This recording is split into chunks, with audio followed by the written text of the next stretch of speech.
Call this meeting to order. Clerk, call the roll, please. Councilmember Sander. Here. Councilmember McGarvey. Here. Vice Mayor Budge. Here. And Mayor Terry. Aye, here, excuse me. All right, we'll move on to the Metro Cable Television announcement. Clerk, will you please read the TV announcement? This meeting of the Rancho Cordova City Council is being videotaped with closed captioning in its entirety and will be cablecast on Metro Cable 14, the local government affairs channel on the Comcast, Consolidated Communications, and AT&T U-verse. Today's meeting will be repeated Wednesday, May 17th at 6 p.m. and Thursday, May 18th at 9 a.m. on Channel 14. A DVD copy is available for checkout from any library branch. A copy can be ordered from the City Clerk's Department, and a webcast of this meeting will be available on the city's website within 48 hours of adjournment of this meeting. Thank you. So we'll move on to the Pledge of Allegiance. Tonight we'll have our pledge led by our Chamber Executive, Diane Rogers, who I see in the back there. You can do it right there from your seat. And then I'll invite the audience to remain standing for the invocation by Larry Casares, I hope I'm saying that right, from the Law Enforcement Chaplaincy of Sacramento.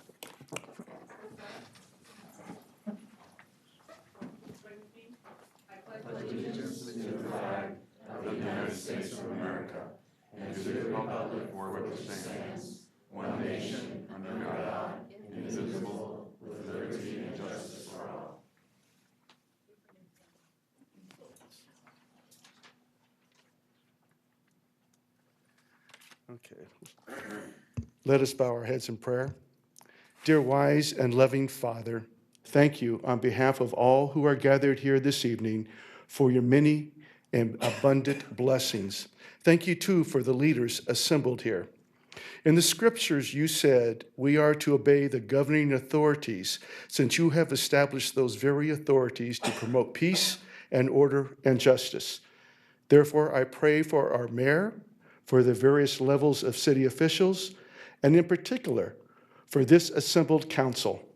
I'm asking that you graciously grant them wisdom to govern and amid the conflicting interests and issues of our times, a sense of welfare and true needs of our people, a keen thirst for justice and rightness, confidence in what is good and fitting, personal peace in their lives, and joy in their tasks.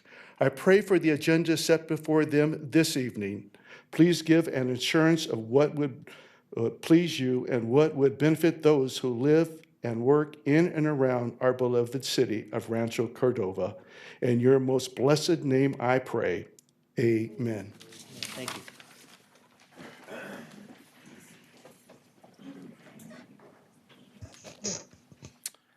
Okay, so we'll move on to presentations.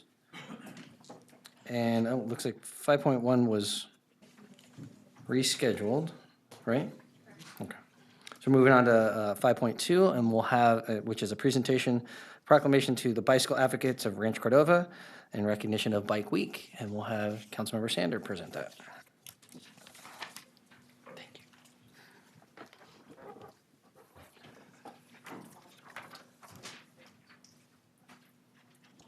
you. There he is. Hey, how's it going? Zach? I'm Zach, yeah. All right. You wanted to introduce this? I don't. Do you want to say a few words? No, I'm good. I'm good. Okay. I didn't really have anything. So I'm calling for Bark to come forward. And no, that is not our one of our animal support groups in Rancho Cordova. That's Bicycle Advocates of Rancho Cordova. And we've got a great proclamation for Bark today in support of May is Bike Month in Rancho Cordova. So I'm just going to read the text of the proclamation. Whereas the bicycle is an economical, healthy, convenient, and environmentally sound form of transportation and an excellent tool for recreation and enjoyment of Rancho Cordova's scenic beauty. And whereas throughout the month of May, residents of the city of Rancho Cordova and its visitors will experience the joys of bicycling through educational programs, races, commuting events, charity events, or by simply getting out and going for a ride. And whereas the city of Rancho Cordova's road and trail system attracts bicyclists each year, providing economic health, transportation, tourism, and scenic benefits. And whereas creating a bicycle-friendly community has been shown to improve citizens' health, well-being, quality of life, growing the economy of the city of Rancho Cordova, attracting tourism, improving traffic safety, supporting student learning outcomes, reducing pollution, congestion, and wear and tear on our streets and roads. And whereas bicycling advocates for Rancho Cordova, otherwise known as BARC, Sacramento Area Council of Governments, the Sacramento Area Bicycle Advocates, known as SABA, The 50 corridor TMA, schools, parks, recreation departments, police departments, public health districts, hospitals, companies, and civic groups will be promoting cycling through the month of May 2017. And whereas these groups are also promoting bicycle tourism year-round to attract more visitors to enjoy our local restaurants, hotels, retail establishments, culture, and scenic attractions. And whereas these groups are promoting greater public awareness of bicycle operation and safety education in an effort to reduce collisions, injuries, and fatalities and improve health and safety for everyone on the road, now therefore be it resolved, the City of Rancho Cordova supports this community-wide effort to foster healthier citizens and communities and does hereby proclaim May 2017 as Bike Month in Rancho Cordova. In witness thereof, our mayor has signed and affixed our city seal, and that's a proclamation for BARC. And if you guys would like to say a few words about May as Bike Month, I know I've been out enjoying a variety of things that have been happening in our community on two wheels, but you guys might have something you want to add. Yeah, we've been pretty lucky to have some great events here in Rancho Cordova. We had the Great Scott bike ride on May 7th. We had over 3,000 participants out there on their bikes. We shut down White Rock Road. Yeah, it was quite the spectacle. It was quite an achievement. And we've been having lunchtime rides, would have been quite popular through the business park here, and have shown that there is an active bike riding community here for both recreational use and for commute purposes. And so the city's been great at promoting that and making sure there's safe infrastructure in place for all participants of these events. And I'll turn it over to Stephen here, who is, I felt like I was in between quite the large embodiment of body mass here, but Stephen, you have anything else you want to say? Can everybody hear me okay? I have a pretty loud voice. My name is Steve Poss. I'm with BARC, the Bicycling Advocates for Rancho Cordova. Some of my counterparts are out riding today, enjoying the nice weather. David, tell Steve that we'd love to hear what he has to say, but if he's not in the microphone, the cameras are not picking it up. I'll just take off from there. BARC has been very fortunate to be working with the City Council. They've been very proactive in working and trying to make this a bicycle-friendly community. These are things that encourage me, and I'm proud to be a resident of Rancho Cordova for these reasons. Things that are coming up on the board here, we have the Rails to Trails out of Mather Air Force Base. You have the Rotier Rod Beaudry Class 4 bike lanes. These will make a north-south routes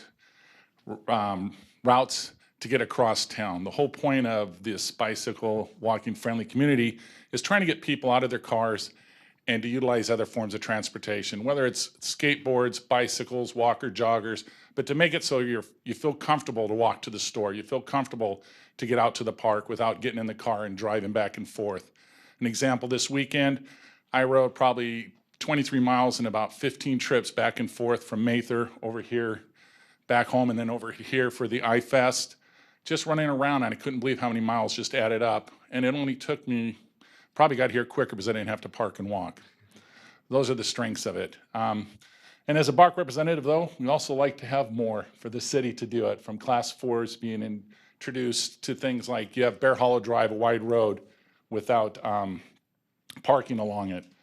Putting a Class 4 as a separated bike lane that protects the bicyclists from vehicles. It's a wide road, doesn't shut it down, but it also opens up areas so the kids can get to school more safely. I can go on, there's a whole bunch more, but thank you very much. I really appreciate this on members of BARC. All right, very good. You want a photo?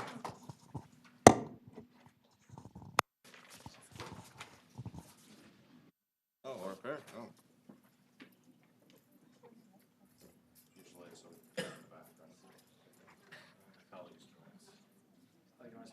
I'm just getting out of the way. Might as well. Moving with the mayor. We have the criteria drawn on it. We have the bike lanes with all the kids. Yeah. Out in the park. That was cool. All right. She's it. Flash.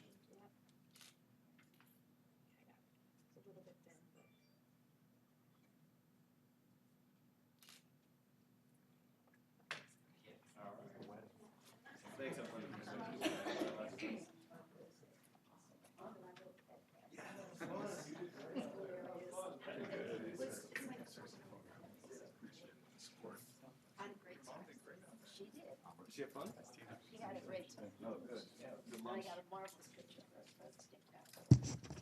You know, once, Mr. Mayor, we brought a Clydesdale into this room.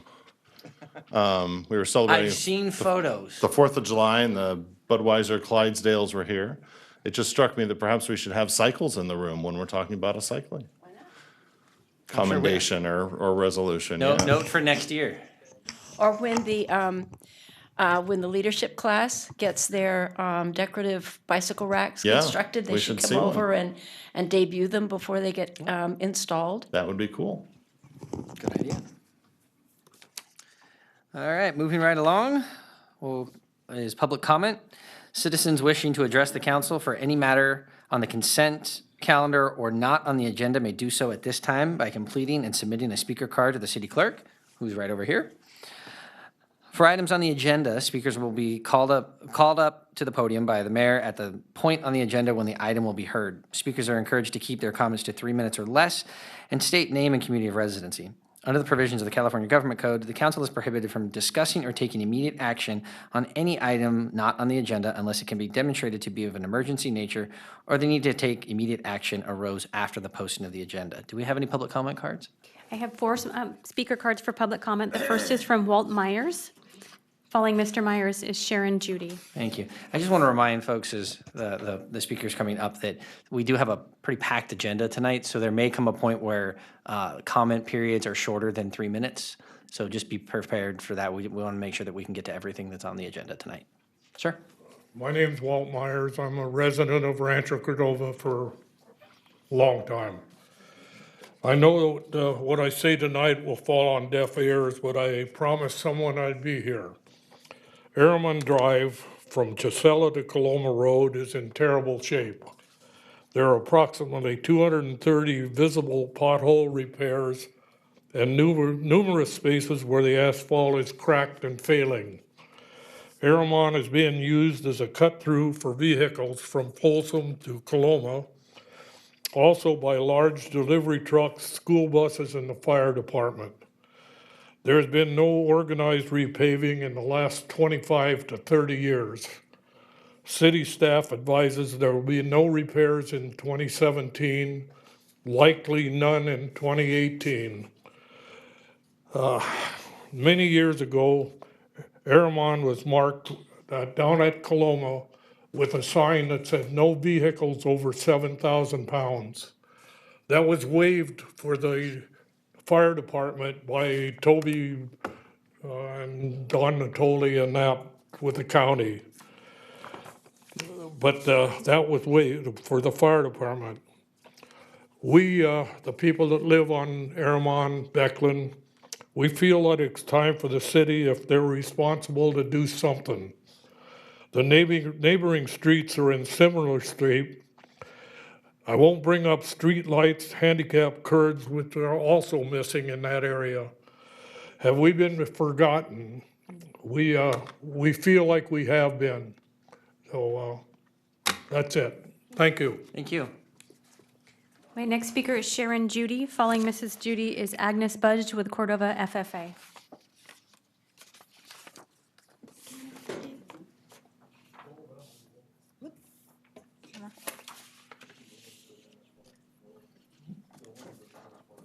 My name's Sharon Judy. Thank you for having the time to listen to me.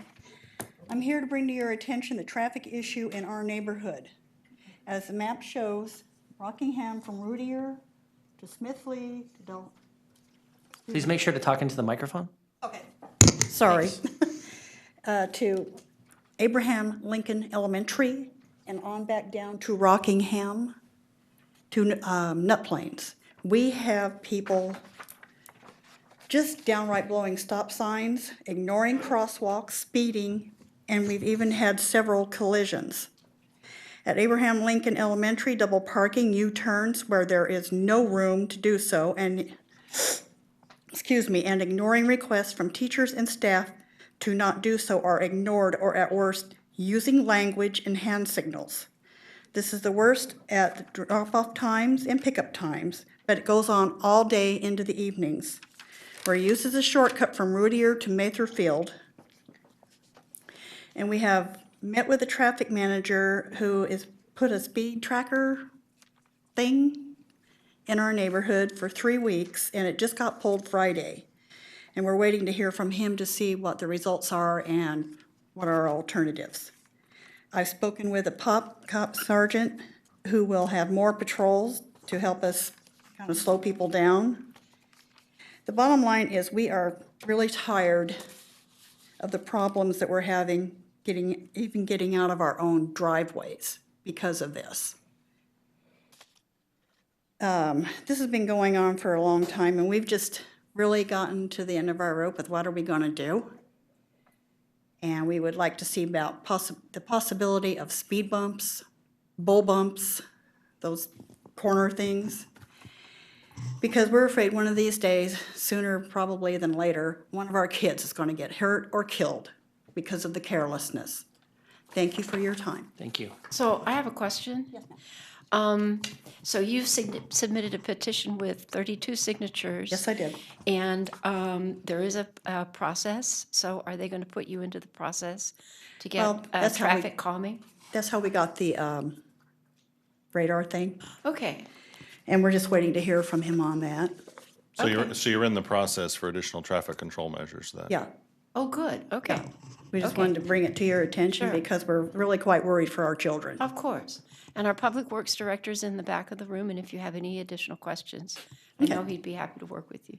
Well, and one thing that might be of interest to you, I don't know if you're going to stay this late because we're going to have a lot of stuff on the agenda, but one of the discussions is around our Measure H funds, so our community enhancement funds, where Public Works is going to be making some direct asks about different projects that they may do in the coming year. And so there has been some discussion about looking at that backlog list. I know some of the council members have talked about maybe moving some of those higher up the list and paying for it with Measure H funds. So, because I want to say what there's like, David, we talked about this, I think, last year. There's like, 10 of these approved and have gone through but there's just no money for it. So we may have some clarity on some of this stuff in the Okay, not too thank you. distant future. Thank you. My next speaker is Agnes Budge. Following Ms. Budge is Tyler Jenkins.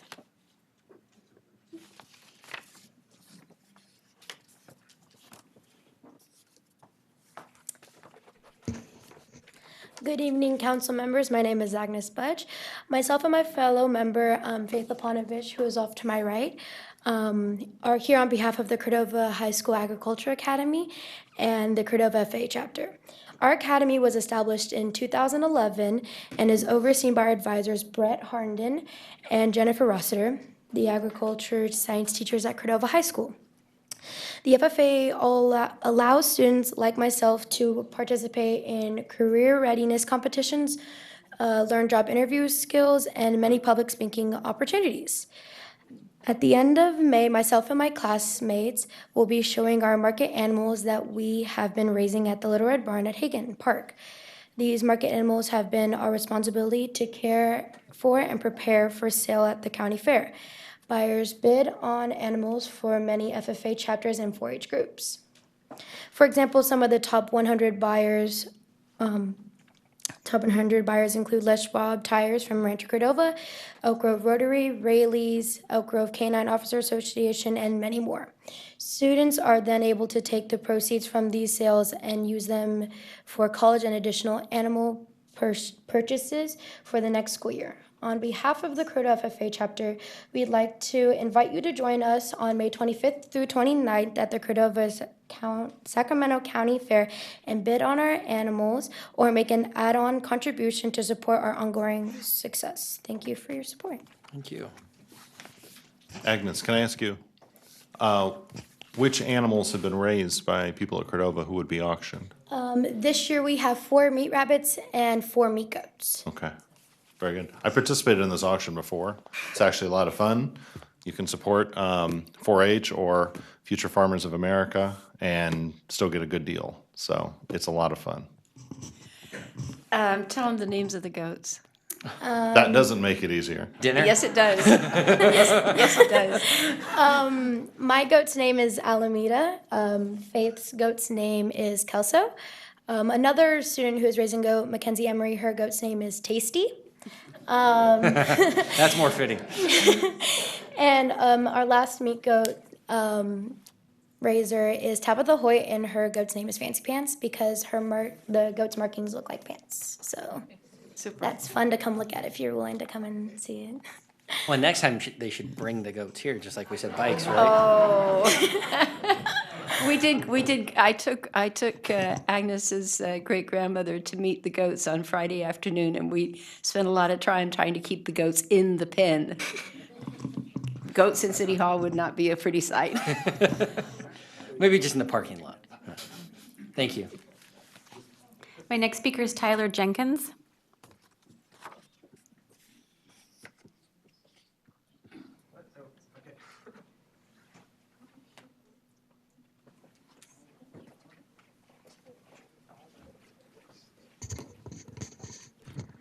Good evening, council members. My name is Tyler Jenkins, and tonight we are presenting Cyrus with a framed picture when he came to visit our program and talk to us about some skills and life lessons that we learned from him.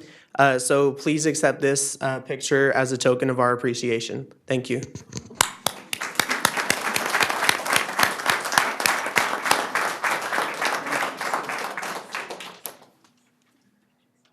Can I have a picture, please? Thank you, guys. I really appreciate it. So Cyrus, if you hold that picture of yourself up, you could have a picture with the group with a picture with the group. It's like when you get the TV behind you that you're on.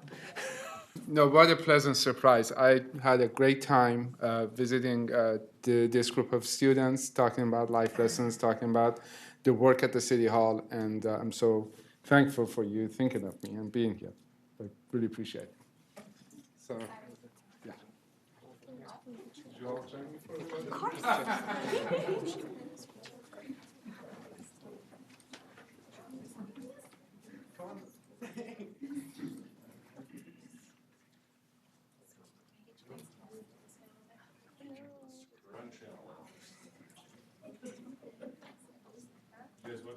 Oh, okay. Are we gonna all fit? I'm just trying to get my floating head out.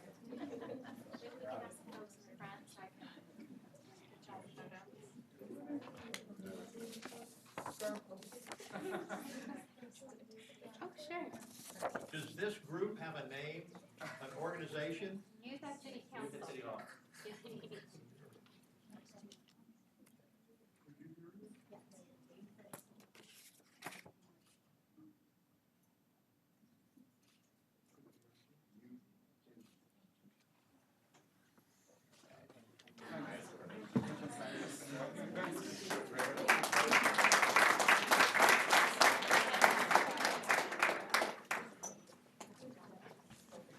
So for those who couldn't hear that answer, that was the Youth at City Hall program that's been run by, it used to be people reaching out, Pro Family and Youth Services, Pro Youth and Services. Families. There you go. Another Measure H Community Enhancement Fund project.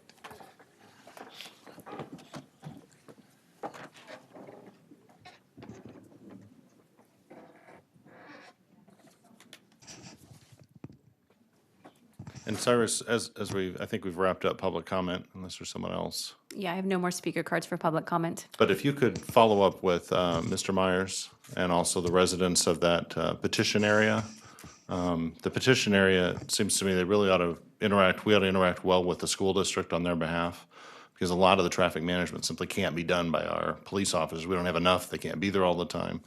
The school sites I've seen that have had issues like this before, it really has to be done from guidance with our police officers, but it has to be executed by school staff. They're really the only people who can control traffic on and around their site. And keep in mind too, that Sac City Unified, so Sac PD are the SROs for that, so Rosemont High and some other things, so they That's an can interesting pop over. complication. Well, no, it actually, it's not, because when I was a school board member, I got the same complaints about that part of the neighborhood. Okay. And Sac PD just came over and started writing tickets and just parking there a couple mornings and you'd see it. But she's right. I mean, I lived a stone's throw from there. So, I mean, I would actually add nut planes as one of the problems too. It's just a Yeah, straight. Yeah, there are a lot of cut throughs there. Yeah, well, And there's there's no a- good parallel capacity to Highway 50, so it's Nope. naturally gonna happen. Yep.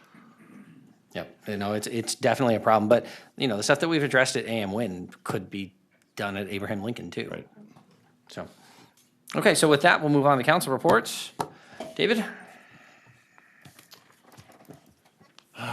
Well, it's been a while since my last council report. I think I missed the meeting before this. And then, of course, we've had a great tragedy here in the city in that interim, losing Dan. So I don't know exactly how to report on that, quite frankly. That engaged us for a number of days with his family and residents who cared a lot about him and the work that he did in this city. I think we honored him well in what we did. I think we still have other considerations about how we should honor his memory and his commitment to this city. And I'm very sad to have to consider replacement. I certainly was not ready for Dan not to be here at this dais contributing to the city. So it's a very painful thing. So I don't know how to report on that other than what I just said, and certainly we're all hoping the best for his family and for his legacy as we can enact it here. So other than that, as a council report, Children's Museum lunch that honored Linda, that was a really nice event. Our table decor was outstanding. I'm really glad they did that for you. That was a great honor, well deserved. I participated in a Greater Sacramento retreat last Friday, talking about the economic health of our region. And I have some comments I will share with you at a future date, more specifically about Rancho Cordova and that process. Linda and I attended a Sacramento Placerville JPA meeting last week. There was a bike event here at City Hall that had a bunch of kids from schools in conjunction with our TMA who got bike training and safety education and showed up at City Hall for a one-day bike rodeo and went away with a free bike. I think 75 kids qualified for that. So that was a really neat event, a great event here at City Hall as part of May is Bike Month. And finally, at RCAA last week, the rugby league that is interested in Rancho Cordova and has funding and staff support, they have been very well received in our local schools where they're doing PE classes and starting programs, and we expect a youth rugby league to launch probably in January of 2018. So that'll be an exciting youth sports add to our community, a new opportunity for a lot of kids. That's my report.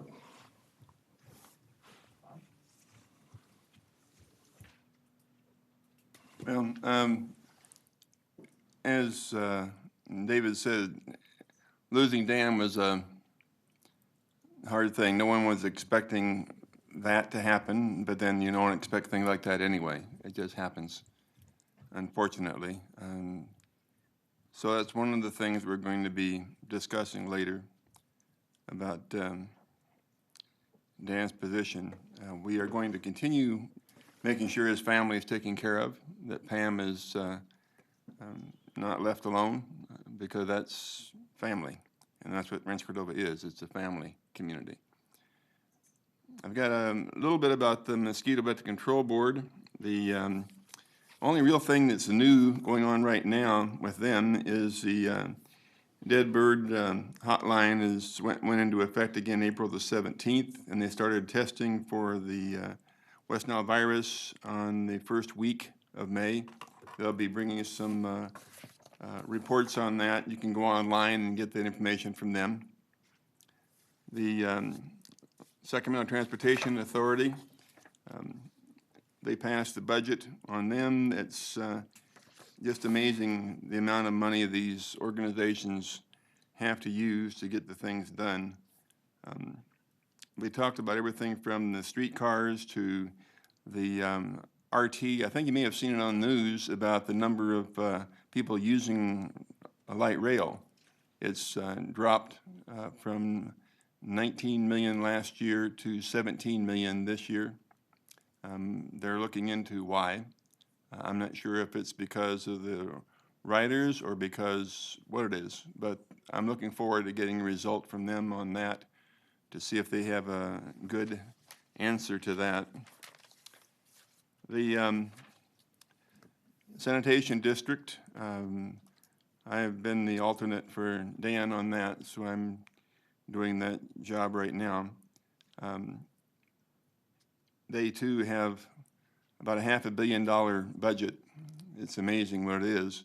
What we have to do to that sanitation district to answer the call to the state is to spend about $1.5 to $2.2 billion to redo that plant in Elk Grove, which handles all of the county.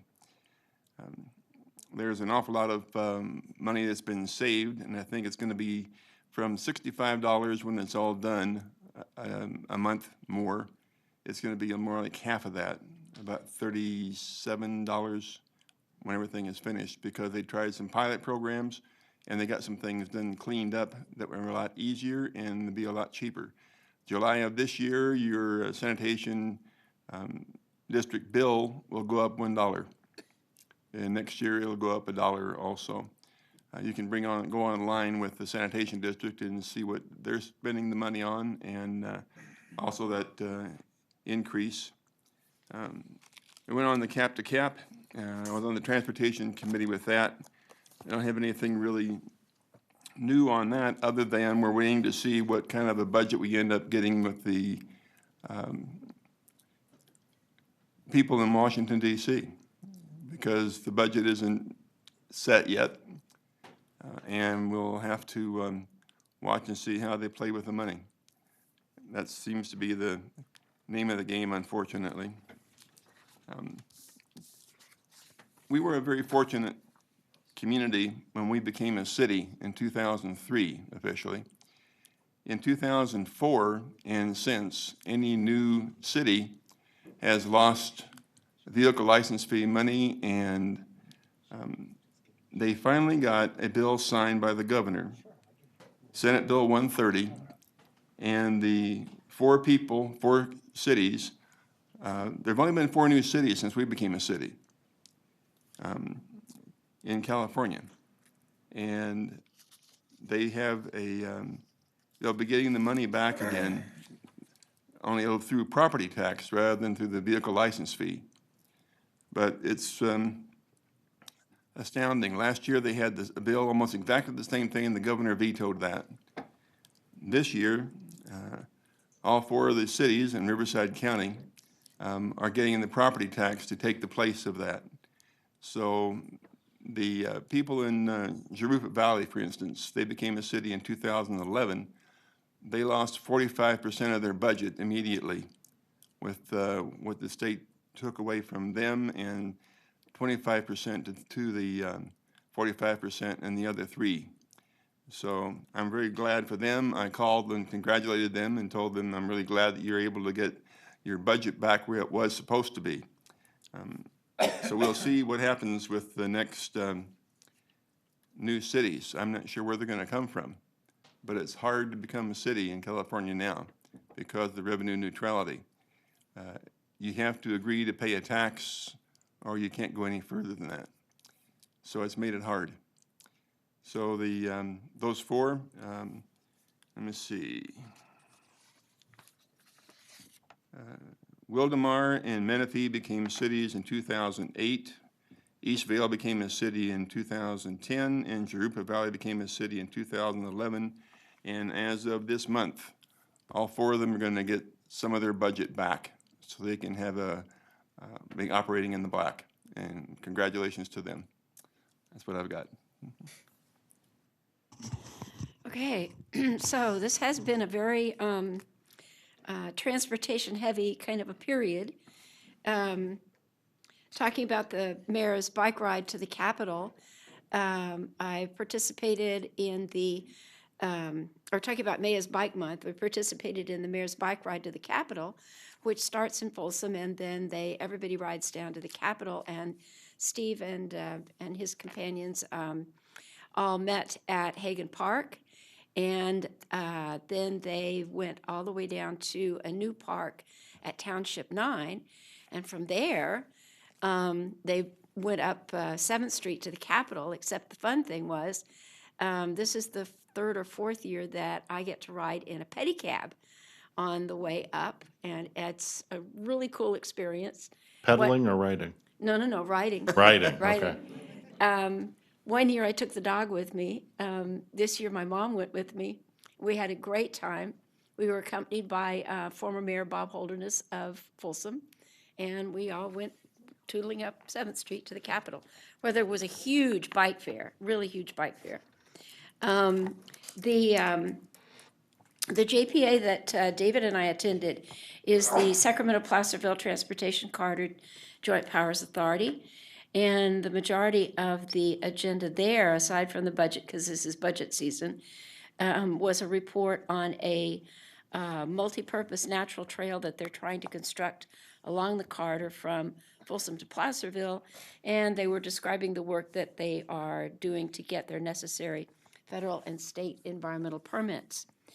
I do represent us at Regional Transit, and the interesting thing about the Regional Transit budget is that though it's been in the doldrums for a while and still is not out of the woods, the budget is getting better all the time. It's much better news than it was before.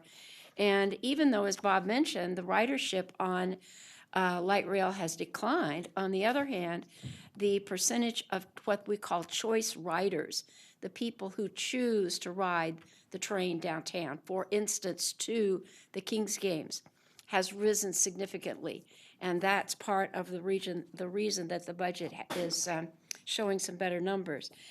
They have a community survey out. You can get to this survey on the Regional Transit website. If you would like to take the survey, it would be a big help, especially for people who don't ride the train right now. One of the things the board really wants to get in touch with is what would make it a more pleasant experience for people, or what would lure them into riding the train. Regional Transit is going to consider naming some of the stations different things, and people would be able to buy a sponsorship or a corporate package to put their name on a station. We are also, another meeting I attended on behalf of Regional Transit was the meeting for the Downtown Riverfront Streetcar Project that will run between West Sacramento and the city of Sacramento if they ever get all the funding together. And the Regional Transit Board is going to be asked to spend or to commit some money from a state measure, Proposition 1A, that was passed several years ago. And it's discretionary money, and so it's really difficult for the RT board. It's a difficult discussion on whether or not we truly want to spend money that could be used for other things, strictly for regional transit, the things that we all want, or should we put it towards this streetcar, which is truly a limited purpose.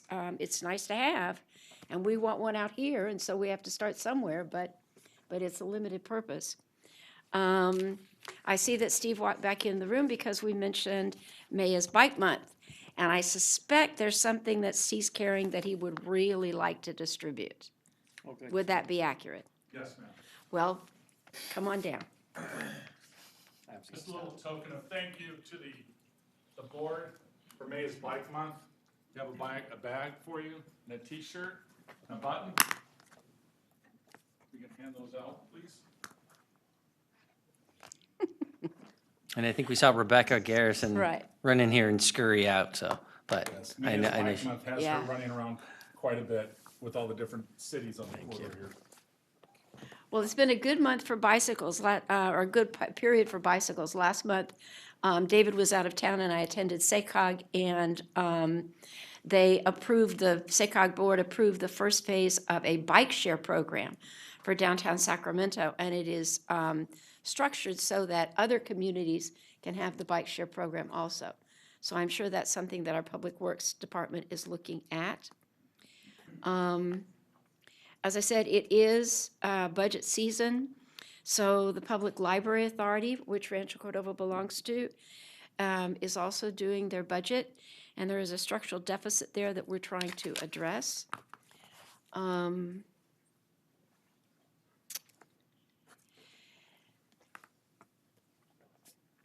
Donald and I attended and Bob, the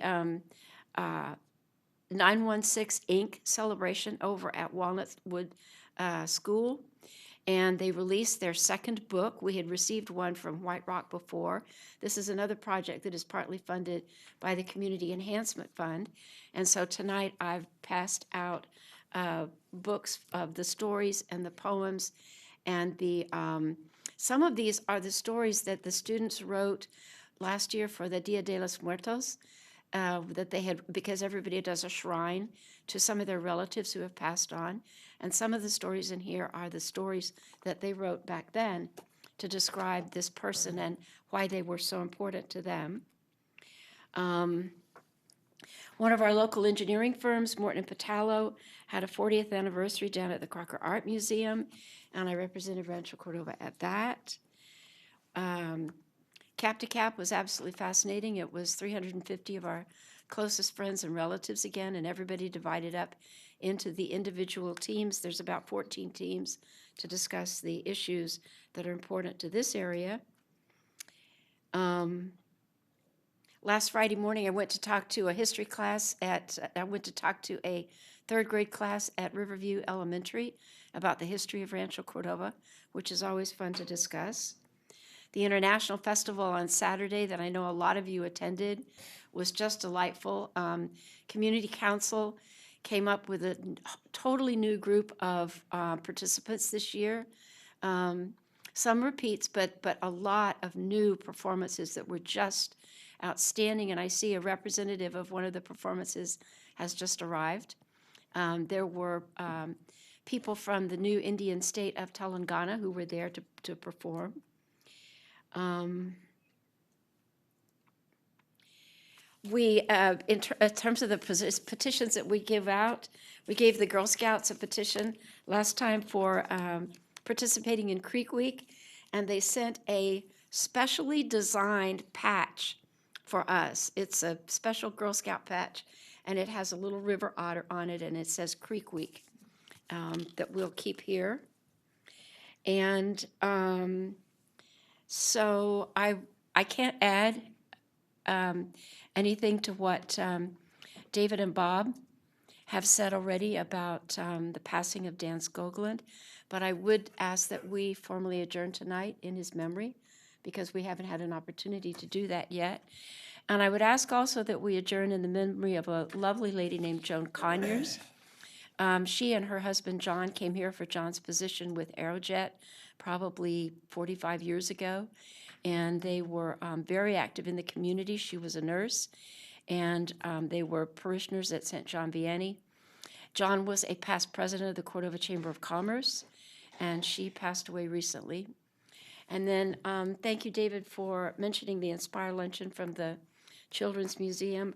It was a complete surprise to be the honoree at that luncheon, and it was absolutely an amazing day, and I will definitely treasure its memory, and that was very nice. And I appreciate all the city staff and my colleagues who were there to support me. Thank you all very much.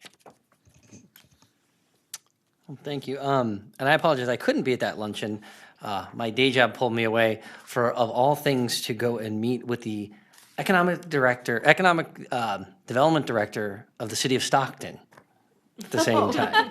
Those of you who don't know, it's a former employee of Rancho Cordova. Familiar. Yeah, so he was available at that time, which meant I couldn't come to lunch because I had to be in Stockton at 1. So, and Linda, thanks for pitching in on the bike event. I had to play double duty, and so actually, because I wasn't going to take a pedicab, they wanted me to actually ride my bike. So you got me out of riding my bike from Discovery Park over to the Capitol. But I was here actually. Leadership Sacramento, the Metro Chambers Leadership Program, held the first half of their government day here at Council Chambers, and I addressed the group and then answered questions. And it was myself, Patrick Kennedy, and the name is escaping me, the newest council member in West Sac also came out here, and I can't think of her name right now. Bab Cindy? No, Mark? no, No, the oh, no, newest it's- one. She's it's a a lady. You're she's a right. Sacramento DA, and You're right. sorry, Yeah. that was the first time I'd met her. So that was a lot of fun. Let's see. I think I'll start off with maybe sharing a little bit about Dan, and thank you everyone else who's reflected on that. I want to take a moment to thank Cyrus, you, and the rest of staff that put in tons and tons of hours handling details and arranging stuff for Pam and the family.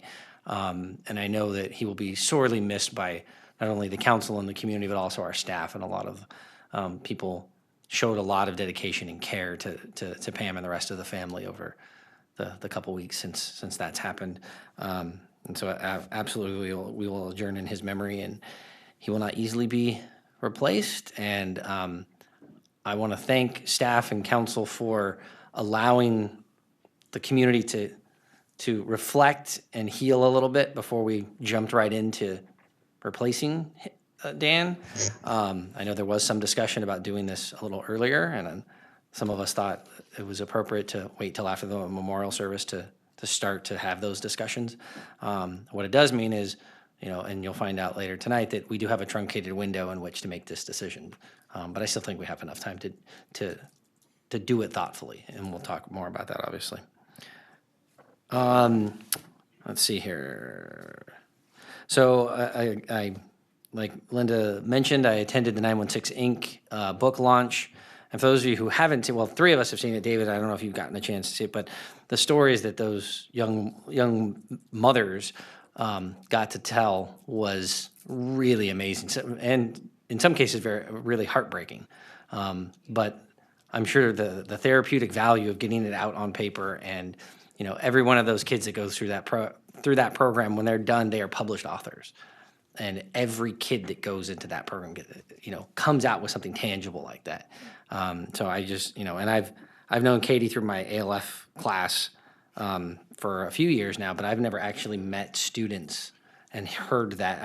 I've heard Katie explain it to me, but I never actually got to feel it firsthand. And so it was really moving. Played in the second annual Cordova Golf Classic. Had to go to Roseville to do it, which was kind of strange. But that's where we ended up, and it was a lot of fun, and they sold out the entire tournament, and we had a really great time. I remember last year it was a really hot day, and this last year I almost had to remind myself to put on sunblock. It was such a nice day because it was still breezy and in the 70s, and so just perfect golf weather.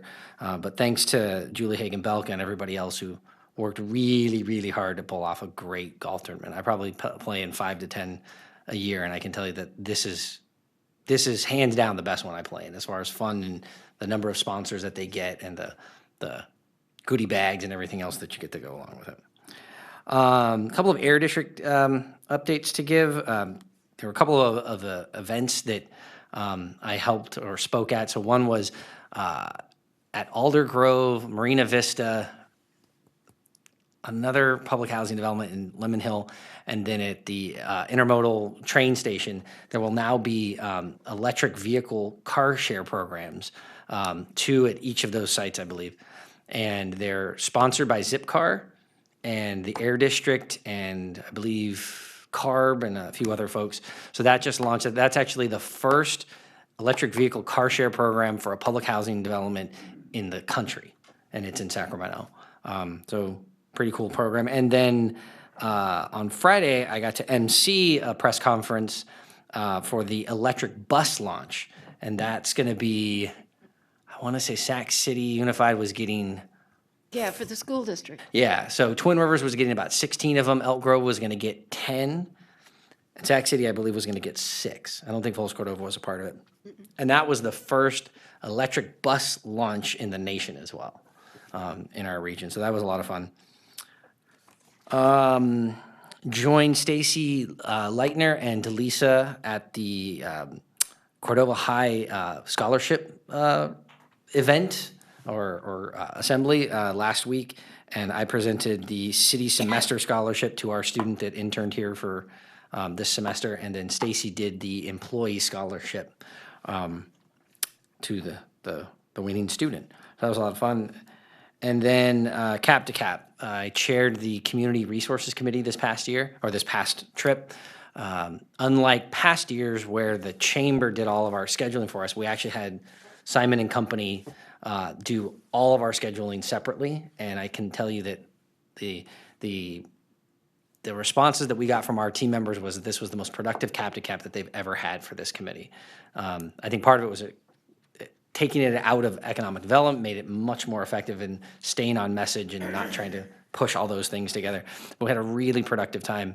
And it doesn't hurt that, the one position paper that I wrote that was all about budget priorities, the Monday that we woke up and were about to leave, we found out that they came up with a budget deal and everything we were asking for got funded. So it made it feel a little bit more like a victory lap than lobbying necessarily, but we still have, only 6 months left in this budget before they're going to be added again.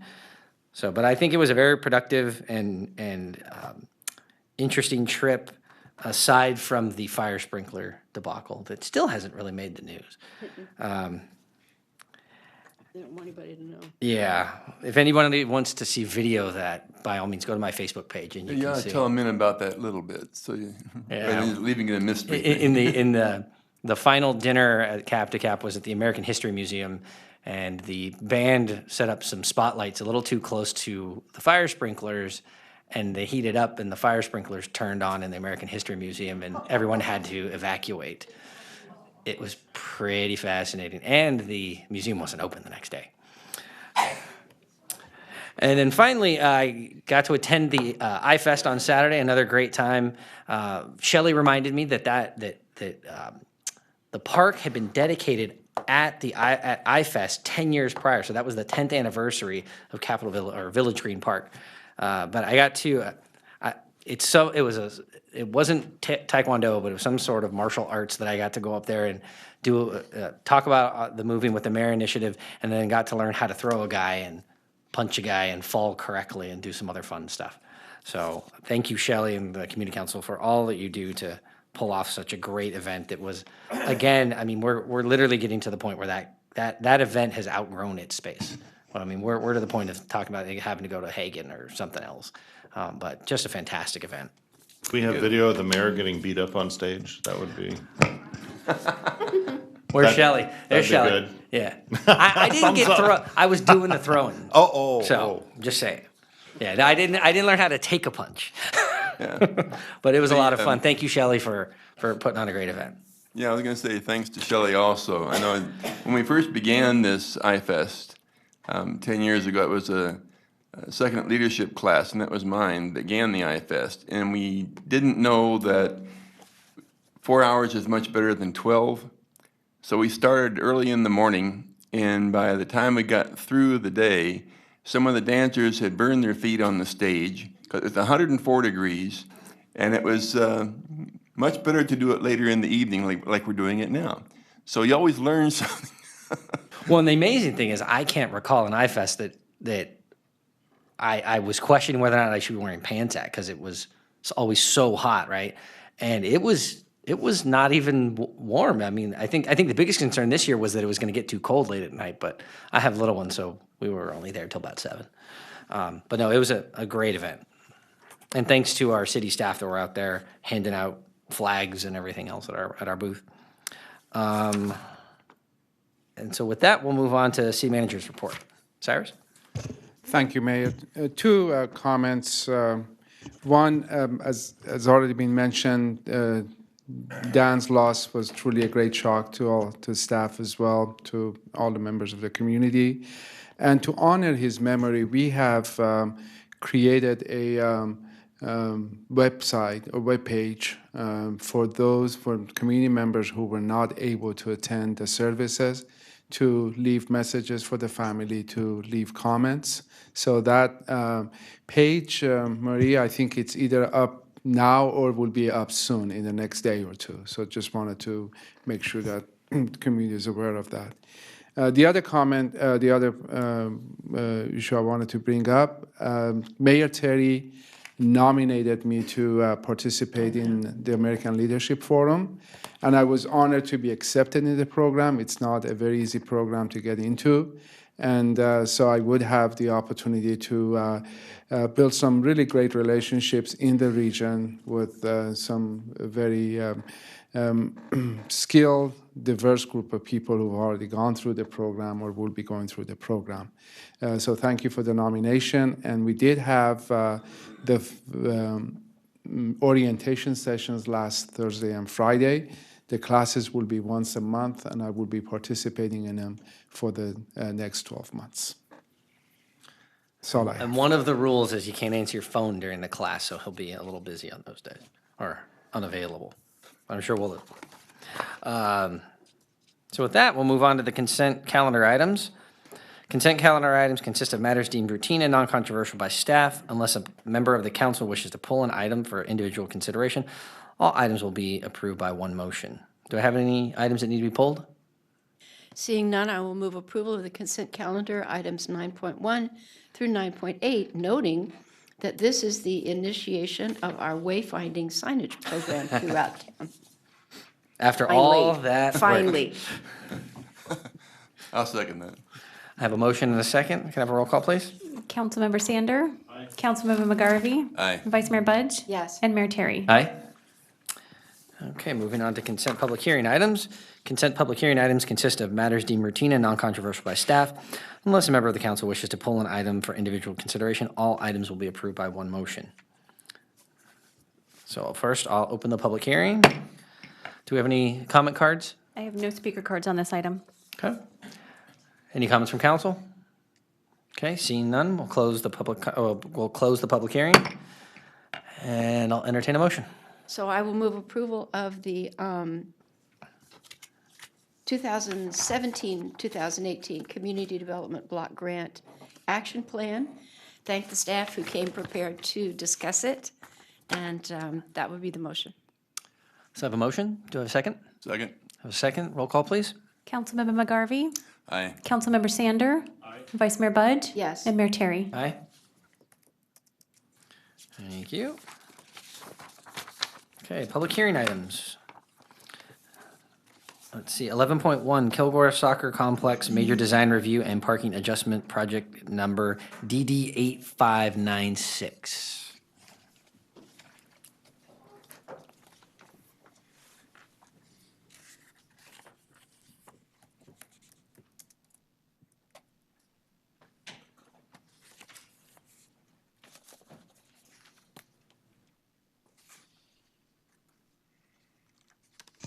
Get adjusted here.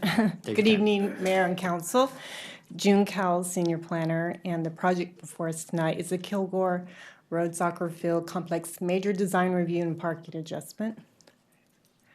So the site is located near the southeast corner of White Rock Road and Kilgore Road.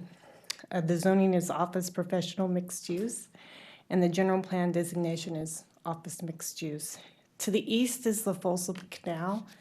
North is undeveloped, and you can see a little electric station. To the south, an undeveloped lot, and to the west are some office buildings.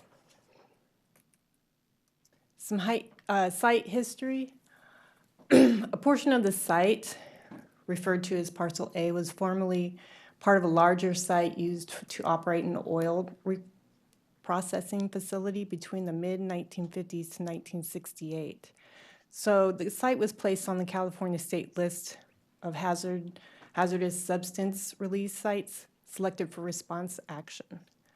On April 4, 2013, the site underwent a remedial action plan for the site, and the plan was completed on June 30th, 2014. So the remedial action included excavation and disposal of the shallow soil in the area of the former ponds and installation of an asphalt cap, and that was to reduce rainwater infiltration and eliminate exposure and monitor natural attenuation of groundwater. So the applicant contacted the Department of Toxic Substance Control and received confirmation that the soccer complex is in compliance with the recorded land use covenants, allowed uses, so as long as the terms of the covenants are followed. And that's included on Exhibit A. So the existing site conditions, you can see where the asphalt cap is located, just a portion of it. Next to it is a cottonwood tree. And there's a couple of building foundations on the site that are still there. And the site is actually surrounded by a 6-foot chain link fence. And then you can see Kilgore Road off to the west, and that includes 5 lanes, a bike lane, curb and gutter and sidewalk are located there. So the project request is for a major design review for a lighted soccer field complex, and it's consisting of 4 fields, 2 full-size fields, 1 junior field, and 1 tot field. The site is 10.76 acres. All 4 fields will be covered with artificial turf, and then also request for a parking adjustment for the soccer complex. The proposed site plan, you can see off to the west are the 2 full-size soccer fields, and then the one located on the east is shared between the tot and the junior lot. The parking surrounds the field, so there's some parking to the west, north, and east. This project also includes a utility-type building. It's 750 square feet. It's a concession, a restroom, and a storage building. Fabric-covered seating, picnic area, benches for players and spectators, and a retaining wall along the portion of a south and east boundary. Landscaping and perimeter fencing, 5 30-foot-high safety nettings, parking lot with a pedestrian path surrounding the soccer fields, bicycle racks, and then the parking lot lights, an 11 60-foot in height sports lighting system. So the field hours of operation during the week, there would be just practice by teams, various ages, and they would be participating between 5:30 to 7 p.m. And older teams practice later into the evening until 10 p.m. So the fields could accommodate 3 teams at a time, and a field may be used for weekday matches. The fields will be used on Saturdays for matches during the competitive season, beginning at 9 until 5 p.m. Regular evening matches are not anticipated. And at any one time, there could be 6 to 8 teams on the field. And the site may occasionally be used for tournaments. However, a facility of this size would not host major tournaments.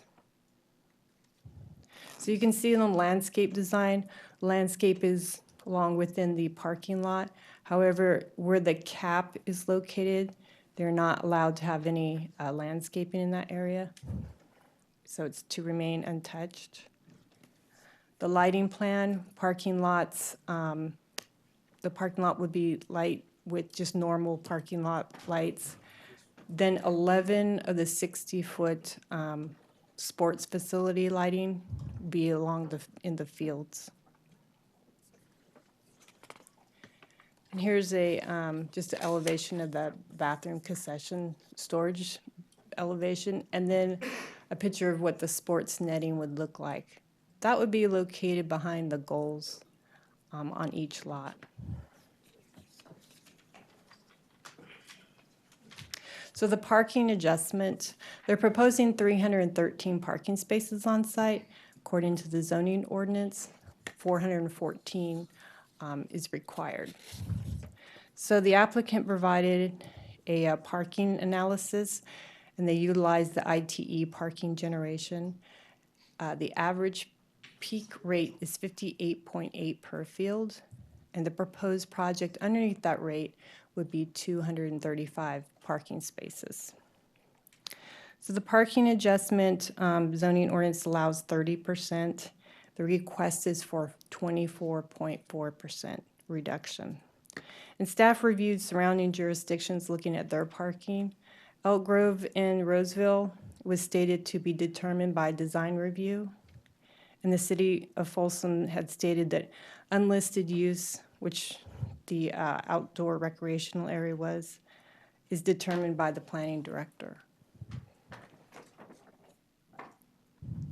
There was an environmental analysis, and a mitigating negative declaration was prepared pursuant to CEQA, and that's attached in Exhibit A. The project, proposed project would not result in any significant impacts. It cannot be mitigated to a level less than significant. So the mitigation measures were identified and are included in the mitigation monitoring report plan, and that's attached to the conditions of approval. Staff recommends the city adopt Resolution 77 2017 that finds the project to be in compliance with CEQA per the provided mitigating negative declaration pursuant to CEQA guidelines, and approve the major design review and parking adjustment for the Kilgore Road Soccer Field Complex, subject to the findings and conditions of approval in Exhibit B and C. And if you had any questions, and the applicant is here. So I have questions. So let's first open the public hearing, and we'll take questions from council. Okay, so,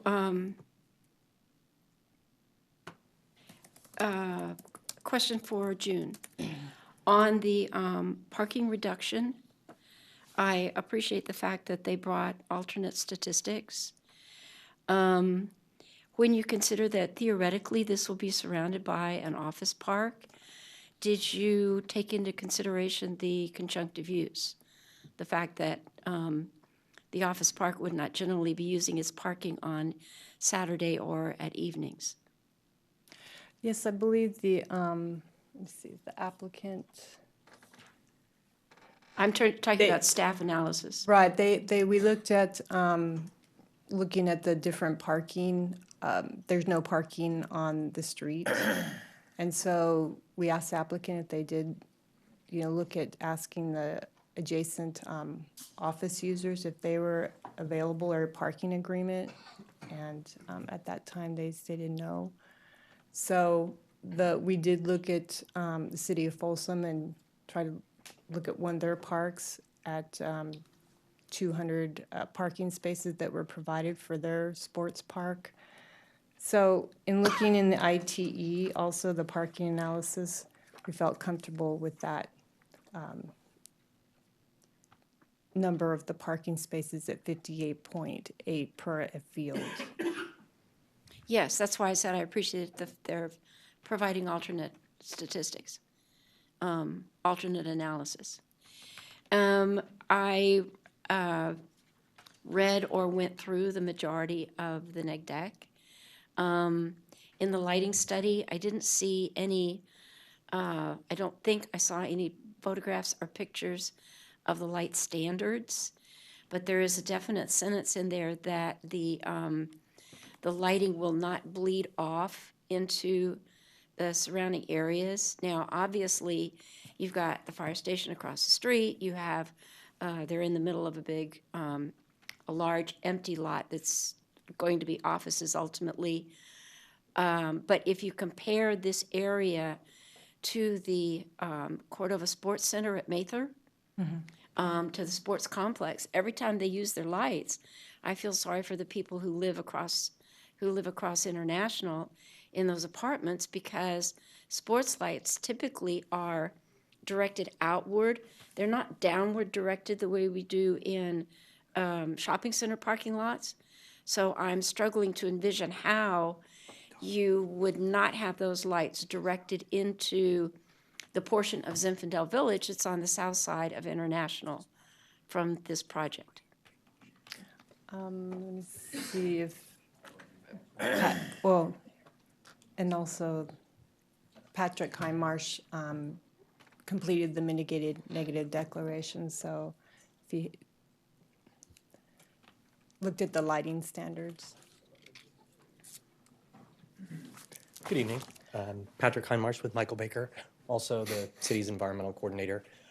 Regarding the spillover light, the light standards will be downward facing, but given the distance between the light standards and the nearest residential, it's over 1,500 feet away. So it was determined that there wouldn't be a substantial effect on any residential areas or any sensitive receptors regarding light. I understand that, but for instance, when Carl's Jr. at Folsom and Dawes put up, 40-foot tall lights in their parking lot quite some time ago, you could actually see them practically back up at Zinfandel, because it just happened to be pointing east on Folsom Boulevard. So it just strikes me, sports field lights don't typically get pointed downward. That's correct. They are angled, but they will be, they'll be shielded so that the luminaire itself isn't directly visible from the side. They are angled because they come from all around and they've got to light the entire field. But they can do some additional shielding so that the light source isn't exposed unless you're underneath. Okay. I don't think we've seen that around here yet, so. Okay, so then June, the only other question I have has to do pretty much with integration into the potential office park around it, because this is a very pivotal location. It's one of our largest pieces of vacant ground left that could house new office buildings. And we want to ensure that this is an asset to the surroundings and not a detriment. And the first thing that I see that is really, and that's why the conjunctive use of parking makes sense, okay? They should work together, almost as though this were a park in the middle of the offices, not something that is fenced off and walled off. And the first thing that I see that from my perspective needs to go is the post and cable. We don't do post and cables in our park anymore, and post and cable is ugly. It is something that we did in 1990, we need to lose the post and cable. The post and cable, they were proposing along Kilgore Road within the landscape area. But, yeah. The only place we've got post and cable around here is at the fairly deep detention pond at Beezer, south of CVS, because they obviously don't want anybody to fall into it. This is not that situation. So I'd like to see a condition that says eliminate the post and cable. Okay. Those are my questions. Any other questions? Not really a question, I was looking at the project, the parking lot lights and 11 60-foot in height sports lighting system. I think that would be more than enough, especially if you have the lights directed down, so you can do that. I know when they're playing soccer, it's not like baseball, it's not like even football. On occasion, you'll have somebody kick it pretty high, but I think if you have even the adults, they're directing that soccer, because I was a soccer coach and a soccer referee, and you didn't have that many people trying to get as high as they could. They were directing them rather than trying to get as high as they could. So I think that 60-foot high in height would be more than enough, and if they can direct them so it's not going to be affecting even the businesses, that's a good idea. Thank you. David? Nothing? Okay. Do we have any public comment for this item? I have no speaker cards for this item. Okay. Well, ask if the applicant wants to say something. Does the applicant want to address the Generally, council? we need to give the applicant an opportunity. If you'd like to. If you have any questions,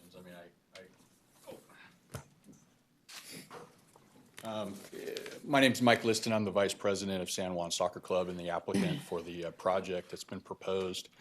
A few of the concerns that I heard from the vice mayor, Musco Lighting, who is the industry leader for stadium lighting, technology is a lot more advanced now than it is for the Mather complex or even complexes that you currently will see now.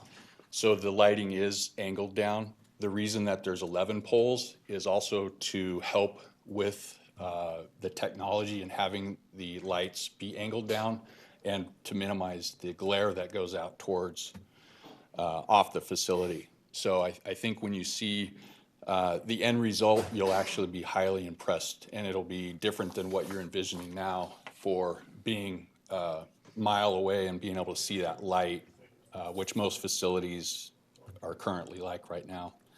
Well, that would be really good. Yeah, and that's a concern we had too, is by no means do we want to inhibit or affect any of the residential areas that are, close to the facility.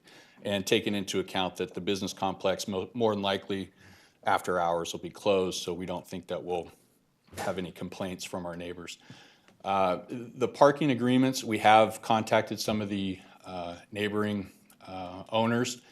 But with the facility and the parking amount that we have, knowing the number is actually higher than most complexes that are out there, we don't see a need for ever needing to have a parking agreement. But when the area is developed next door to us with the developer that we have been in talks with, if there was a need for any kind of parking agreement, I think that wouldn't be an issue whatsoever. So there is a, here on the Kilgore side, it looks as though there's a shared driveway that would go south into what is currently an empty field next door. And then would there be joint access through that out onto Kilgore? Eventually, if the developer ends up building a complex, it's probably somewhat premature, but there's been some discussions on him actually building an expansion phase 2 of our complex into more soccer fields. I know that he's currently looking to develop it into a business complex, and then it's also up for sale right now. So I don't know if, like I said, it's a little premature to guess which route is going to occur. I think some of the shared driveway discussions were actually for us we're having to do a lot line adjustment with the neighbor, the developer. So our boundary lines are going to change to get to this concept, which is different than what we were working on last year. And that property line may actually end up adjusting for that parking, but would still be shared eventually if it's built. For the developer, it wouldn't be a problem, yeah. Okay, so for the time being, you only have the one access in and off of Kilgore at the north. There's 2 accesses, one at the north and then one at the south of the property. But the south driveway is being designed and proposed as a shared driveway if he was to develop it into a business complex. Yeah, that's where the shared one is. There's a condition on the project that be fully built by the applicant. But we're going to fully build it. Okay, all right. So, okay, so I hope you agree with no post and cable. Yeah, I think the thought was for the post and cable was strictly as a deterrent to be as cost effective to avoid any kind of vehicle vandalism that may be able to come into the property. But post and cable doesn't stop anybody. Neither does a chain link fence if you really want to drive through it. But if it's a matter of aesthetics for visual, we could work with planning, and it could either be a short fence or maybe rocks or something that would be acceptable to the city. We're more than willing to be flexible with whatever you would like. You do not need to fence yourself off from Kilgore. Yeah, well, we prefer actually not to really fence the property, like you had said, is have it as an open kind of facility. The fencing proposal is more of just for it to be there if it was necessary and was going to be required. We were told by past projects that you should just put it in the plans and make sure that it's there and not have to come back and revisit it after the fact of applying for the permits and stuff. So well, we probably all understand you're needing safety netting behind the goals, that's so that they don't escape. For ball retrieval and stuff like that. And then if the neighbor builds a complex, protection of vehicles, stuff like that makes perfect sense. Yeah. Okay, super. Thank you. Any other questions for the applicant? Thank you. Thank you. So with that and no public comments, sorry. Well, I will. Well, let me go ahead and close the public hearing and see if we have a motion. Yeah, and I will move adopting Resolution 77-2017, approving the design review and parking adjustment for the Kilgore Road. We're not approving the lot line adjustment? You're not The lot line adjustment is a staff review that we do. Okay. So. Okay. With the additional condition that there not be any post and cable and the any fencing be minimized as much as possible. So I have a motion. Is there a second? Second. Okay, roll call, please. Councilmember Sander? Aye. Councilmember McGarvey? Aye. Vice Mayor Budge? Yes. And Mayor Terry. Aye. Okay, thank you. Moving on to 11.2, Sunridge Lot J Village 1 and 2 Major Design Review and Setback Adjustments for a residential subdivision to construct 214 single-family homes, landscape lots, and a park. The project includes 8 house plans ranging from 1,932 square feet to 3,500 square feet. And this is continued from our April 17th meeting. Good evening, Mayor and Council.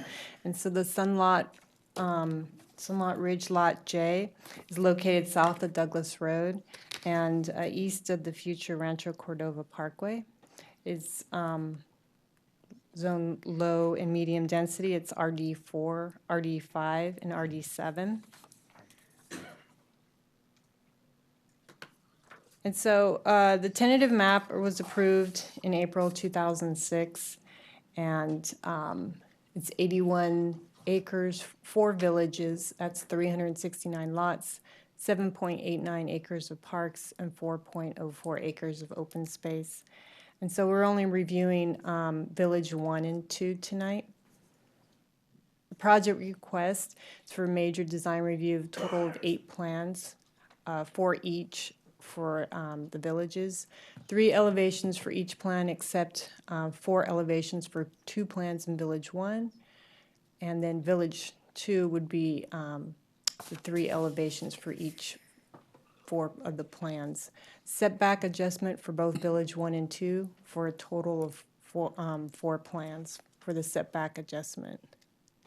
So looking at the villages, lot and home information, Village 1 includes 98 lots, and the lot ranges between 5,390 to 6,000 square feet plus. There's 4 plans. And then Village 2 is 116 lots, and the lot range is 4,725 to 5,085 plus. So the Village 1, 4 home plans, and that's ranging from 2,054 square feet to 3,500 square feet. The 3 elevations are proposed for the 2 home plans, and the 4 elevations are for the 2-story plans. They are proposing for the architecture modern, mid-century modern, modern farmhouse, and contemporary prairie. The elevations are proposed in 4 color schemes for each elevation, and that's included in attachment A. And so for Village 2, 4 home plans, 1,932 square feet to 2,692 square feet. And the 3 elevations are proposed for each home plan that's modern, mid-century modern, California farmhouse, and urban Spanish.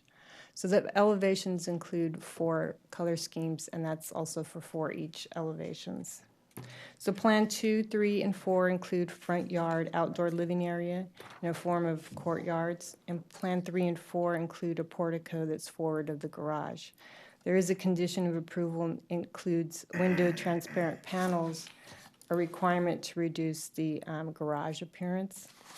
And the modern elevation includes a condition of approval to either have a pop-out trim around all the windows or indented from the wall consistent with modern architecture. So that will just provide a relief as the pop-out trims do currently. So the landscape design for the single-family lots, they include drought-tolerant plants and trees. There's a landscape corridor, a conceptual park, and century monument fence and sound wall designs. And those are all included in the design review submittal Exhibit A. And the landscape area and corridors include landscaping adjacent to the sound wall, and then along Cobblebrook Drive, that residential entry and along Audress Way. Both corridors include a sidewalk.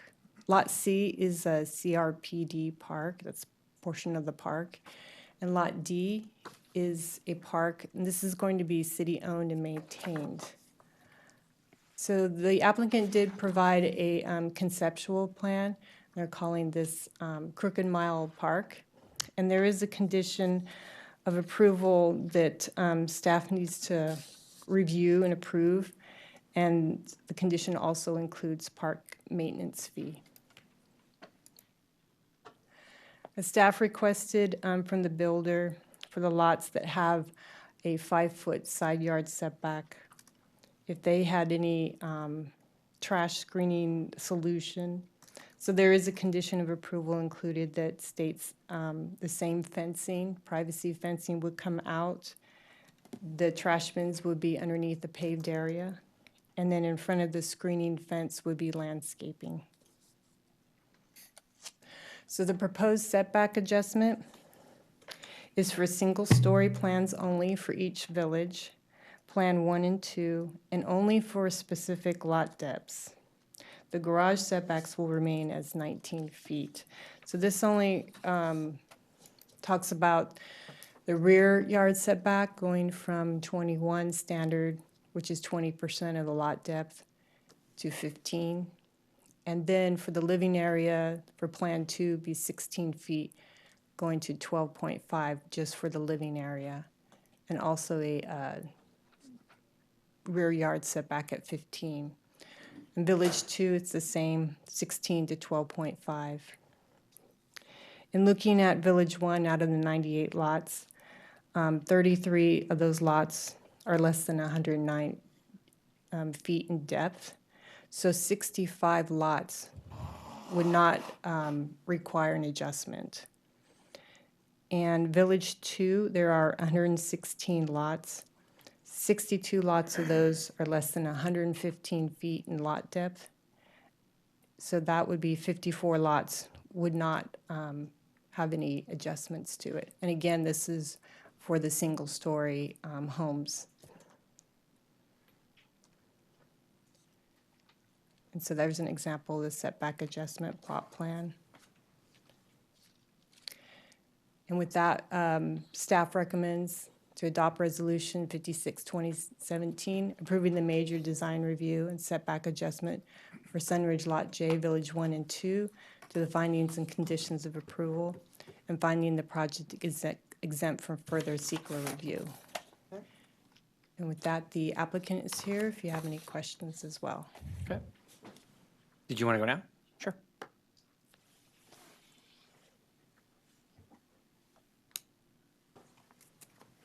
Good evening, Dina Ellis with Cressley Homes. I am so thrilled to be standing before you. This project was approved in 2006. We've survived a recession. We think we are bringing forward, if not the very best project that the city of Rancho Cordova has ever had before them, potentially maybe the second best. We're trying to push the architecture, much more progressive land planning as far as setbacks and rear relief on home sizes on the rear yards. We think that this is really how people are living now. By doing that and providing, hopefully, the setbacks that we're requesting allows us actually to be able to build single-story homes, which we are finding in home development and in surveys.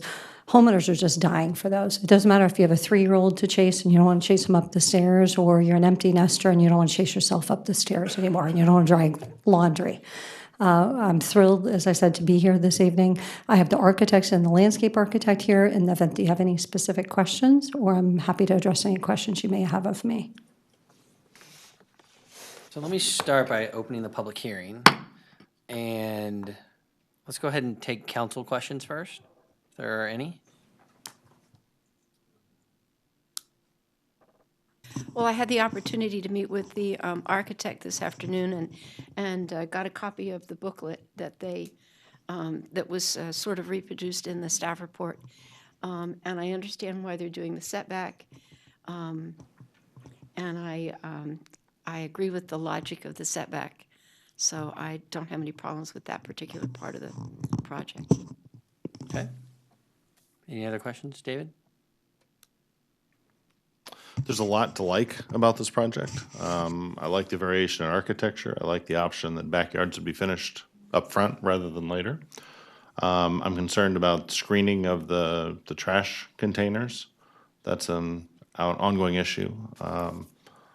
I'm not sure it's taken care of yet, as if those containers are visible from the street, it would basically violate a Rancho Cordova code.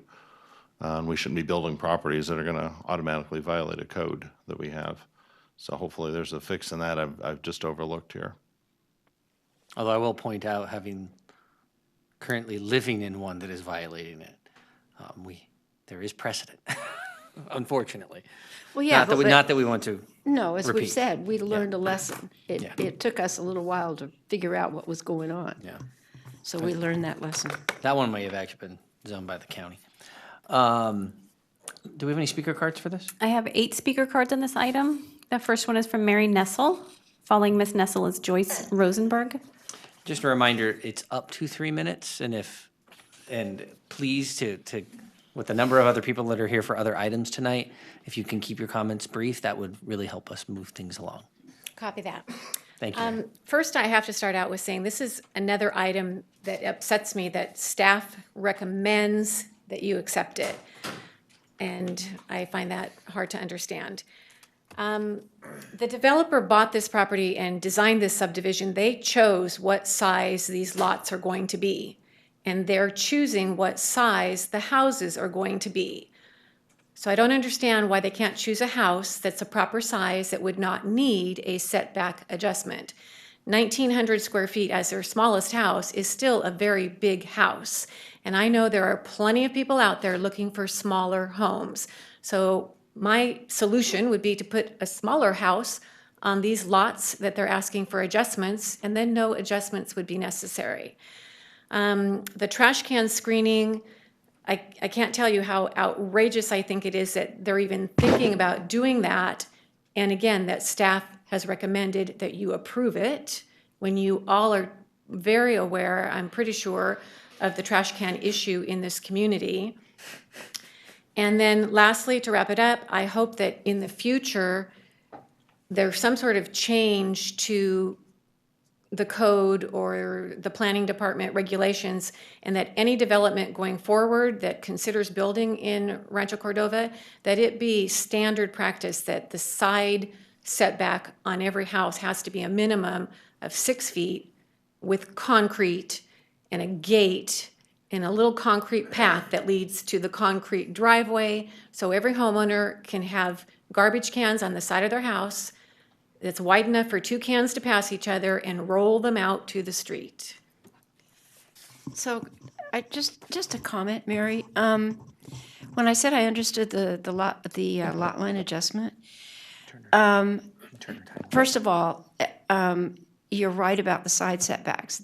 Currently they're 5 feet. That's really standard. That's what it's always been. So if we need to widen that, we can do that. There is a path. There is a gate. So they're not losing that. It's not like Cat Village was originally, where there were no pathways and no ability to get your trash can out. But the setbacks are requested to be changed as a design feature, not because the house is the wrong size for the lot. They simply wanted to be able to push, to have some motion, some fluidity in where the houses are located, so that you wouldn't just be looking at a solid line of buildings down the street.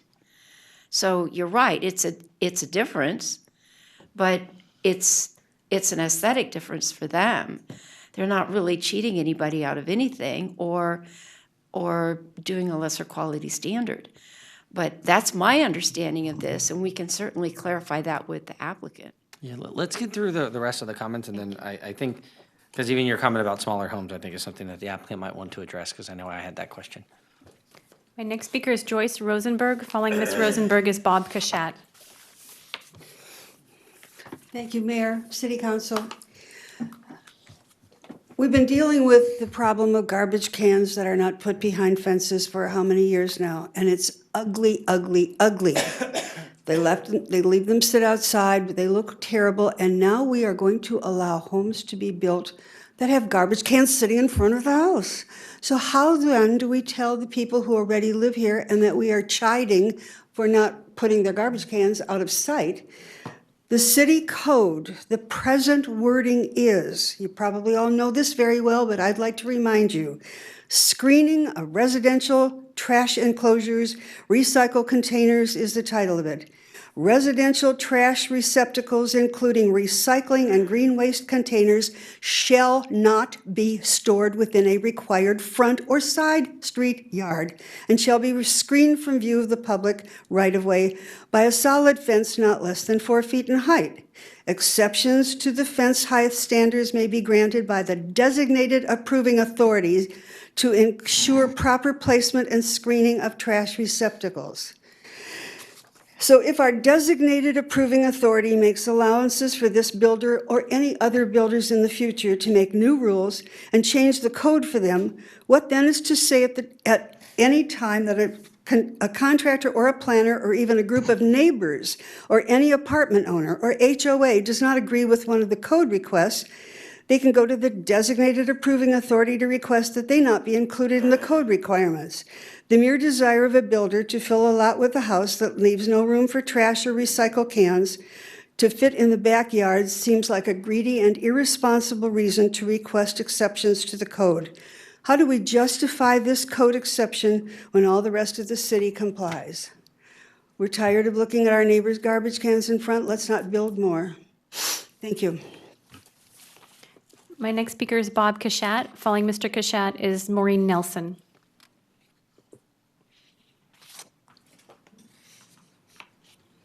I'm Bob Kashat from Cordova Meadows, and I thought the screens were put in the code for existing houses that did not have a backyard or fence to put them behind.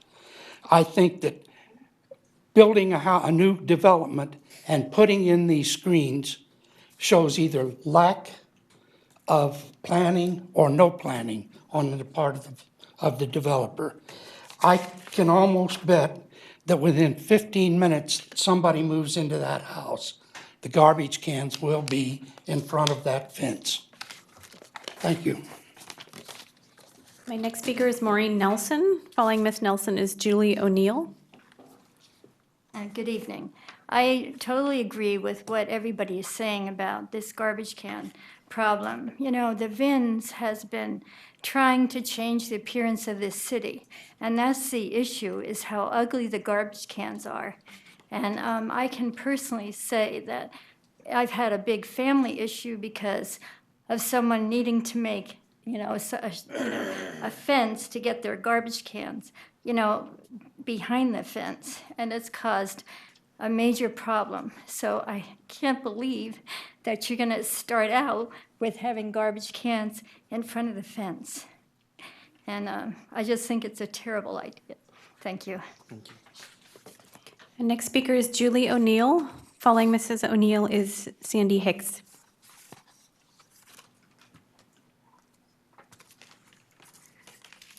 Good evening. In March 27th, 2012, the city adopted citywide goals. The first one states, promote the positive image of Rancho Cordova, allowing the subdivision setback adjustments. It just doesn't make sense. Thank you. Thank you. Our next speaker is Sandy Hicks. Following Ms. Hicks is Marilyn Ham.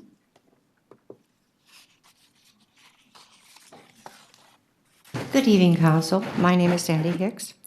I've been a resident of Rancho Cordova since 1960, and I've seen a lot of wonderful changes. Since I am a VINS member and have enjoyed doing projects that make our city look better. After seeing the plans for this new project, I was very upset to see that they had not provided exceptional space for the garbage cans behind our fences. Thank you. Thank you. Our next speaker is Marilyn Ham. Following Ms. Ham is Jeannie Bolden.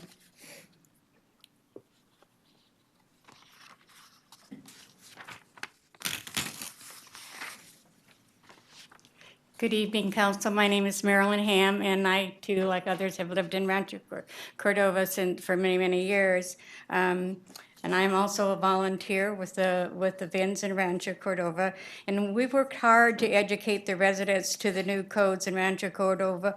One being putting your garbage cans in back of a fence or out of sight in some way. It cleans up the area, it makes for a nice looking city. If this approach works for the original, and I call the older Rancho Cordova, the original Rancho Cordova, to put the garbage cans in the back, then it's beneficial for the new areas also. If the city allows this kind of changes to be made, it will have a very negative effect with other residents in Rancho Cordova.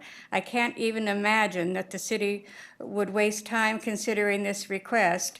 As an old saying goes, poor planning on your part does not constitute a problem for the city.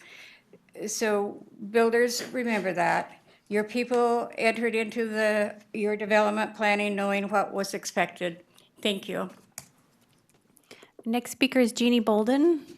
Following Ms. Bolden is Linda Doctor. Good evening, Council. Jean Golden from the Vens and a resident of Rancho Cordova, going on 30 years this year. Work and live here. We, in the Vens group, we helped create the wonderful neighborhood guide.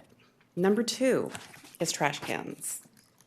We would like to keep the trash cans non-visible from the streets, and we would like to make sure that's happening without any involvement from the community because the city's looking out for those needs, and we've highly expressed the need to keep them behind and not visible. So we want that to be on a checklist item or something, and just that there's no further discussion around it when we have the new development coming at us. Thank you. And our last speaker is Linda Doctor.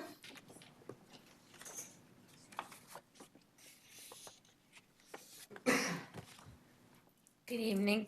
I'm Linda Doctor, and I just want to say, hot topic, isn't it? If you look on the neighborhood, and I'm sure you have the app, it's a huge complaint area for people fighting the fact that they don't want to put their garbage cans behind walls. And it is a mess, and we've been working really hard. You have been working really hard, and code enforcement works really hard to prevent that. By the way, kudos to code enforcement.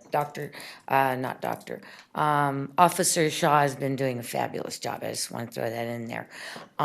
I just want to say I agree. I think it would be double standard if we're having garbage cans like that towards the front, in the front.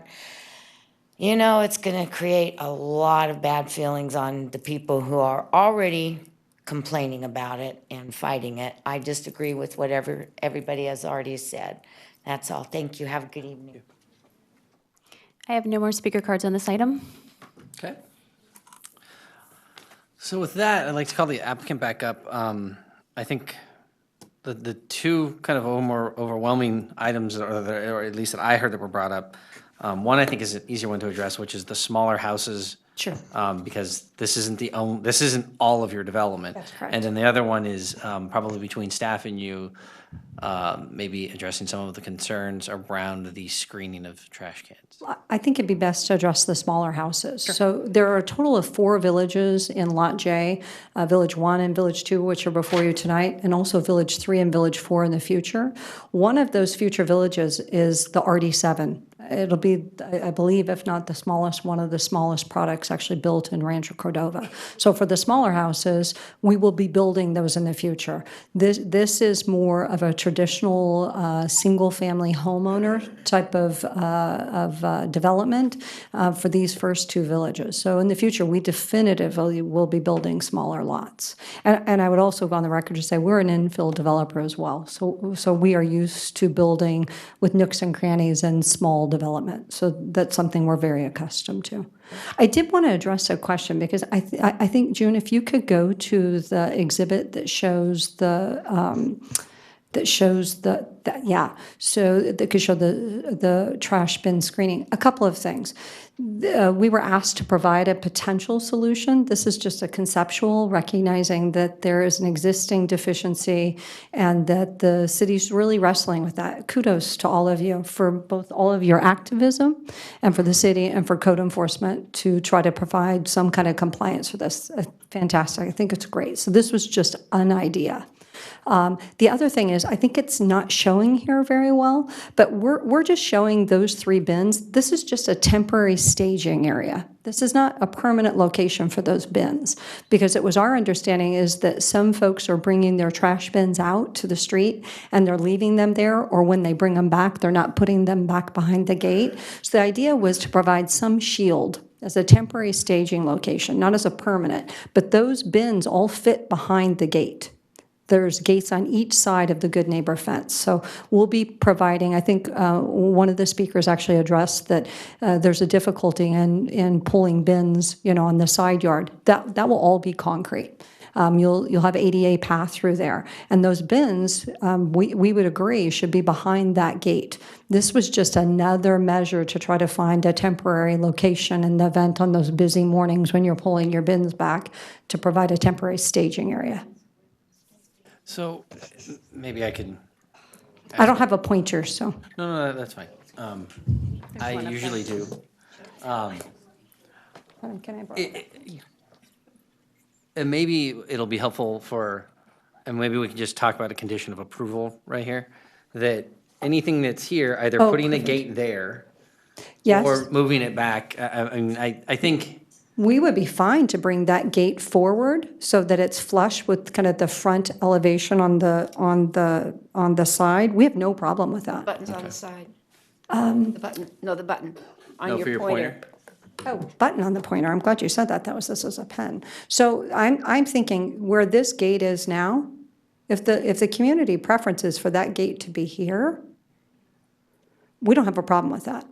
Let's get input from council. I think I would have a preference towards moving the gate forward than to having the staging area. Is that what the rest of the council would prefer? I don't have any problem if the developer is able and willing to move the gate forward, then I think that would solve the problem that we're hearing today. I'm glad there are citizens who came up to the podium and let us know what they think. Yeah, I think the important thing with whatever the gate size is, well, one is the concrete. That's great to hear that feedback, because I think that was a question that I had with you. The other question though is making sure that whatever the standard size garbage can fit through whatever gate you put there. So long as that's can accommodate it, Absolutely. because again, I live in a neighborhood where the gates are not big enough. Yeah. And so you can't put them anywhere. Current gates are built to accessibility standards, and the trash can rolls through. And you're right, the concrete's important. Personally, I would lose the fence, because we talked about this afternoon. If you've got a fence out there, it just encourages people to not put their trash can away, and that's a problem. But in terms of bringing the fence all the way forward, the gate all the way forward, I don't know if that's a necessity. I just think having the gate and putting it behind it. Yeah, I actually think it's fresher. In our neighborhood, it actually, there's a little bit of space. For one thing, you need your space where your gas meter and your electric meter are accessible by the appropriate companies for reading. So it's really important that they be back a little ways and not right up at the edge of the garage. Agreed. I think Well, with smart meters, they don't really need access to that stuff it'd anymore. be right in there. Nobody has come by to read your gas meter.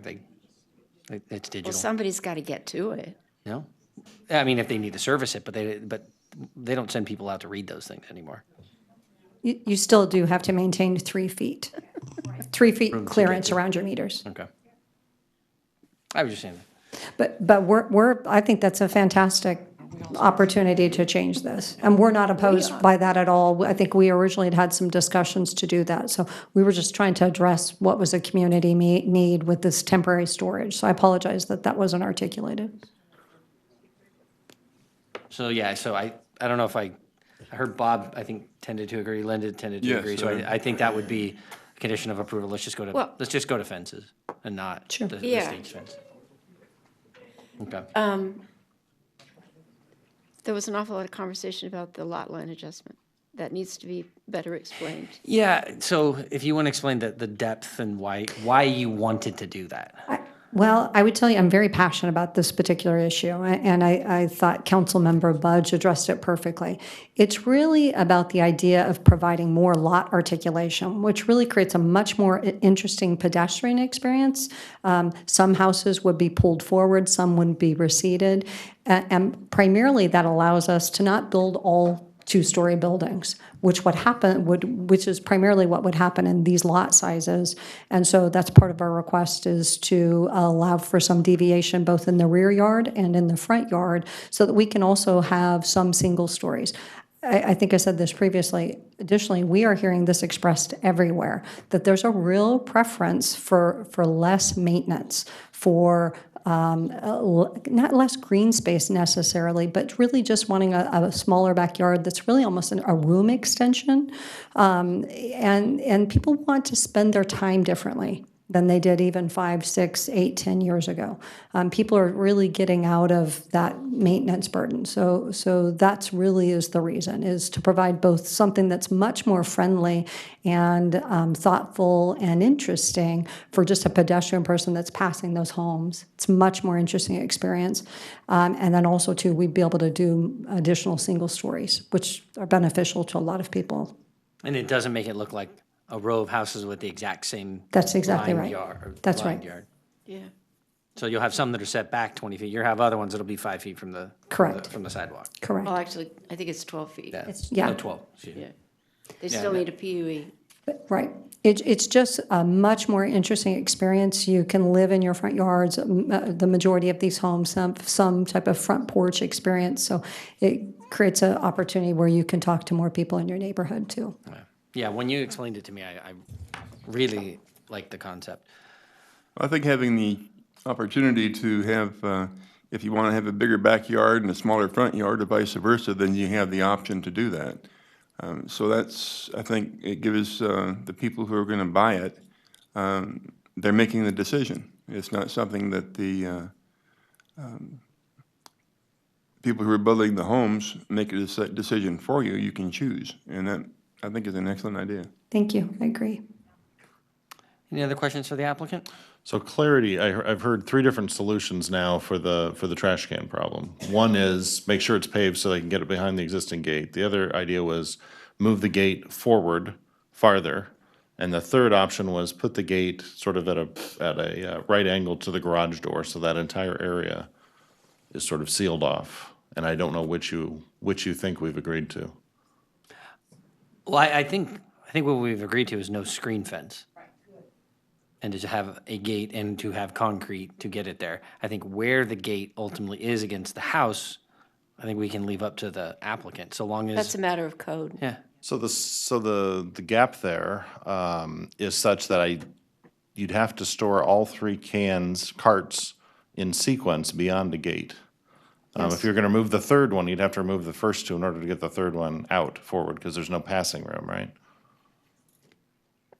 It's too tight for 2 cans to pass on the side of the house?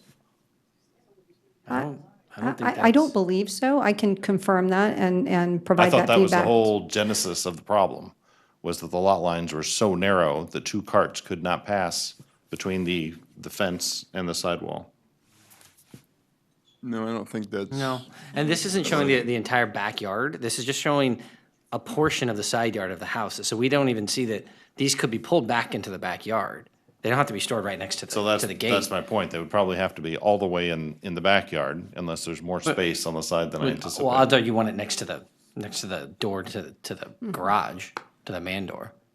So you're probably going to store them closer, but if you wanted to pull your green waste back so that you can get the other 2 out, you could probably just take one backwards too. I mean, looking at the example that they have here for trash cans, there would be sufficient room to reorder those. Yeah, I just don't know what the scale is, or if it's the right size for those carts. Well, and it also depends on which of the 4 trash cans you choose to Because get. there are various sizes you can Yeah. get.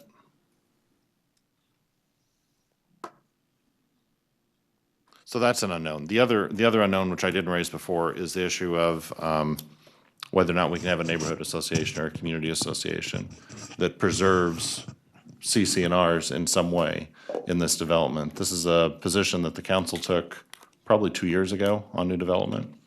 And this is sort of an exception to that because this was approved long before we took that position. But I still look at projects like this and think, what is this going to look like in 30 years in the city? We will not have the ability to restrict storage of vehicles on driveways, trailers, boats, RVs. We'll have limited tools to affect the pullout of landscaping and the replacement of it. All the other negative things we see happening in older suburbs, it's just the natural history. And I think Rancho Cordova, better than any other community, knows what happens long-term in suburbs. Values drop because standards fall. And the only tool that we've really identified to fight that, other than the city code, which is a blunt tool, is having some sort of local, resident-driven, enforceable CCNRs. And that is something I think we need in this particular case to make this a healthy neighborhood for us 30 years from now. Otherwise, what will happen to this neighborhood, like all others, is that constant decline that will be a code enforcement problem for us. And so we're sort of recreating all the issues that we're fighting on the other side of Rancho Cordova, and that doesn't seem like a wise decision to me. So I think our determination a year ago or 2 years ago that all developments going forward ought to have neighborhood associations should apply in every case where we have the opportunity, and this is an opportunity. What development did we agree to that on? Because I don't recall that at all. That's astonishing to me.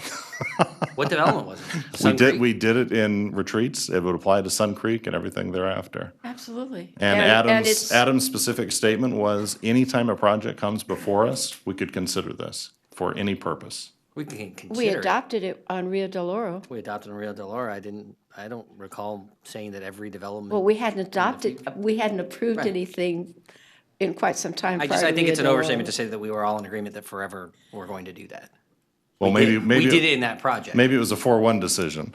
We but didn't it vote, wasn't- we didn't vote for future projects. We voted on the project that was in front of us. And on the policy. I wouldn't agree with that. Well, regardless, I'm inclined to agree with David. I'm not saying I disagree. I'm just saying that I don't recall ever committing that every development for the rest of the future of the city was going to have that policy. That's pretty much my recollection too. However, I live in a neighborhood that is only 14 years old. We signed 34 individual CCNRs, and I know that the realtors in the room will understand that. You get a page for everything today, including the fact that your fence boards are not all going to look alike because they're wood, and wood doesn't all look alike, okay? I mean, that's how detailed it is. But in our neighborhood, there is no ability for anybody to enforce that other than code enforcement. We do have people who don't put their trash cans away. We do have people who have widened their concrete, and they may just skate within the limits of the zoning code, but it's wider than the developer, the way the home builder built it to begin with. And so that facilitates having an RV or a boat or something or other parked on your driveway. We have people who have, even though we have a CCNR that says you can't see any vehicle visible above your fence line, we have people who have, because some of our lots are wide, and we've got people who've put an RV or something or other behind the fence, but it's right there. It's bigger than a bread box. You can see it. We even had one family who managed to squeeze a family motor coach into their side yard, which just absolutely blew me away. And we're not looking for something that tells you what color to paint your house or charges you several $100s to mow your grass or repaint the front of your house. We're just looking for something that is a neighborhood-driven way in which CCNRs can be enforced. I'm not saying I'm opposed. Whether it's Sun Creek or Rio, I don't recall saying. I thought it was going to be a case-by-case basis. I know there was suggestion of doing it, but I don't recall ever voting for it. Could I actually address this comment? I'd like to start by saying I don't disagree with you. For the most part, I think I've had this conversation with a number of council members, but it's disappointing to hear this now tonight. We've been engaged in a design process with staff since 2015, so around the time that you all were having that discussion. So the idea that it's coming now was very difficult. If it's, I've never done an enforcement HOA. I don't know what that looks like. I don't know what kind of debt obligation that puts on a future homeowner, but I'm very reluctant to put additional costs on. We're just an interim bank. And so I'm very reluctant to put additional obligations onto a homeowner tonight, not knowing what that is. If it's something that we can continue to explore with staff as a conversation and not an obligation, I'm open to that conversation, but at a very limited basis that would satiate this desire for control. I can understand that. I mean, I wish I could stand here and tell you I don't agree with you, but I do. Timing is everything, and we've been engaged in this process for 2.5 years. And so if that was a community vision, it would have been helpful to have known that early. But as long as it's a conversation we can continue to have with staff and we can understand on other projects that you've actually adopted that standard, what that actually means for that future homeowner against the existing CFDs and ad valorem taxes that they have to carry, and that we're not burdening them to the point that it's a home is no longer feasible for them, I think it's a conversation we could have. I'm sorry, Deanna, you and I talked about this at great length today, but I still am struggling to understand why setting up a neighborhood-driven mechanism to remind people when they are violating the CC&Rs costs the homeowner much of anything.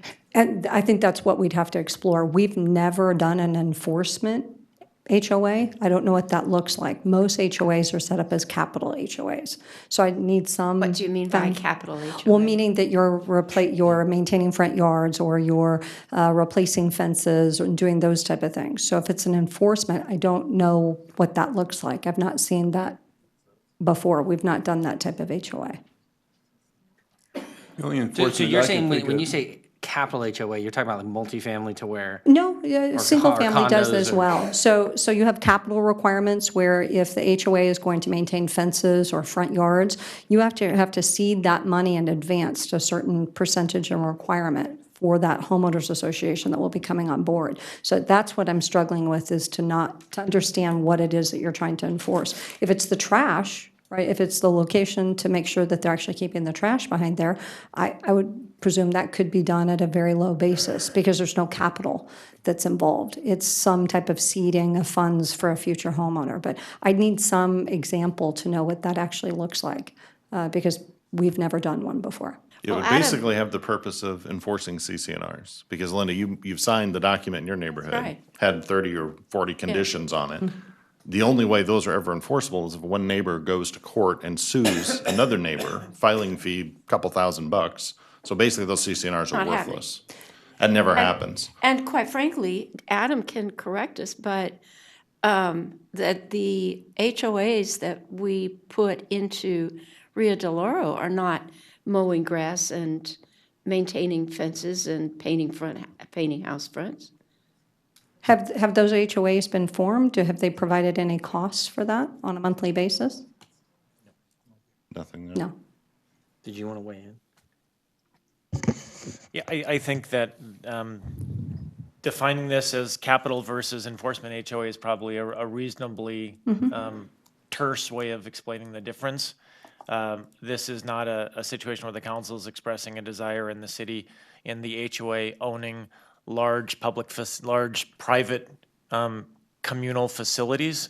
But I think if this is something that is critical to the council's decision, I do, with all due respect to the patience and passion and commitment that the developer is showing here, I would certainly personally be happy to meet with her as early as tomorrow to talk about what the council's vision, or with the city manager or the planning staff to talk about what the required additional condition would be to satisfy the council's vision on this issue. I think it'd be helpful also to have direction to say with that cost not to exceed $10 per month or something, if it's not a capital derivative that you're looking for an HOA. because anything beyond that becomes difficult for the project to be able to bear and for a future homeowner to be able to bear. Well, and and enforcement in general would take at least staff and overhead costs, right? So, I mean, the money has to come from somewhere. I mean, to have someone agree to mow their lawn and to make sure the paint is up to date and everything, and we're talking about a few years down the road, you buy a new house, that you don't have to start worrying about the paint until a few years down the road, and if you're gonna just mow your lawn or landscape it, keep it looking nice or something like that, that's one thing. But if you're talking about something to the other extreme, then we're talking about people like, places like Gold River. When they first began, they couldn't paint the color they wanted, they were very limited on what they could do. And they have to pay a lot more than the $10 a month you're talking about. And I wouldn't approve that, that's ridiculous. That's not what we're talking about. Well, and I think the question is it's hard to say what we're talking about because it doesn't exist. I mean, there's one HOA in Rancho, as far as I know. My neighborhood has an HOA, no professional staff, but enforceable CCNRs because of the way it was structured. Okay. We do have common property we take care of. And that wouldn't be the case here. But otherwise, it's just around to enforce CCNRs. But your subdivision's 12 houses? A little bit It's smaller. 18 lots, but yeah. Okay. So, I mean, I think it's an interesting concept. I just, I get the applicant, has been at this for a while, and I think making it a condition now, I think is a little tough, but if, it sounds like they're willing to have it be considered, so maybe it's something that we can have staff work out. That would be our request, is that it's an ongoing conversation, not an obligation. But I would tell you, standing before you this evening, if it doesn't exceed $10 a month, it's something that we could likely try to help with, very much similar to the trash bin screening. We're just trying to provide a possible solution to an existing problem. So we're open to that discussion. It's just, again, these are end users that have to pay these costs. Yeah, and I think whether it was Sun Creek, and I don't know if we did that for Sun Creek. I know we did it for Rio, but the amount of time between our approval and making that decision and them turning dirt is a lot different than this project. Because your timelines for this, if you had approval, would be when? Weeks. So to start to work this out when we're that close with a project, I think it's different than Rio. But our time managing this project isn't measured in weeks, it's measured in centuries. Right? 100 years from now, these houses will be here. And this city, our successors, will be managing whatever issues the building of these houses lead to.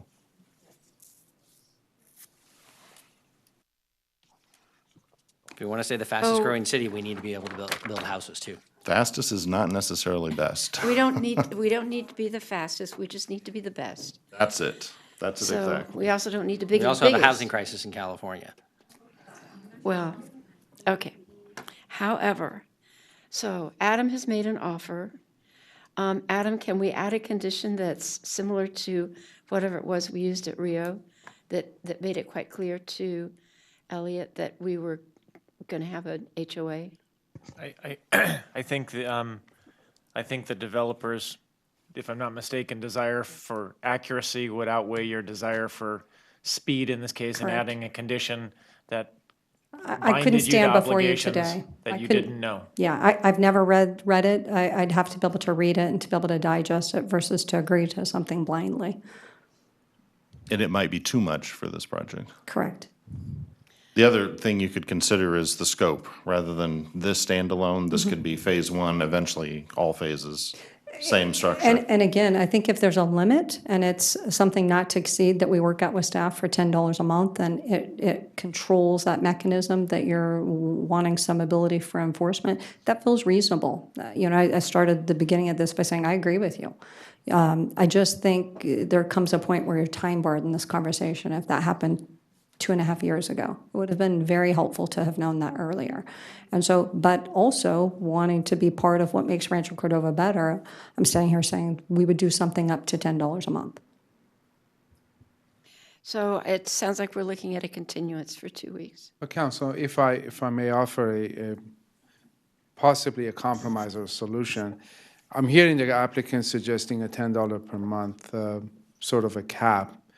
We also have other CFDs on the project that I basically provide additional funding for some ongoing operations and maintenance. If we could continue the dialogue, I'm thinking, in terms of the resources needed to manage the HOA, could be, if we can think of it as a full-time, let's say, code enforcement officer. And the cost for that, $10 a month, roughly produces about $40,000 per a year. That's probably half of a code enforcement officer. So maybe if we could find another $10 a month that could fund a full-time code officer, that may be a solution that we could work towards by adjusting some other CFDs that we have for the project.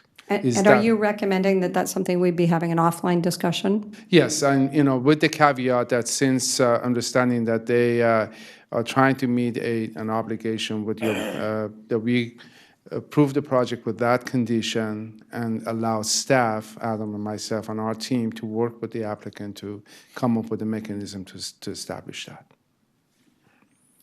So in other words, you're saying either through the CFD or a monthly bill from the homeowners that you would come up with adequate staffing from the city to enforce the HOA or the CCNRs?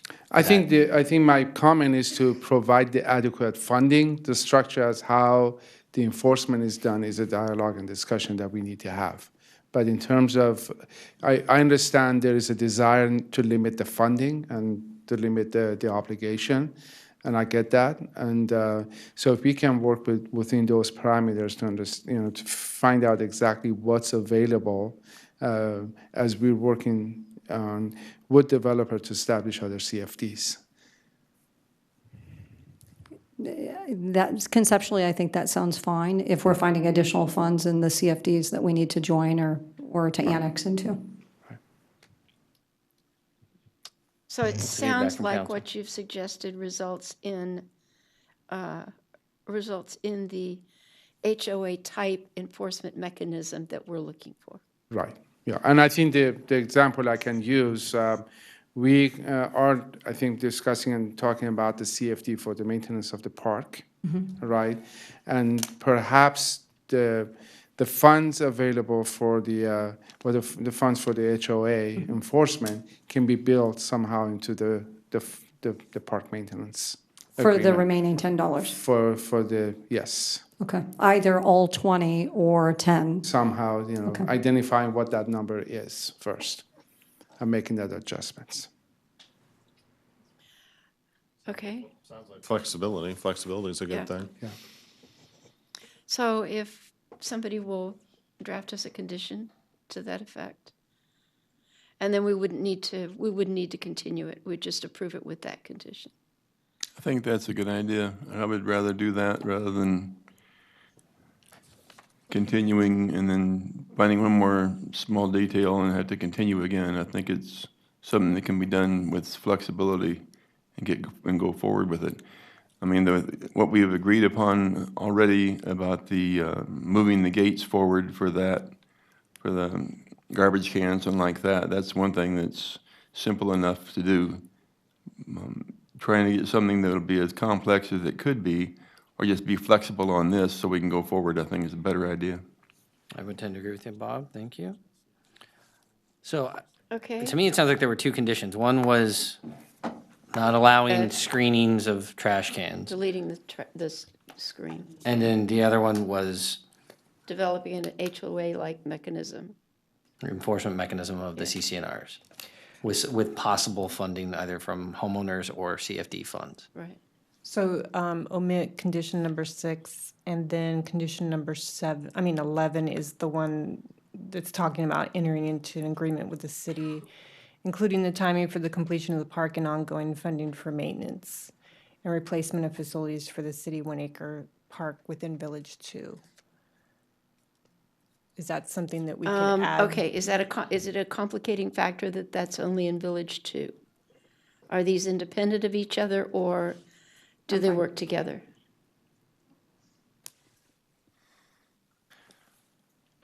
So if we want to come up with a condition tonight and we're dealing with an important subject, one possibility that the council might consider is giving us a 3-minute to 5-minute break to decide together on the appropriate language in place for that. I think that it sounds like might be a better alternative for the city manager, perhaps a developer, than proceeding with stumbling through drafting something orally. So It's a good idea. shall we take a? Well, if we have we're- some items on the agenda that are going to take some time. You would appear so.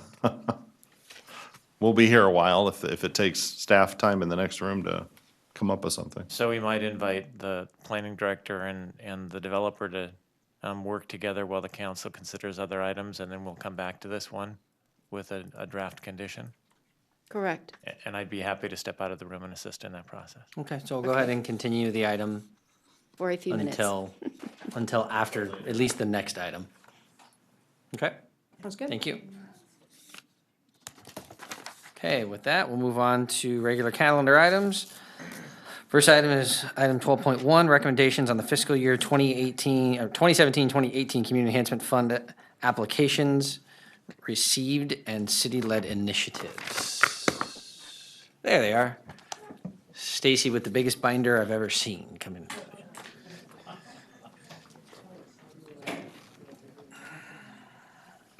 Need a wheelbarrow with it. Hey, Nita. Is it on this item? Okay, thank you.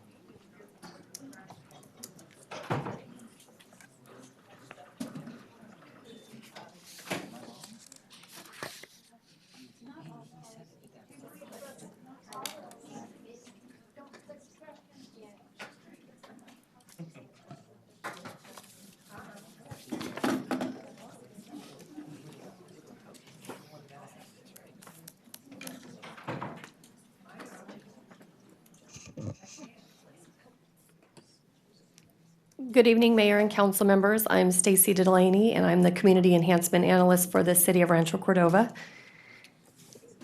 And like the mayor stated, we are going to be discussing the Community Enhancement Fund and specifically the recommendations that were made to council for consideration for funding in fiscal year 17-18. So we're going to specifically look at the community grant applications that were recommended for funding. And then we're also going to look at the department and the city initiatives that were brought up on April 17th, as well as the city council initiatives that you added to the list on April 17th. And I know Councilmember Sander wasn't there at the April 17th meeting, so when we get to that point, if there's any items that you wanted to add to that, we can certainly capture them this evening. And then lastly, we're going to be looking at the next steps, which are the future meetings that we have in case we don't cover everything this evening. But staff's goal, and hopefully council's goal this evening, is to make the full recommendations on the Community Enhancement Fund so that when we go into the budget work sessions on May 23rd and possibly May 24th, that the Community Enhancement Fund section is already decided.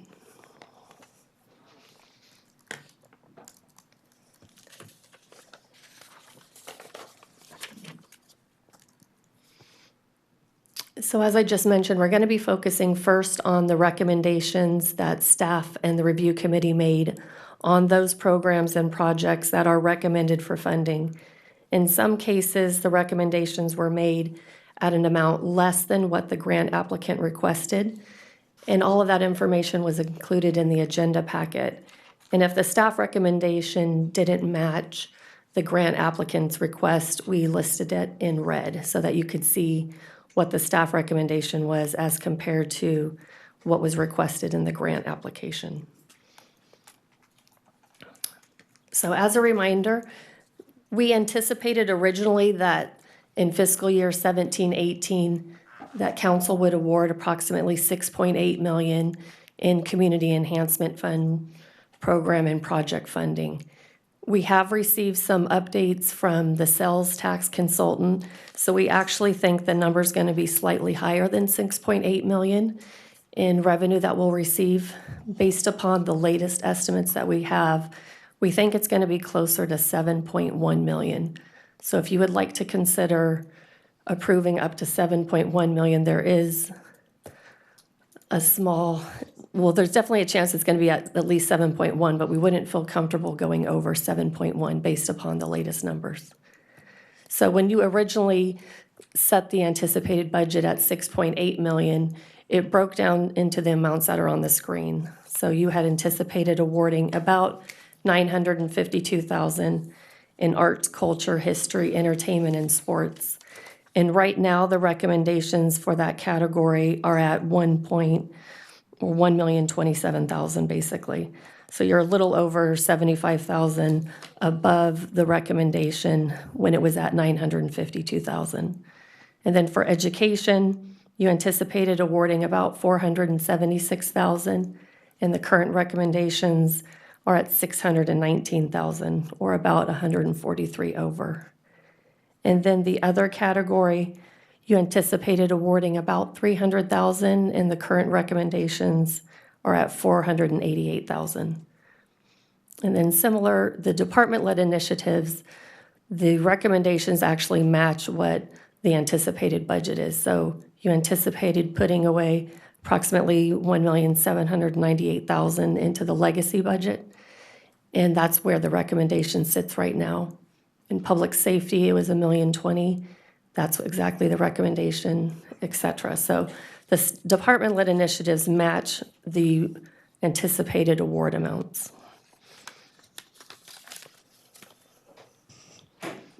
Stacy? Yes. Do you have a previous year total for that art, culture, history, entertainment, and sports conglomeration? I do.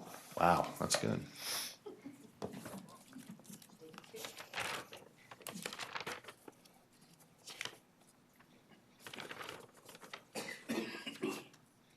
I think just that little bit of historical context Sure. might be interesting, what we did in that category last year or the year before, and education last year or the year before.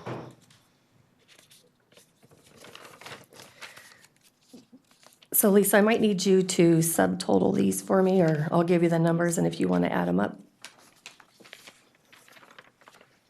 So arts in fiscal year 16-17, so this is just the smaller categories, but there's going to be like arts, then culture, then history, et cetera. So in 16-17, let's see.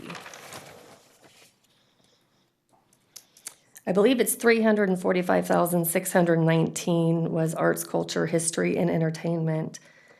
What's going to be different is in 16-17, sports was separate. So that's why this number is going to seem small at first. Well, and didn't we move a couple $100,000 over from arts? Because we didn't even get as many Correct. applications as we needed, and so we moved it over To pay for education. education, or we moved it over for sports? I thought that was sorry. I'm not even on. I thought that was kind of the carryover to afford the football helmets. So sports in 16-17 was 530,876. And I think it was budgeted for like 250 or something. That's the one I thought we moved money for. But I know we didn't get we had budgeted like 500,000 between arts, culture, and history, and we had 200 or 100 and something in grant applications. And that was after, I think, making up a couple things that we wanted the community council to do that they didn't even ask. Lisa, do you have that total? It's just those two. So that total would be 876,500. So that's what it was last year for arts, culture, history, entertainment, and sports. And then in terms of education, I think we budgeted like 500. So yeah, that was like, we went three and change over.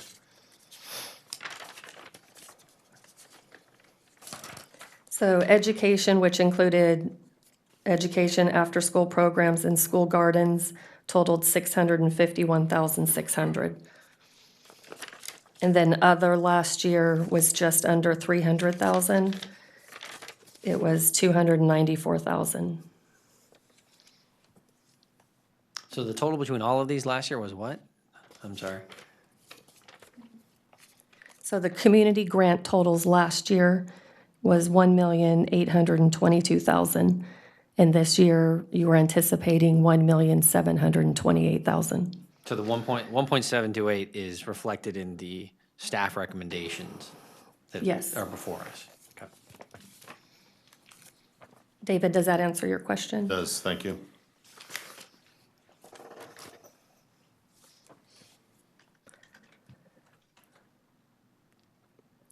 What's on the screen isn't meant to be viewed in the current mode. It's just an opportunity for us, if you're interested in discussing any project in particular, we can switch to the Excel spreadsheet if we want to zero in on a specific project.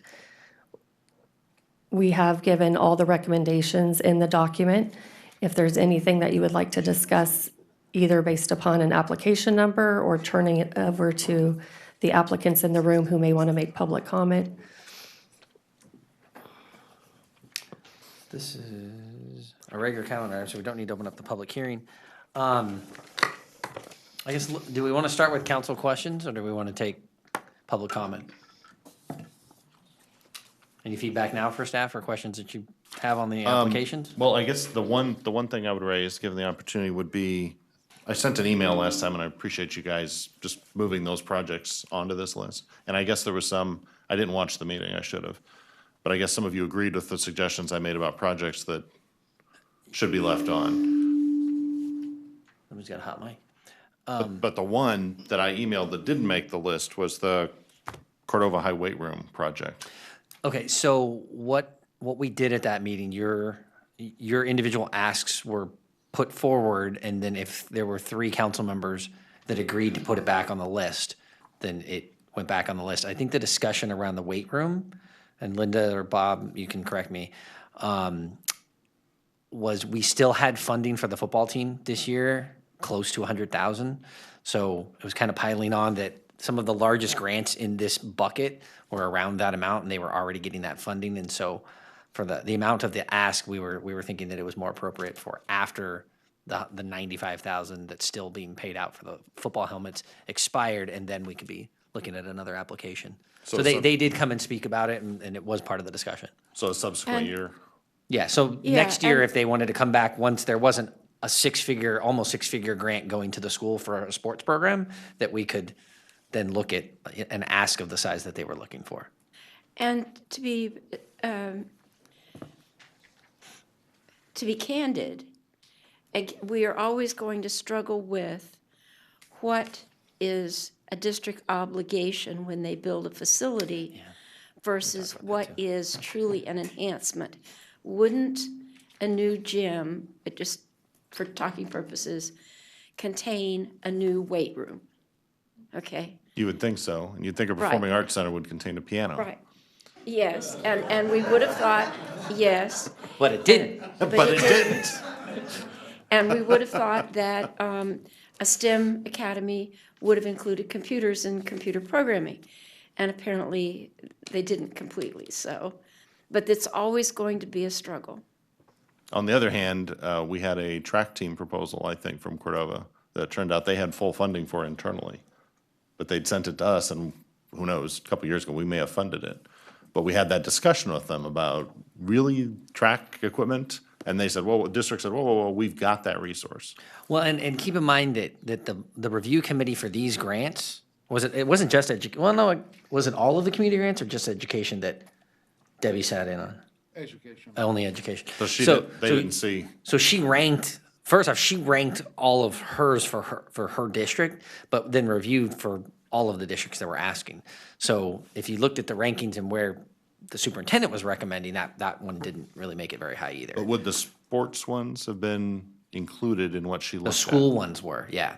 Everything school related? Mm-hmm. Yeah, Stacy, correct me if I'm wrong, she ranked every ask for Falls Cordova. Yes, she did. And what was that one ranked? I can't recall. I mean, this was all part of the conversation, David. So let me look. See, if she's looking this long, it's pretty low, comparatively.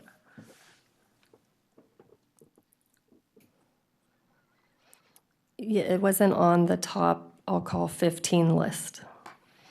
Of 20 or so. Correct. Yeah. So the slight oddity we have is we're funding football well, but we've kind of excluded everything else as a result.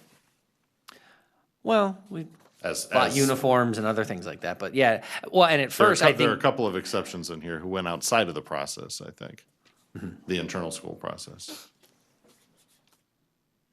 well, and again, some of these, and I think the weight room was one example where they went outside of the process of the superintendent too. Oh, that one also? If I recall, it's been over a month now since we talked about it.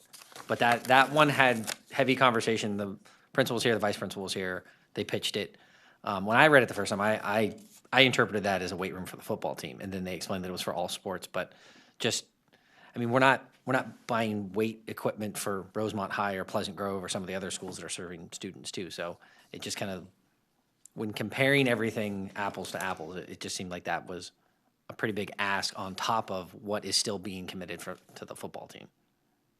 I don't think, I can speak for me, I definitely would want to entertain that grant in a future year, but considering we made a multi-year commitment that's still being paid, that was where most of the council I see.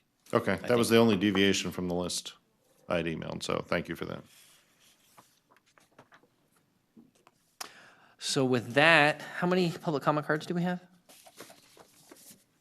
I have 5 comment cards. Okay, if it's 5, then we'll stick to the 3 minutes. I think that's fine. So go ahead and call the first 2. Our first speaker is Chris Capps. Following Chris is Eric McClan.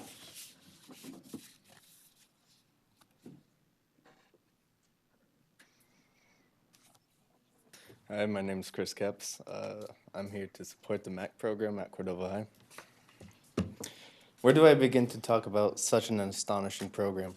A program that is led by alumni at Cordova High School. A program that has made me feel as if I'm worth something, or that I could achieve anything I put my mind to, or that I could lead a team of people to conquer any problem that is thrown my way. I remember the first time that MAC was announced my junior year. Mr. Manch pulled me aside after class and told me all the details that MAC was about, and how it was a leadership program and only the kids that Conrad and himself saw had leadership skills were able to be selected. And he would like me to join.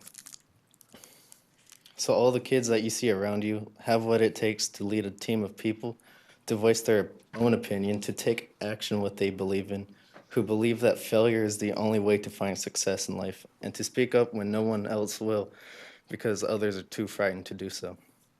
These are the young men and women that will have what it takes to run a business, to better a workplace, to thrive towards their goals, and most importantly, have what it takes to be a leader, because following the same path as others is not something they have on their to-do list. The MAC program is more than just a school program. It helps those find opportunities they might not have found themselves or would have never encountered. Conrad himself would be willing to give life and limb to the kids that come to him and ask for help, or help them get money because they cannot afford a ticket to prom or senior ball, or whatever the case may be. He is always willing to go all the way for the ones that ask for help, and he will never just do a little bit of help. If he says he can do something, he will, and frankly, I believe the students at Cordova High School should have someone to look up to who is intelligent, humorous, optimistic, independent, and who is a leader themselves. The MAC program is filled with those who want to do more with their lives than just sit at home, play video games with Cheeto dust on their fingers, and go brain numb staring at a screen for 6 hours. The students that are in the MAC program are future entrepreneurs, business owners, managers, team leaders, the ones that will thrive for a better future for themselves, and the ones that will throw themselves into challenges that others are too scared of doing because other people are too afraid of failure. The students that the MAC program produces are the students that are not daunted at the sight of failure, for we are all taught to look towards failure as a positive and not a negative in our everyday lives. We are taught that in order to succeed, we must fail in order to be successful, and that we must have perseverance to do more in school and to do more in our work areas in order to better ourselves. Mr. Capps, your 3 minutes has expired. Will you make your final comment, please? I think I don't have one. Thank you, sir. Thanks for your time. Our next speaker is Eric McCann. Following Eric is Conrad Mayer. Thank you very much for the opportunity to speak tonight in front of the City Council. My name is Eric McCann. I'm a physical education teacher and a coach. I've been at Cordova High School for 16 years now. Over my 16 years, I've found three key elements that are successful, or help young adults become successful. That's structure, discipline, and a sense of self-belonging. Young adults need environments that these elements can be consistently, they can be a part of with consistency. Environments such as the classroom and athletics I've been a part of are huge roles in that, but where's the consistency come from when class is over, practice is over? Programs like the mock program step up, fill that area, and provide young adults with more consistency and more opportunities to develop these three key elements to their success. I've seen the benefits firsthand of the mock program. I've seen kids that have struggled with inconsistent lives or struggles at home. Their attendance has increased, their academics have increased, their citizenship in class. It's giving them something to be proud of, something to hold on to, and that sense of belonging that gives them an opportunity to think, before they make decisions, and hopefully continue helping them make positive decisions. The ultimate goal for this program and for all of us as educators is to be a part of stuff that help build these three elements: the structure, the discipline, the sense of self-belonging, to help create a sense of self-worth. And we need more avenues and more opportunities to provide these elements and to provide consistent environments. When young people get an opportunity over the consistency of time to be a part of those things, such as the mock program, that self-worth is what allows them to go on, value themselves, value others, and do great things in society. And it's a huge kind of brick in the foundation of building a bridge where they come to us as young kids, and hopefully through Cordova High School and the journey and the opportunity to be a part of these things, they cross that bridge into being young adults and go on to do wonderful things. Thank you very much for your time tonight. Thank you. My next speaker is Conrad Mayer. Following Mr. Mayer is Anil Kondakrindri.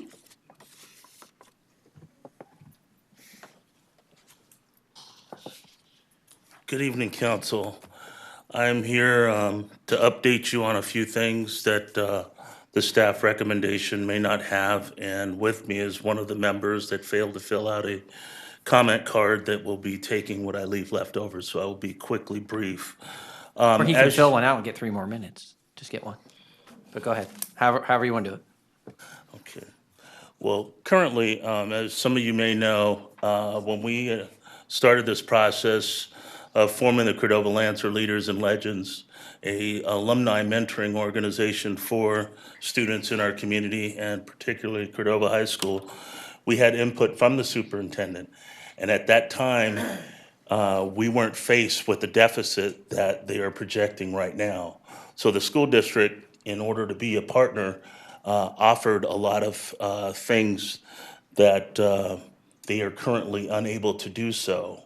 So I wanted to share that because it does impact some of the things we're able to do. One of the things that we wanted to do was match groups of students that were challenged in certain subjects with a teacher after school or a mentor, and that was going to be something that the school district could pick up. Well, they have since pulled back from that and asked that I ask for that in our current ask.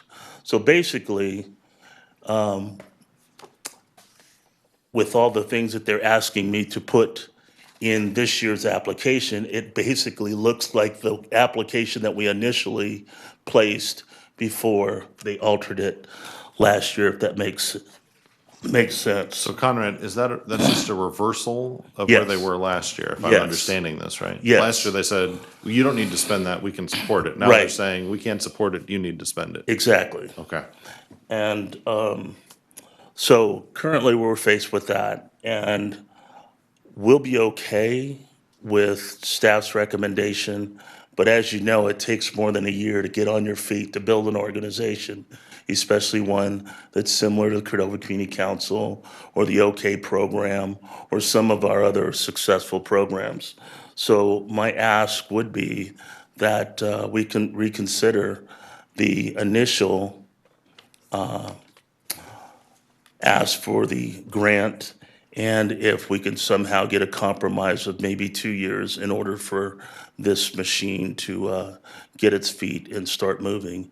And then with my last 25 seconds, I would like to say that in the future, our leadership we'll be sitting down and discussing changes moving forward in the organization, just like any. There's changes in leadership, and I just wanted to make sure that you were aware that that was taking place as well. So thank you. Thank you for the opportunity, and I don't plan on letting you down. Thank you. Our next speaker is Anil Kondrakundi. Following Anil is Meeta Kashat. Honorable City Council, city staff, and my fellow citizen. This is Anil Kondakrandi. I live in a Sunridge community. I'm here in front of the council today to request the grant for the Festival of Flowers. I did see the city staff recommended only the partial funding for that one. Last year we got the good amount of funding, and with that funding we are able to make a lot of progress, and everybody witnessed in this community how much progress we made on that one. I request city to consider the requested funding for this year. This funding request I'm requesting because this festival gained a lot of momentum. People are started calling me every city in United States, not only from around the globe. I'm getting the calls from New Zealand, Australia, and UK, Dubai, whatnot, Malaysia. People are saying, how are you guys doing this festival? What is unique about this city? That's certainly projecting our city image, not only in the United States and this region, but across the globe. Now, a lot of people know about our city name in the world. This festival is just like it's bringing the diverse communities together to have the fun and experience, music, dance, food, arts, education. It's also a great way to promote awareness of issues, honoring the women, empowering the women. We just celebrated Mother's Day. This is a great event to honor our mothers, daughters, and sisters as part of this festival. Not only that, we are also encouraging the young generation to understand the importance of the environmental protection. How can we make sure the environment is sustainable? And last year we did able to bring a agriculture scientist from UC Davis to educate the younger kids, letting them know what is the importance of protecting our natural resources. I can certainly say this festival is unique to this region, not only in here. This is our opportunity that we can show this state, like, hey, in this Rancho Cordova, we are doing this celebration. This is a unique festival. Come and see us. We started with 500 people like 3 years back. Last year, it was 2,500 people. And I requested the extra grant because I want to enhance this festival. I want to take this festival to next level, like maybe down the line in 10 years or 15 years, it can be like another Cinco de Mayo. It can be another St. Patrick's Day, like Oktoberfest. And this will be unique to the city of Rancho Cordova. Just for my closing argument, I did understand like I need to be sustainable in getting the funds. I cannot come back to the city and ask for the funds like every year. I have the sustainable plans after Mr. Kondakrandi, your time has expired. Will you make your final comment, please? By 2020, I'll be really sustainable on these things because I'm getting a lot of gain and momentum from the sponsorship. I request city to consider my request and do the full need of this funding so that I can make it successful. Thank you. My next speaker is Meeta Kashat. Following Ms. Kashat is Jim Brown.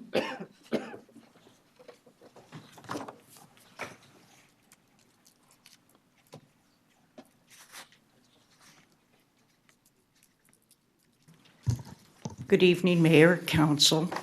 I'm here tonight not to ask you for anything. You're in the wrong part of the agenda. I'm sorry. I don't have any place. Wait a minute. Let me look. That's what we're doing right now. After listening to several sessions of the Community Enhancement Fund, I went home and I pulled out Measure H and I read it. And I thought that perhaps every meeting that you folks have where you're discussing projects and things, after the Pledge of Allegiance, you should all recite the Measure H. And it says, Measure H is I'm sorry, my vision has changed. To enhance city services, facilities, and programs, including enhancing anti-gay youth violence prevention programs, increasing neighborhood police patrols, fixing streets faster, expanding children, teen, after-school programs, removing blight, revitalization, vacant buildings along Folsom Boulevard, building community facilities for seniors, working adults / children, and other general city services. And so this is what we really should be focusing on for Measure H funds.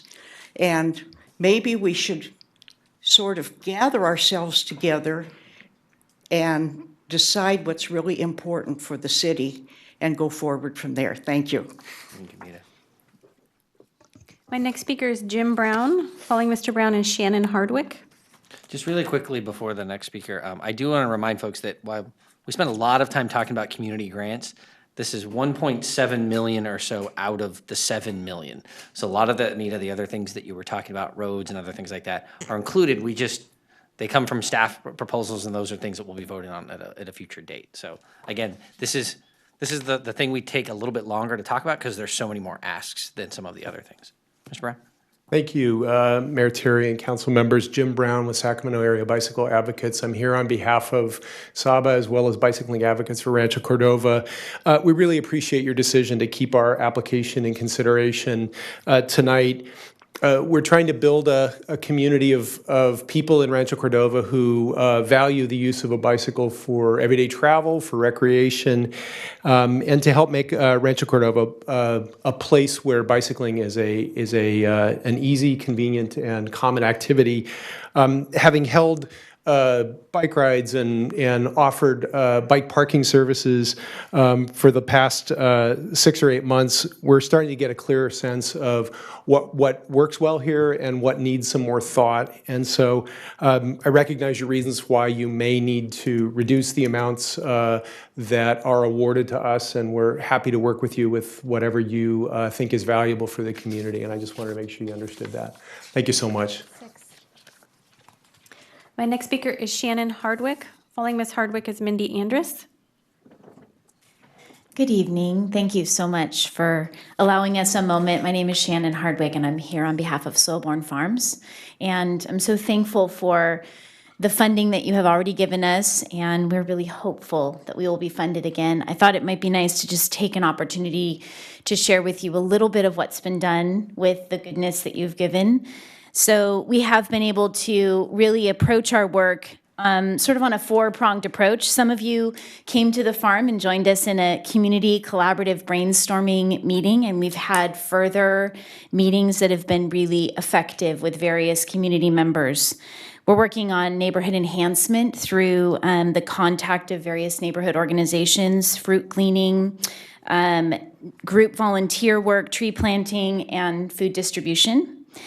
You may know that many students have visited the farm this year, probably well over 600 students from the Folsom Cordova School District, which is really exciting. And of course, we've been working on school gardens. So the progress right now with the school garden work, which was a primary focus of our grant, has been to identify 4 primary elementary schools that we've begun work in. We have started to transform their existing, very dilapidated gardens, and we have offered now 2 teacher trainings and had great attendance, which has been really exciting. We're forming some leadership teams on those campuses, and we've held 2 community visioning sessions at 2 school sites and had great parent participation as well as staff and administrators. We're working with other organizations that are working on those campuses as well to really try to layer our funds together. And so I feel like we're making great, exciting progress. And the one thing I wanted to share with you is just something that I feel like really represents well the importance of this work. And that is, just recently I was over at Cordova Meadows working with a group of students to rehabilitate their garden. They happened to be a special ed class, and a young girl of about 7 years old who struggles with Down syndrome joined me that day. And she was so thrilled to be working in the garden. And the one thing that she kept saying to me all day was, I love this garden. I just love this garden. I love this garden. And I felt like it really spoke volumes to the fact that I get to experience this every day. Working with children in a garden is really a powerful learning tool. It exposes them to so many things. And so I'm very thankful for the opportunity to do that in our schools here, and I hope that we will continue to be able to do that. My next speaker is Mindy Andrus. Following Ms. Andrus is Ted Bosk. Good evening, council members. Good to be here. My name is Mindy Andrus, and I work for the Folsom Cordova Unified School District. I am the coordinator for elementary music, art, and PE, and I'm here to thank you for your past support in funding our grants for the visual and performing arts. We do have 2 visual arts grant proposals on the table, and I'm just here to support that and let you know how impactful they have been to our students and to our teachers and our schools in general. So I am only here just to let you know how much we appreciate it and to let you know that it is changing their lives. With the shortfall that our district is facing this coming year due to the governor's new budget, we are hurting a little bit in our district, and the support that this committee and the city gives to our organization is extremely helpful. I did bring one of our 2 principals tonight to also speak to about how these grants impact their students directly. One had to leave, but I do have one with me, so that's good news, and you can hear from him on how it does affect the kiddos. My summer of my grant will be coming to you in June, and you'll be able to see pictures of students engaged in these activities, their artwork they're creating, feedback from teachers, and the kind of a side product of this program is that the teachers are learning too.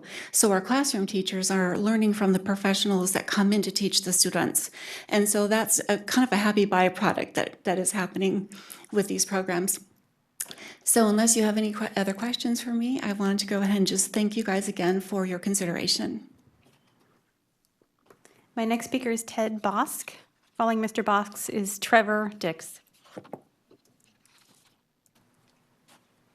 Hello, good evening. I am the other principal. I'm Ted Bosky. I'm the principal over at Peter J. Shields over there on Georgetown. And I just wanted to kind of come and say thank you for all the support. You guys have given us with not just benefits of the garden, some of the garden grants, but also with more recently, we've gotten a lot of the Crocker Art Museum. We're building that partnership with them. And it's just what I've seen with the kids there. It's an amazing thing because art is unfortunately one of those unfortunate byproducts that in tough budget times might have to go away, and we want to focus on, we have to make sure we get the reading and the math and the other things going on there. And this has allowed us the opportunity to bring that art back into the kids' lives.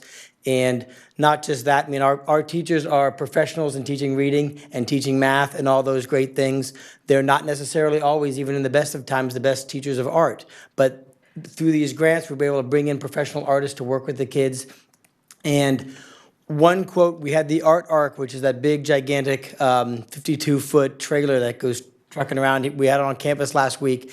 And one second grader, I couldn't tell you the excitement that the kids have just when they see the thing and they were going inside of it. And one second grader came out, and everything's big in a second grader's mind, but it was, without a doubt, he said, the best day of his life. And so when you get the best day of your life out of a second grader, because he was spent an hour doing art in a art arc that we would no way be able to afford without your generosity, really speaks volumes. So you are reaching kids.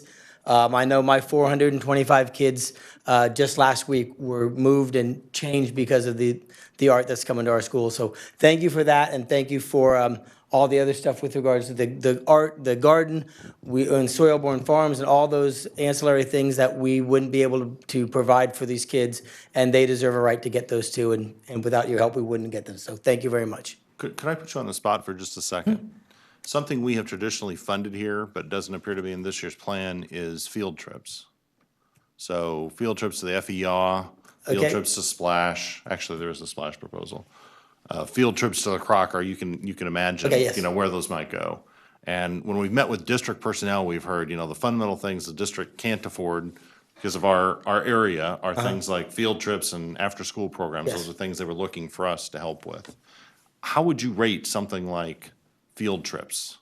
I would rate them pretty high, and I'm kind of surprised because I know that actually my third grade just got back last week because they went to FEA on the Measure H grant. So I know that they just came back from it, and it was great for them because as amazing as the American River is, and we spend all this time here, our kids live right on it and often don't get to explore it or explore it with any kind of knowledge, with guides to be able to know what they're doing. So those local events are great, and any kind of field trips that we can get, it is a challenge sometimes to raise the funds because they do cost money with transportation. So I can't speak to why they're not in this grant. I know that they were. We just took advantage of the ones from last year. So I will look into that and ask those why that's not there, because it is a very valuable thing to get our kids, break them out of Rancho and see all the amazing things that are in the Sacramento area. It's a unique environment to have a river coming through a city like this.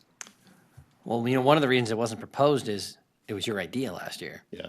So if we want to keep it included, it's something that we probably should talk about, because I know I've wanted to explore. Thank you. Okay, thanks. I was just going to say, before the next commenter comes up, but one thing I was hoping that we were going to explore that, as you said, that made me realize that, I know I sent it into staff, was college visits. I saw that on a line item here. Was there actual dollar amount to it? Maybe I missed it. What line There was it? is. Which line was it?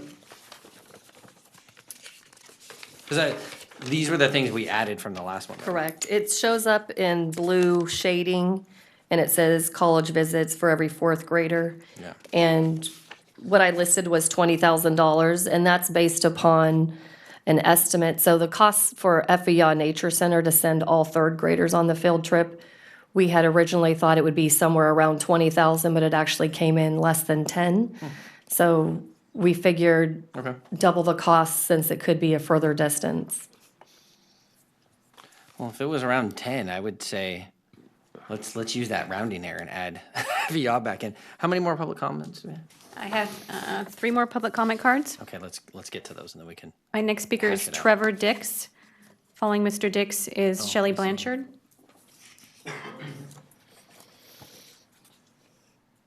Hello, my name is Trevor Dix. I am a member of the mock crew at Cordova High School, and who I am at Cordova, I am the team captain of the JV football team. I am the team captain of the track team, and this year I've been having like a little bit of struggles with my grades and stuff, and mock really has like turned me around and kind of helped me with my grades, and they really like put a good influence on us at Cordova. They really give us like support, and they help us in the classroom. They help us if we have problems at home. There's someone there to talk to, and we've gone on big opportunities to go on to like big field trips. Berkeley College University. We've gone to Chabot Science Museum down in San Francisco. I know we're going to Space and Science Museum, things like that, to see the kids like go on field trips like that don't really get out of the house that much. It's a good opportunity, like to see them smile and everything. And some of my peers at Cordova, like they kind of seem like, they always say, school's boring. Like I want to go home, I want to go home, school's boring. But mock is kind of making like school more fun, more willing to go without your parents telling you to, So I just want to say that thank you for considering funding us and everything, and that I really appreciate it. I appreciate it. I want to give a good hand to Miss Amy Wallace and Conrad for helping me out and everything, and that's all I have to say. My next speaker is Shelley Blanchard. Following Miss Blanchard is Jennifer Lopez. Shock of shocks, I probably won't even take 3 minutes. I wanted to just let you know, first of all, our many projects touched about half the people in the room, because we're working with so many different groups. We have quite a list of projects in this year's request list, and we are perfectly happy with the way it is all turning out, and not that you have funded every wish we've had completely, and we understand that. We actually think The staff did a really excellent job in weighing out our projects. I want to just shout out to the principal from Peter J. Shields, who totally made my day, because the Art Arc is one of our projects, and we hope that his boost will certainly preserve that for another round. And also to just mention that one of the most exciting projects in our list is the activation of the Mills Station building, a 100-year-old building in our community that's about to begin a whole new life. So if I can put an extra pitch in for that, we are so excited about working with the city and getting that going. So for all the organizations we represent, including the orchestra, the band, the sports field folks, all of those who are encompassed in our many requests for the community grants, thank you very much. We are happy and we are ready to go. My last speaker card on this item is from Jennifer Lopez.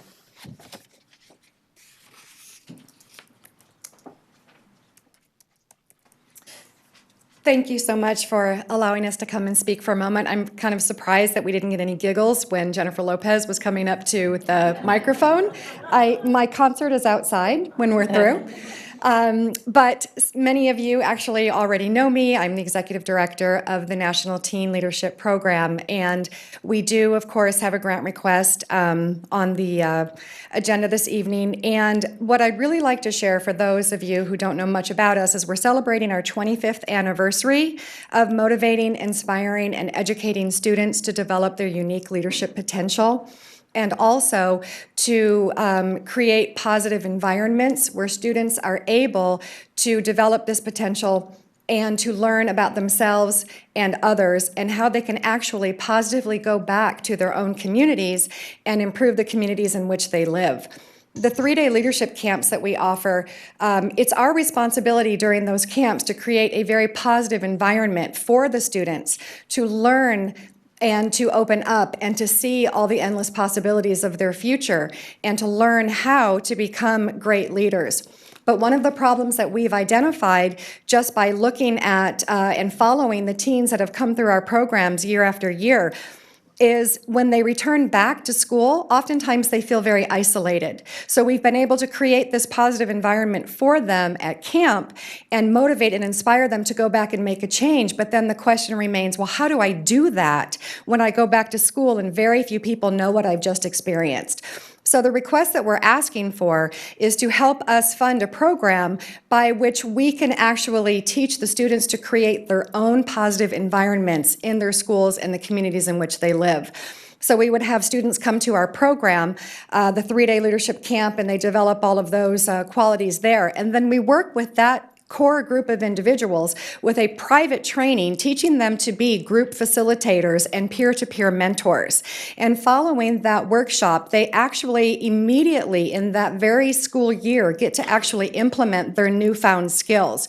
We would bring in our top-notch motivational speakers and developers and trainers to the Rancho Cordova area. We would be able to invite, with this funding, at least 100 students from Rancho Cordova to come to a quarterly workshop. So that would be anywhere from 2 to 4 workshops per year based upon the funding. And these students who went to our camp and then were part of that one-on-one private workshop, learning how to be group leaders and facilitators and peer mentors, would work side by side with our staff in small group experiential activities during these workshops before and after our keynote speakers are addressing the students. So it allows not only for these students to find out who they are and how their leadership potential Ms. really... Lopez, your time has expired. Will you make your final comment? Yeah, the final comment is what this allows us to do is to teach the kids how to create the positive environments in which they live. And year after year, this is something that we can continue. Thank you. Just a question. Do you already have that set up so you can do that I mean, this is something that you haven't done, but you want to do something now that's going to go further than you already have. But is that a program you already have laid out and you know how you're going to do it? Absolutely. And it's actually, there is very much truth to what you said, that it's a little different than anything we've done. But really what it is a conglomeration of different things that we have done. We have a traveling speaker series where we can bring our group leaders and our staff and our amazing professional speakers to different school districts, communities. We've been doing this for a number of years. But what we haven't done is taken a certain number of students that came to camp as a group and then taught them to be peer-to-peer mentors to then go with us with this workshop series to actually help teach the other students that are in attendance there. So it's taking what we already have and just reconfiguring it into a more powerful model. Okay, thank you. Thank you. Thank you. Okay. I was reminded that we are going to talk about the other remaining things for Measure H. So I don't know what other feedback we want to give to staff on the items that are in front of us. I think a couple of us expressed. Now, one question that was all of them, right? I just want to make sure. Right, okay. David points out about the FEI grants, but I recall a handful of schools, like we did a field trip for every grade. Weren't there a handful of those that they went to? I want to say Sunrise was one where each grade had different trips that were part of it. In fiscal year 15-16, I believe that's when the FEI Nature Center field trips took place. But separate from that, in fiscal year 16-17, City Council approved kind of a generic bucket called field trip and assemblies. And that $59,000 was then opened up to the 3 school districts. And the 3 school districts separately submitted grant applications for that funding, and they chose which field trips or assemblies they were going to pursue. And did we some spend of which all of include. Okay. Yes. Did we and spend all of that? They did. Okay. And that's not included in this year's? Correct. If it's something that council wants to list as an initiative, then we would need to include it in 17-18. I wonder if that's something we could include based on need. You know, we have some schools that are very well-funded, organized PTAs. We have other schools with not a single member of a PTA. So there's no structure to help facilitate the field trip. If there was some way to level the playing field a little bit for those schools that didn't have that support, I don't know exactly what the mechanism would be. Well, and depending on the school, I mean, I maybe even target it somewhat, without getting too much into the bureaucracy of it, is targeted at the student, because even schools that have resources, they still have needy students that can't afford to do science camp and other things like that. So, you know, if a student's on free and reduced lunch, then they would be able to apply for a scholarship. Maybe that's the number right there, free and reduced lunch. Yeah, but I'm saying, you still have students like that at our more affluent schools, right? So saying this school doesn't need it as opposed to Right, this one, it's right. this kid needs it Right. opposed to this one. So maybe that's a way to target it, and to say that, you know, it's X amount of students in this classroom that are free or reduced, so we will give you X amount of a grant towards that program. And some of our schools are gonna be 100%, but some of them are still gonna have 10%. Right. So they're still students of need, they're just surrounded by other students that, you know, aren't as economically challenged. And maybe that's also a way to bring down the total dollar amount. So maybe like not to exceed 30,000. I think that would probably help to alleviate some of that, but still allow some support. Didn't it take more than 1 year to get through all the, like the FEI third grade trip? It seems to me that we couldn't accomplish it in a 1-year time frame. They actually did all the field trips by June 30th of that fiscal year. What took longer was, I believe, the art arc or some of those things, because we had to coordinate through the Crocker Art Museum. Okay. Because that thing couldn't just be in our city for. Correct. the whole It had school other year. commitments. Yeah, we couldn't just have it forever. Other feedback from council? I think what staff has put together, while it doesn't give everybody everything that they want, I think it addresses most of what we gave feedback to last time. And so I appreciate the figuring out how to accommodate everything that we wanted to do when we really didn't have enough money for it. So I think what staff has recommended here, aside from maybe trying to come up with an idea around addressing field trips beyond just the college visits that, I don't know how I missed that, but I think if we could add that in somewhere, I think for the most part, I would entertain a motion to approve this in its current I'm just package. curious about the possible change from 6.8 to 7.1. Are there some of the grants that we've been able to do partially, but we could now do all of, that have been maybe a little bit further than others? With the current recommendations, you're still exceeding 7.1 million. So the staff recommendations are actually at 7,206,000, which of course doesn't include, say, 30,000 for additional field trips.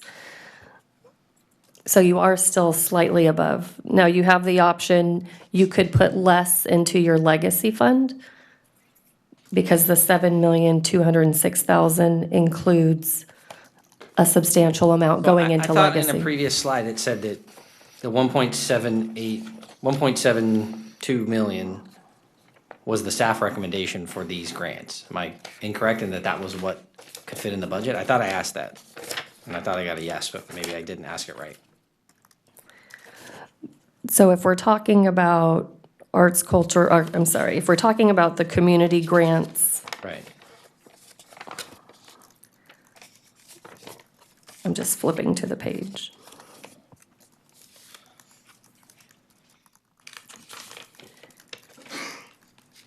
So the total community grants right now are at 2,134,000. And you had anticipated originally awarding 1,728,000. So if you wanted to approve everything, which is an additional 406,858 above the recommendations, plus the 30,000 if you do want to do something for field trips and assemblies, you would then need to lower something from one of the staff or department-led initiatives, such as the Future Legacy Project. So we would need to find 400,000 in savings or take it from somewhere else. Correct. So for instance, I'm just going to throw one out there, not that this is the one you have to, but if you wanted to put less than 1,798,000 into legacy, you could do so, and it would still balance. Say that number again? How much less into legacy? So right now, this anticipates that you're going to put 1,798,000 into legacy. Oh, okay, that was. If you just lowered that amount, you could, in a sense, approve everything. I'll put 1.2. Correct. Roughly 1.3. Yes. Actually, I like the idea of changing the legacy fund. I'm not sure about the others, but to me, it seems like we could be able to. I'm a little hesitant to do that. So here's been my sticking point every time that we talk about this, and I clearly wasn't following the slideshow in the beginning, but whatever we talk about last is always what we take from, right? So we're talking about this, and we're trying to figure out what we're going to fund, whether, like we're not, the staff recommendations aren't on the table if we're saying we're just taking it from legacy funds. So all the department staff, everything that they're getting, they get what they asked for, and then, we're just robbing our future projects. I'm not sure that that's necessarily the wisest way to do it. I think we should look, because it's $1 million for police. It's 1.79 million for legacy, then the community grants. But so economic development and reinvestment, if we want to get to that, so there's 952,000 for infrastructure, 952,000 for economic development, and then public safety is $1 million. So we're going to take half of our legacy projects instead of maybe deciding that something in public works is something that we don't have to have this year. So Lisa just handed me something. If you do approve up to the 7.1 million, which is basically an additional 300,000 in revenue, you would only need to come up with the shortfall to cover the shortfall of 106,858 plus the 30,000. So really you're talking about 136,858. that's the difference we're trying to solve. Okay, so considering we still have a pretty weighty item after this, Cyrus, would you like to have some presentations? I think we know what's in the public safety number because it's been the same thing now this is the third year. Yes. Do we want to review what's in economic development and public works?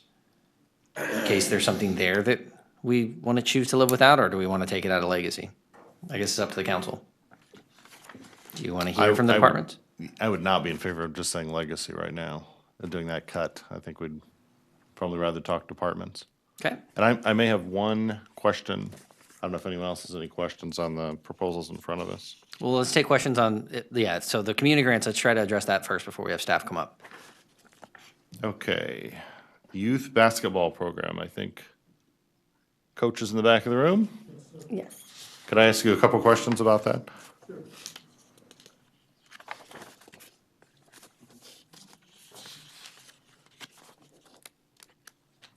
So I see the proposal, looks ambitious to me. Field a team at every elementary school and middle school. Is that a team at each?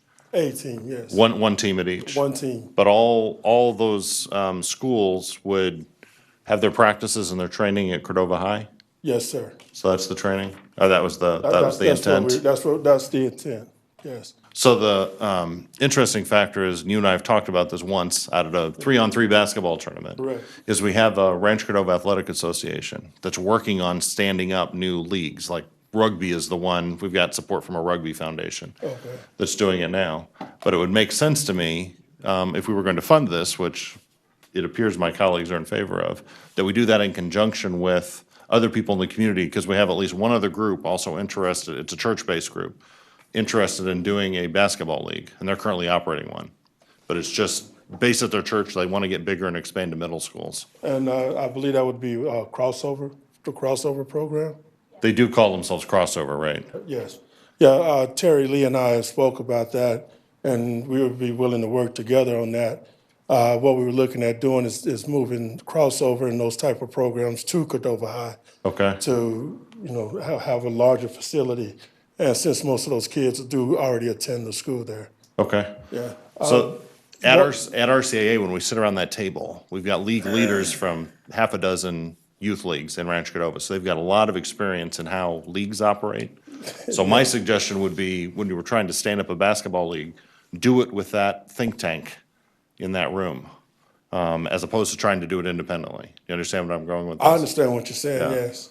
As far as my own personal experience, over 20 years of doing youth leagues and things around Sacramento, what I basically found out is we have virtually no youth leagues in Rancho Cordova. Right. So most of our kids have to go to Elk Grove, Folsom, and other area, Roseville, and pay anywhere from up to $120 to $150 for the same thing that I personally feel can be done $50 or less. Yeah, and I'm a youth basketball coach, so I'm all in favor. Right, I've done with youth basketball for over 20 years in the area. Also, as far as the elementary school aspect of it, Einstein Middle School has a elementary school basketball league that they have for the Sacramento City School District that they already have going on. And each elementary school in the Sacramento School District has a team that play at Einstein Middle School, and one day a week they have someone at the elementary school actually coach the team. But they have a complete league with reversible jerseys, everything going right there, less than 5 miles away from our city. Well, keep in mind, 2 of those schools are in our city. Yeah. Some of those, yeah. 2 of them are. Yeah. So my suggestion, council, you two were talking, so my suggestion was, we've got a youth athletics group Yeah, we already do. working. Right. If we could have this grantee work with RCAA Absolutely. to pull this off, and he's already talked with the person who at our RCAA was working on a youth basketball league, that would make more sense than having a separate program running somewhere else. Completely. And if you're amenable to that. Yeah, I'm fine with working with Terry and those guys, yes. Yeah. Okay, good. Okay. So, So, Oh, did you have another question for them? No, my only comment really is that,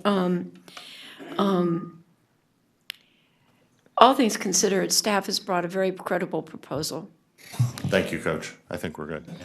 Yeah, all things considered, staff has brought a very credible proposal. The community grants, this is like years of watching the Board of Supervisors try to figure out how to spend TOT money.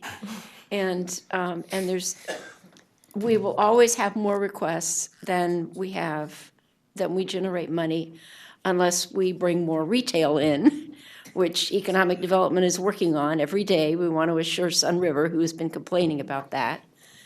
But from my perspective, we really probably need to stick with what is suggested today. But that would still put us over. Can I make a suggestion? Because I'm trying to remember from my notes. I want to know, why is the Boys and Girls Club funded at $100,000? I don't recall anyone saying that needed to be funded again.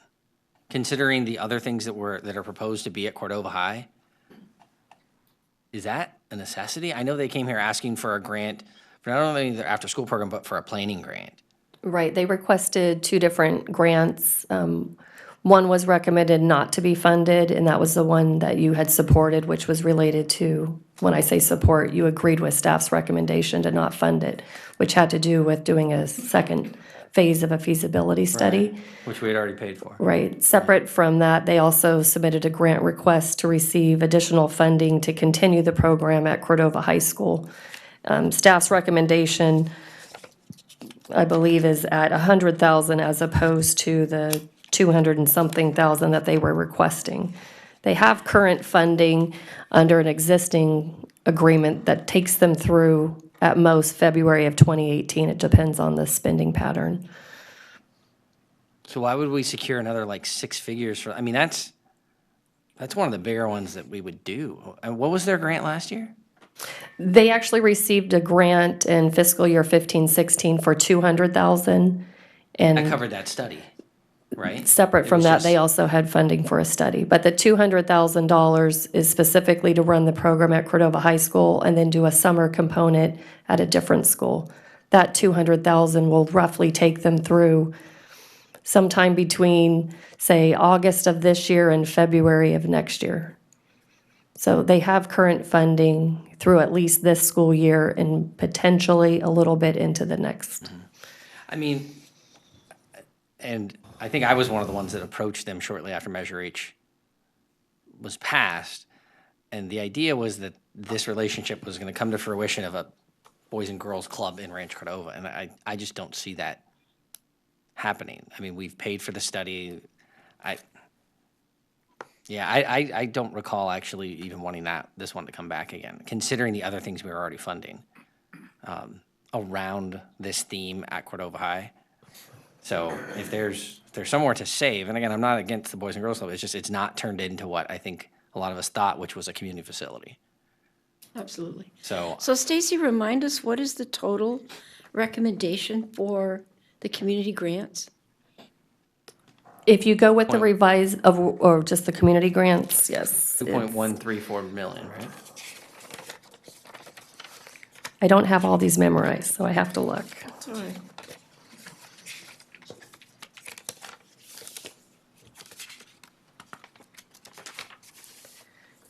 So the current recommendations for the community grants total $2,134,858. Okay, so what happened to the 1.7 that was in the staff report? That's the amount you anticipated awarding. So That's what we budgeted for. you budgeted for $1,728,000. Cyrus, did you I want- think that in essence is the budget that the council established. I think we identified those projects that met the criteria and also those that had received some prior support from the council. So it does exceed the approved budget. So some decisions need to be made. I think I'm hearing from the mayor that maybe we cut $100,000 from the boys and girls. So that will bring that down to about $300,000. And we have 300,000 in additional revenue anticipated. So with that change, we would be relatively under budget. Maybe we could sneak in the 30,000 for field trips. Any reactions to that? Is that confirmed? You would be within $36,858 Without the if you removed the Boys and Girls Club. Was the Boys and Girls Club highly ranked by the education panel? And are they here tonight? I guess that's another question. They were here last time. They were here and last time. I was under the impression, I think we went through some of these to put back and put funding. I guess I didn't notice. I noticed that they were not recommended for funding. I guess I didn't notice that they were in two different spots. If it was me, I'd be looking at metrics like how many dollars per hour are we spending for contact with kids in a program? Or Right. how many dollars per kid that we touch in a, something like that. Yeah, but going back to my school board days, I would tell you too that, like when we started doing priority schools, so this is like Hiram Johnson and all these nonprofits wanted to come and I funded a bunch of them. Like, principal, I need you to meet with this person. And they came back and they said, we need to focus on like 3 core goals this Right. year. So you can't just have everything and just say, okay, we have all this money, we're just going to throw it at Cordova Right. High.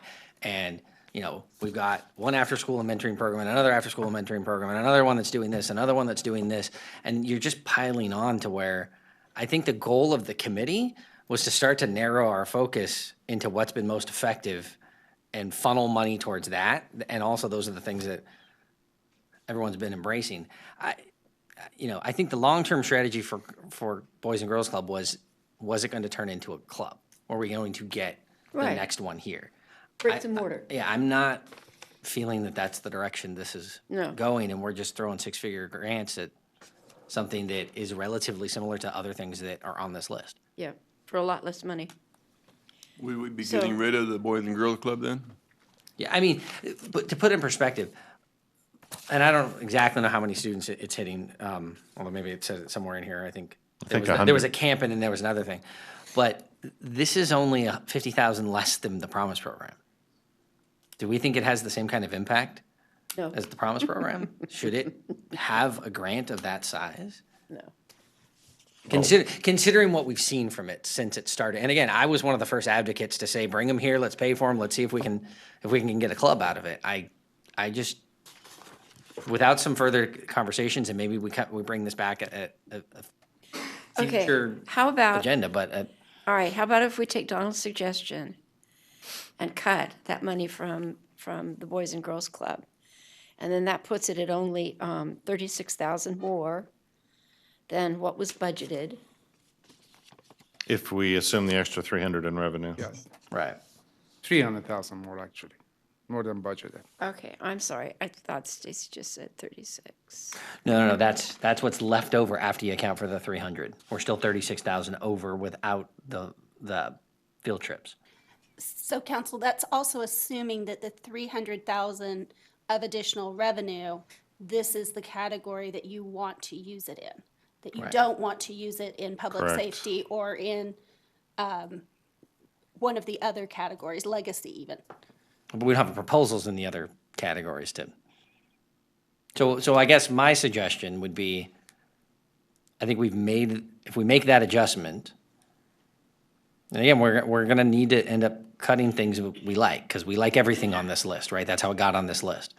But I think, looking at, and I think there's also been some conversations about outside organizations being funded to do work in Rancho, and this seems like that kind of fits the bill. I love Big Brothers Big Sisters. We didn't fund it last year. It's kind of the same thing. If that gets us to our sweet spot, and we take in order to do the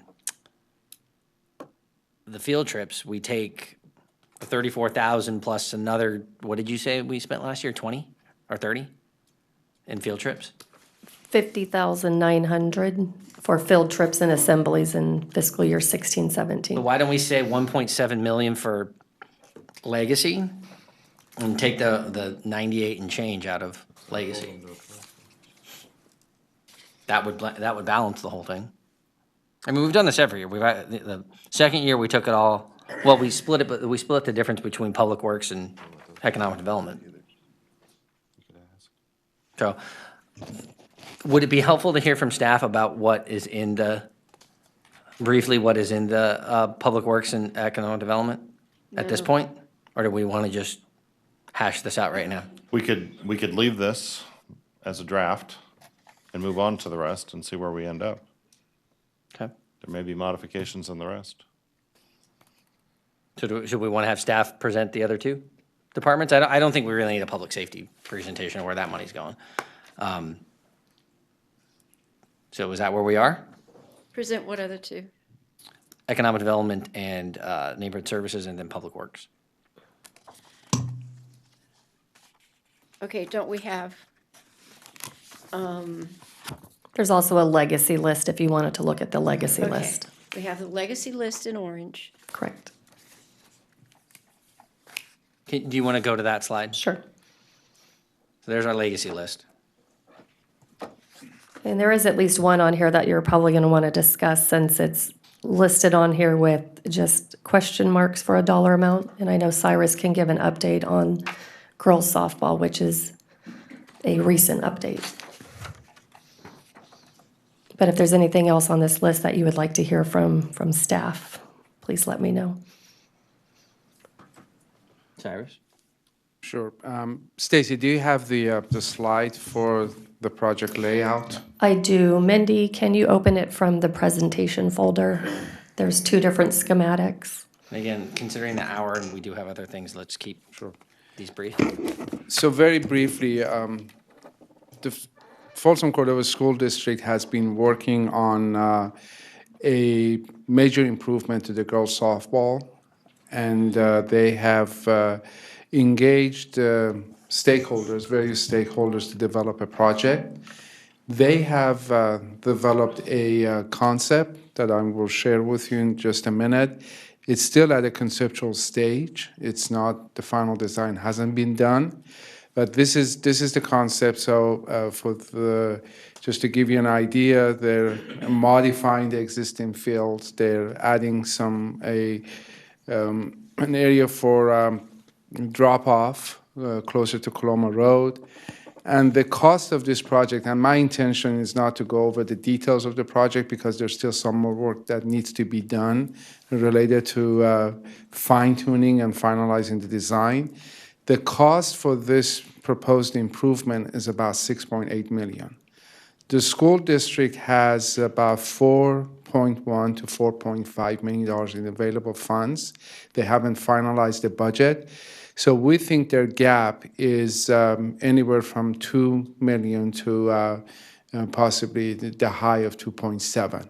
So they have made a request that if the city is interested in funding the gap as part of the legacy projects for the city. So that's the information, that's the latest information I have from the school district, and we need to make a decision on that because based on the decision of the city council, they will scope the project to fit their available budget.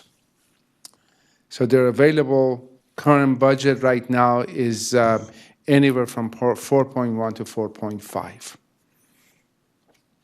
And the cost of this project, the estimated cost of this project is at the high end. We think they need to do some more refining of the cost, but it could be as high as $6.8 million. Any questions? Okay, but the problem is, this is the devil's in the details.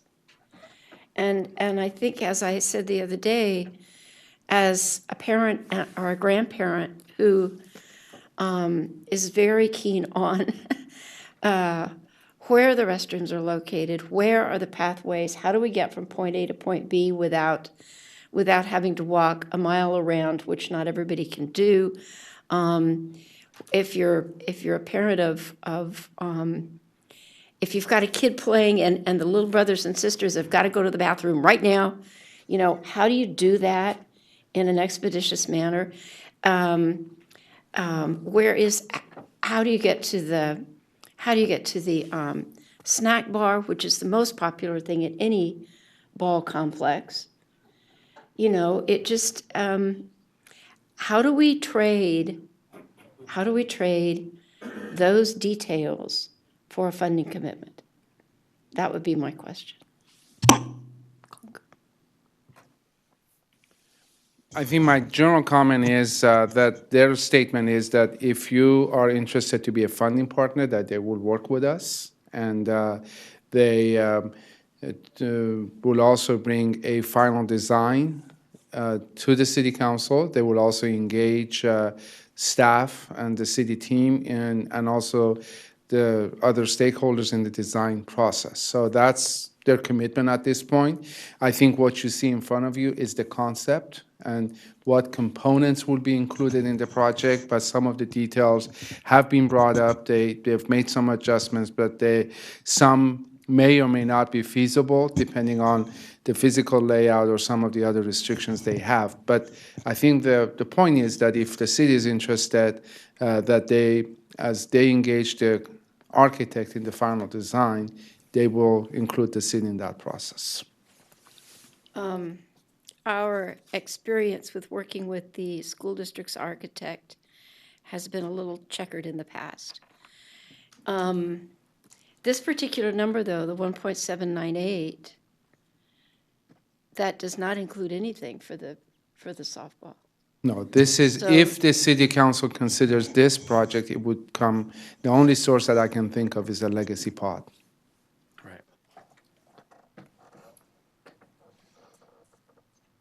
Actually, it's in the total scope of things, probably a bargain for the product from our point of view, because otherwise we could be talking about, do we need a new, excuse me, need a new girls softball facility and a new Little League facility or something like that. Right. This, huge partner. Yeah, this is important. I mean, this is like having a bird in the hand. It's what we hoped we had with the pool. Right.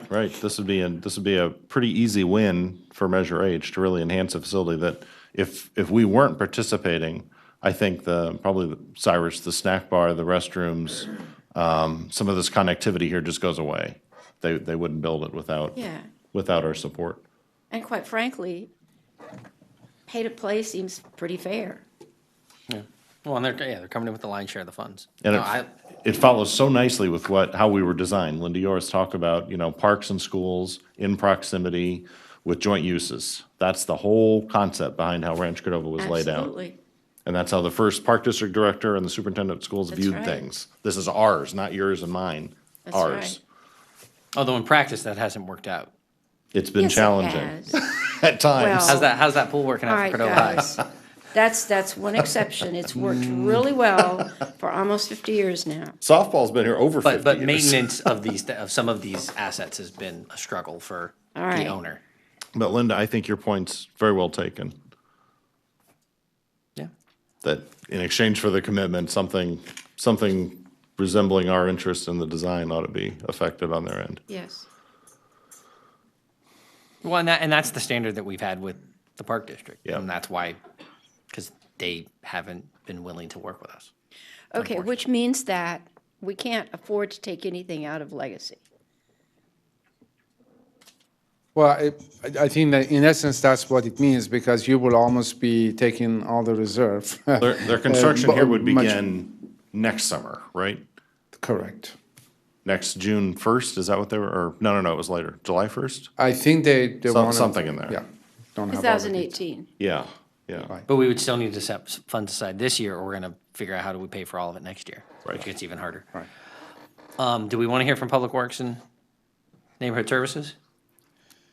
So as you start thinking about the other projects, the range of numbers for this project, for this legacy project, I think it's probably about 2 to 2.5 million. So that's about the range that we need to be thinking about if you have an interest to commit to this project. I would suggest we commit to it with that sort of a number for staff, and that we probably appoint one or two of us to oversee that, or to work with them on that. I would tend to say that we would leave that to staff, especially for something this large, that if a couple of council members give a lot of input, and then at the last minute, 3 other council members aren't a fan of that, and they've gotten that far down. So I think allow staff to do some negotiations, and then bringing it back for a touch-in with the entire council is probably. The design process time window is tight. It's Right, very that's- tight, yeah. That's why I'm saying probably not have elected slow it down. That's my suggestion. I'm not sure there was any intent to slow the process down. But we also know that if Based we on don't take. availability and a lot of other things, it might take a We also while to know get that if there. we don't take the opportunity to step in, that they will finalize a design and tell us it's too late, That's the risk. That's happened before. all right? So, You want to weigh in?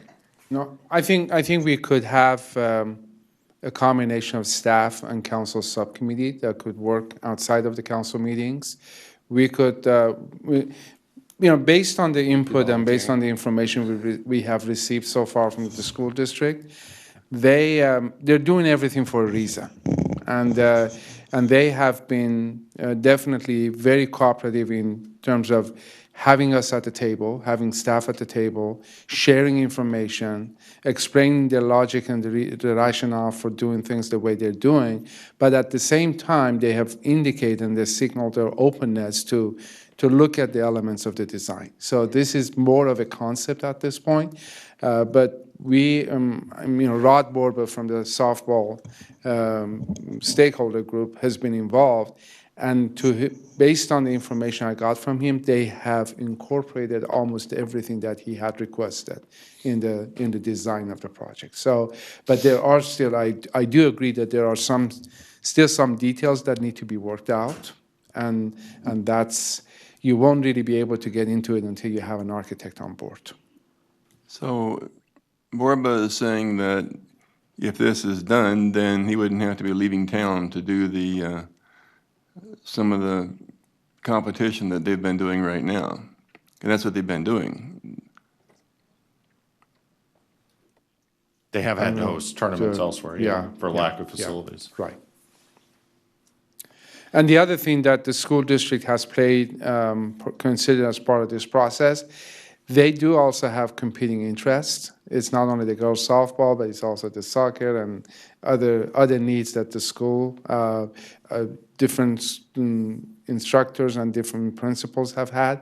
So this is, in terms of the concept and the design and the layout, is the concept that there seems to be a compromise amongst the school administrators themselves. sure, and that probably relates to the overall layout, not so much the details. I mean, we're looking at football, rugby, soccer all over the softball fields at different times of the year. So those are not the kinds of details that we would necessarily want to get involved in. That's correct. So just looking at the time, and we're on slide 6 of 16. So if we want to hear from the other departments, I'd quickly go through those to decide if there's Don't- something there that we want savings from. Because it doesn't sound like there's things here that you want to find savings with. I just have a question about the other categories, the food locker facility. I can't find that fund all items except 3, 5, and 6. So they actually contacted me today, and they've received a lot of the items that they originally asked for in the grant. They were able to get through other sources. So they did email me today indicating, for instance, that they have someone that's donated the freezer conversion unit. They've had someone donate almost all but $1,000 for their rain gutters and downspouts, et cetera. So they've actually come back to me and said, we really only now need $17,000 and not $24,500 because we were able to get these things donated after the time we actually submitted the grant. Wow.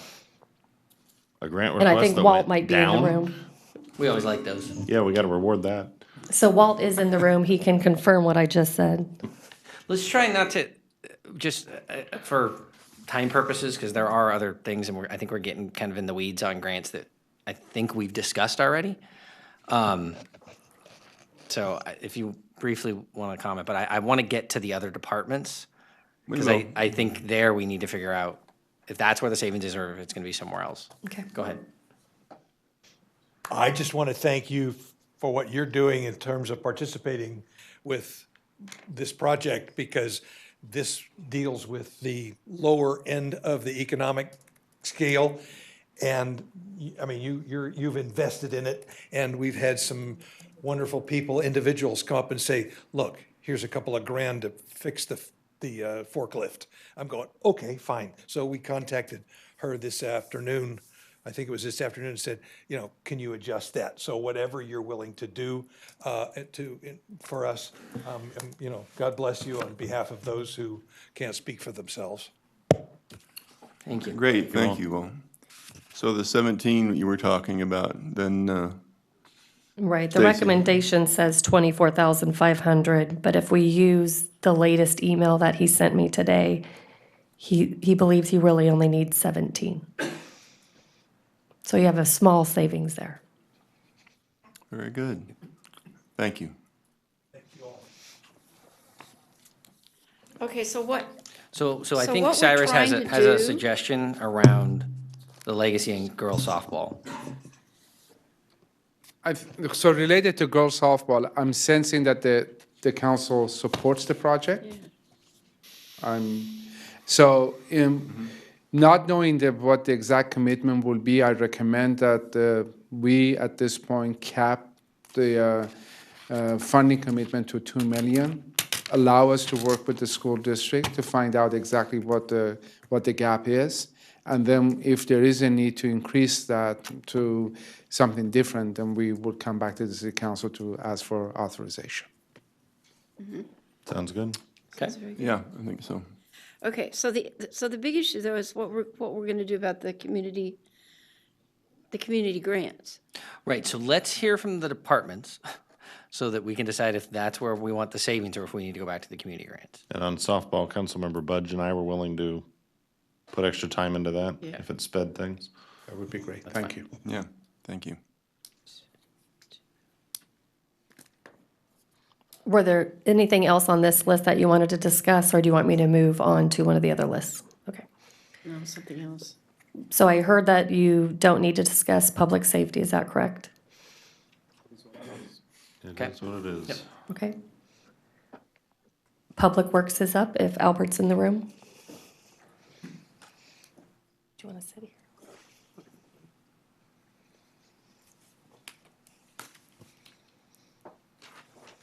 What is it you don't need?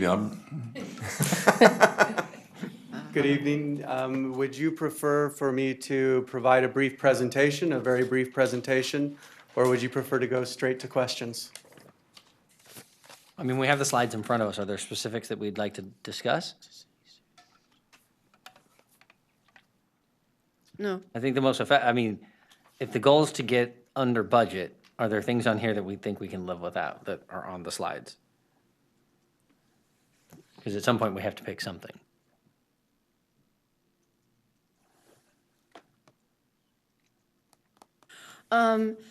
Yeah, just a question about the language used here. Not that 30,000 is a large amount of money, but, I mean, in the scheme of things.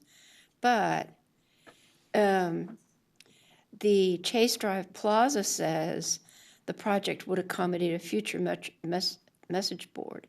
So, oh, I'm getting it. So the 30,000 is only to the design of the message board. Build it. Well, if it's to be future, why don't we design it in the future? Do that? That would certainly be an option. I'd be fine with that. We'd need whatever utilities are necessary for one in the future, that sort of. Well, they can put That'd the be part of the utilities Chase, in. the Chase Drive Plaza construction, right? In the existing design for the plaza, we do have the facilities necessary so that we wouldn't have to disturb the plaza in the future. So we have the conduits in place such that we could run whatever power or communication to a Right. future sign there. And that's part of our existing design and will be part of the plaza construction. It would accommodate that future installment. Need some sort of a cabinet location, or I'm not sure. Whatever the technical backup would be for a sign there. Yeah. And he can deal with that. Okay, so a whole $30,000 saved. I appreciate your presentation slide, though, on the litter and graffiti abatement. That was very informative. Thank you. So we're agreeing we're saving the 30,000 for this year, Correct. right? Big cut, yeah. Every buck helps. So let's see, 30,000 plus the 6,000 from the food locker plus. The food locker's already built in, right? Any other questions for Albert on his slide? Okay, thank you. Thank you very much. Kurt, are you coming up for economic development?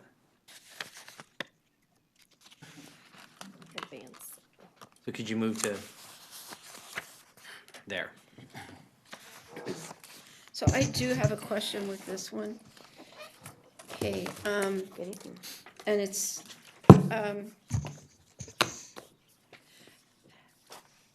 how does purchasing one single-family home for shared housing fit into whatever overall strategy we want to adopt for addressing homelessness? Good evening, Kurt Haven, Director of Economic Development Neighborhood Services. We were given a budget number.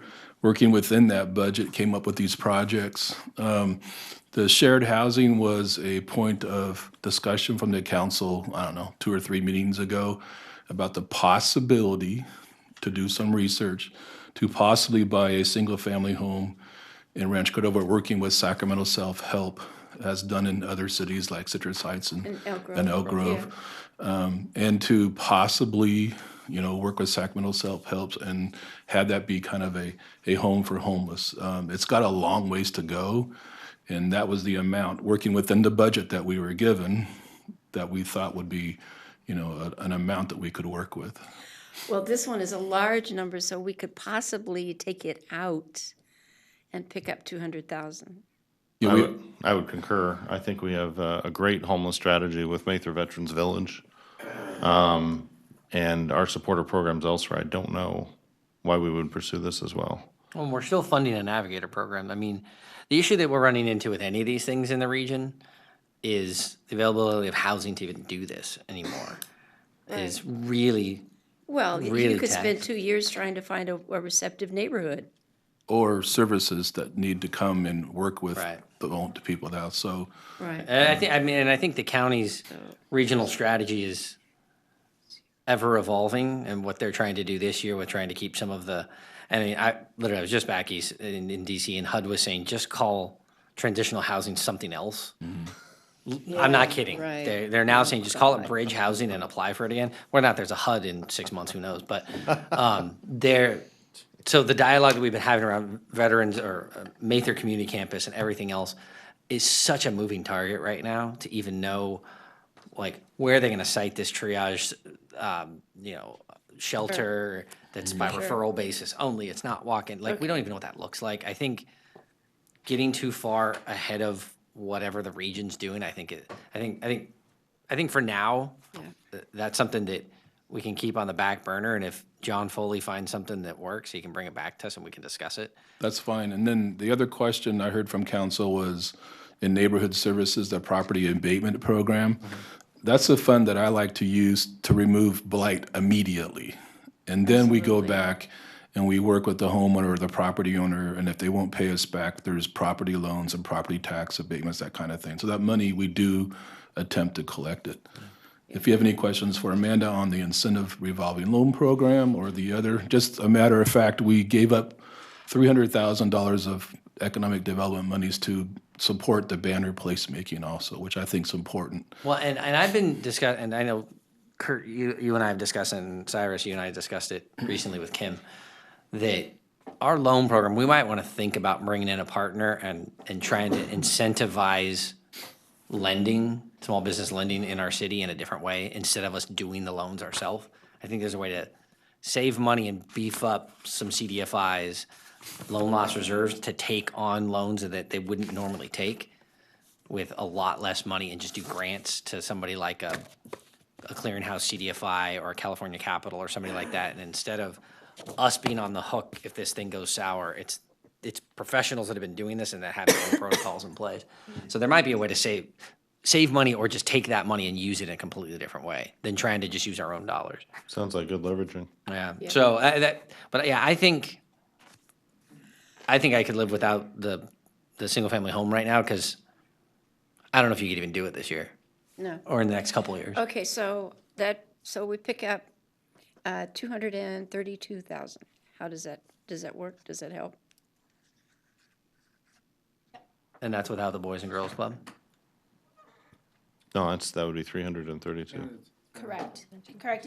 If you added in the field trips, removed Boys and Girls Club, the Chase Drive message board, shared housing, you're now at 6.9. So you are under. So we actually have, so do we want to leave Boys and Girls Club in? I would suggest actually Or do we want to? reversing the cut to mock. I mean, given if Boys and Girls Club is out, the district has reversed their position on mock. That was maybe 15? 15. Yeah. Sure. Yeah. Well, if we're at it, then I would say the Telangana organization as well. Because how much would that be to put it back at full funding? There are two cultural event applications in Yeah, here. this is the flower festival Yeah. Well, no. that we had the presentation on. Yeah, it is. Yeah. Yes. There was the other one that was three of them. There were three different events that they wanted to do, but only one was really eligible for funding. Okay, so you guys all printed yours out. I have mine in here. Number 62 was the one from the Sacramento Telangana Association. Their full ask is $14,600. And you're recommending what? The recommendation was 6,000, so Yeah. you would need to increase it. Yeah. That's the let's fully fund facility rental? Is that how you came to that number? The 6,000? We were matching the in-kind contribution. Oh, I see. So I'm fine with that. And then, So you would go from the 6 back up to the 14? 14. And then application 16, after we had met with legal to look at their application more closely, there were two elements that legal felt we could fund and it wouldn't pose any problems. Those two elements combined, the exact total is $6,555. The recommendation originally was made at 6, which would match what we were originally anticipating for a similar program, but through Sacramento, Telangana. okay. So I would be fine with bringing that back up to full funding, Yeah. assuming that it's still eligible. So Mock would go back, Telangana would go back to, or would go to their requested amount. We could fully fund Positive Coaching Alliance. No, before we start adding a whole bunch of things in, Or we have 300 to. under. No, we have to, No? we have to With the rounded? account for the community grants, which Yeah, we is just over did. budget. No, That was the goal. no, it was over budget 36,000. No, it wasn't, not according to Cyrus and Stacy. It was If over you- 336,000. Correct, but if you That's if you don't. assume that the higher sales tax revenue will come in fiscal year 17-18, you could essentially approve an additional 300,000 and still be within budget. So we were trying to fill a different amount. And there'll always be some that don't spend. Right. So all in all, if we funded everything that was in the staff recommendation minus the Boys and Girls Club, and then fully funded Mock, I know we're doing a lot of addition and subtraction all at once, but fully fund Mock, fully fund Telangana, how much are we under with the adjustments that we just made? You are at 6.92. Aren't we also talking about having? And we have up to 7.1. Is that roughly? Assuming revenue growth, yeah. Right, and that also, realize that is assuming in the legacy that the other items that you have asked to be considered, that the dollar amounts that we have estimated are in line. Well, there's no way for us to adjust those without, I mean, Right. so we're But to have. we're roughly 100,000 under. The 7.1 is the number I've got. So if we're at 6.92 and we're needing it, and we can't go above 7.1. If there Didn't were, we just remove the 202 from the single-family home? we did, that gets us just about 100,000 under the total budget or limit. So Okay, then thinking conservatively, if we leave it the way it is, that accounts for the circumstance if the generation is not the greater number. It gives Cyrus some room to come back and request money for girls softball if necessary. It's kind of like having a reserve. but we have more than that in the reserve for legacy, right? How much has been set aside in the last 2 years for legacy, not including the 1.4? Not committed, you are sitting at about 800,000. So we have 2.2 in reserves right now, and we're saying not to exceed 2 million. I was only gonna make one more suggestion So of. we're cool. Yeah, well, I was gonna make one more suggestion of fully funding a request. So I was gonna say, fully fund 916 Inc. What did we do with field trips? That's That's field trips included. are included, right? So we did add 50,000. 30,000. Oh, 30,000, excuse me. 30,000. Keeping in mind that we're setting aside 20,000 for every fourth grader to go to college, to visit a college. Yeah. So I was saying 916 Inc. is at 46,501. 3 of us I know just went and saw it, so. But if you use that as a precedent, our next May and June are gonna be hopping. Yep. I was moved. I thought it was an effective program, and they're only gonna see half the students in schools based on their current funding.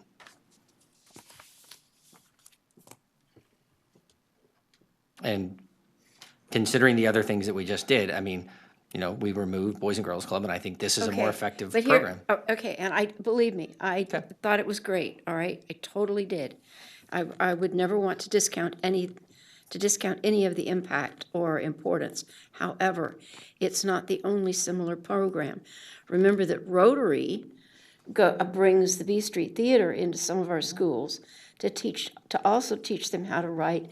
They produce plays, and next Saturday, they're going to actually perform some of the plays that the kids from all over Northern California produce. So 916 Inc. is not the only similar we're funding that. service coming into our elementary schools, teaching kids to write and express themselves. Right, well, and again, I'm looking at the ones here that were lower, that were requested a higher amount, and we have, since I've been here, I haven't seen staff under or overestimate our income. Actually, to some frustration, honestly, a little bit, that I don't recall us not getting what we estimated on much thing. Unfortunately, last year in the sales tax, we did grant out 7.2 million, and we got 6.1 million.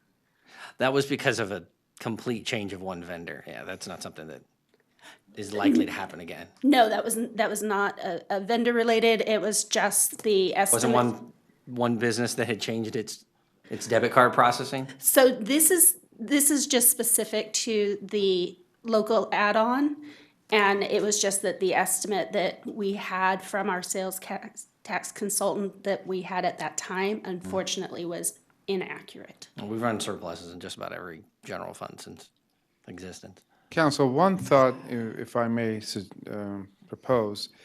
Next Tuesday evening, on the 23rd, we will be holding our budget work session. And I'm sure there would be items that we may want to adjust and modify related to budget. So maybe having a bit of a wiggle room in Measure H to be able to utilize if there is a need with any of the other programs that may be not a bad idea. Just a thought. So we can leave it the way it is. I was just looking at the value that is in some of these programs that we've seen. I mean, it's fairly arbitrary to increase any of these. But if you have the room, I don't like sitting on reserves. I like having impact in the community.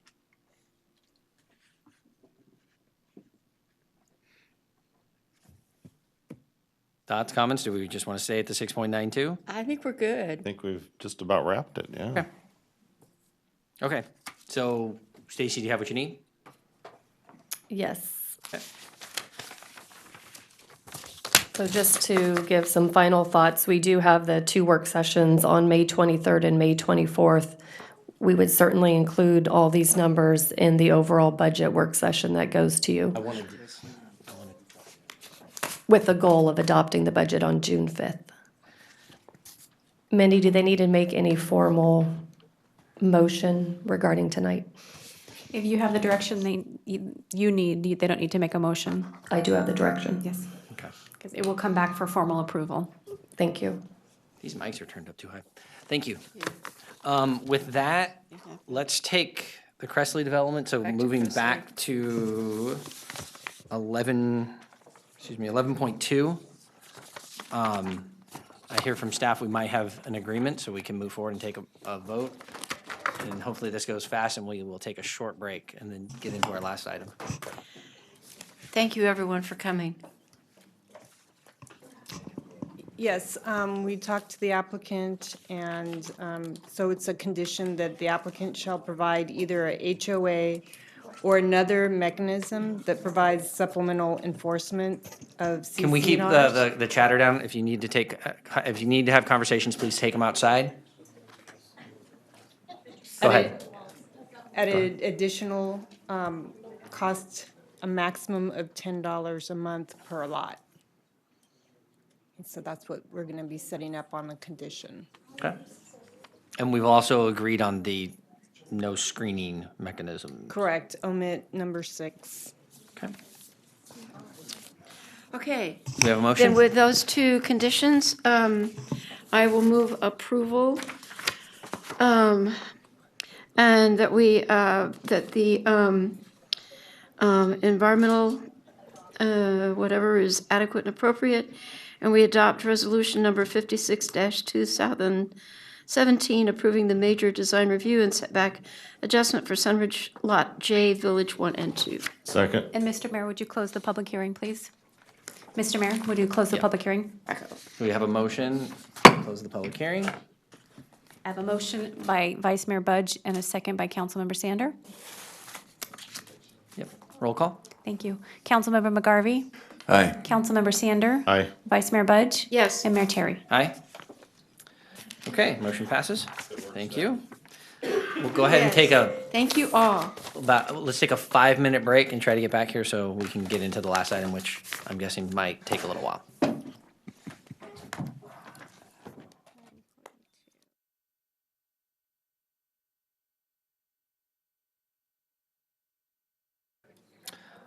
Okay, let's go ahead and call the meeting back to order. We have item 12.2, council discussion and direction to staff regarding options for filling city council vacancy. Let's take, if you wanted to keep your personal conversations going, please take them into the hallway.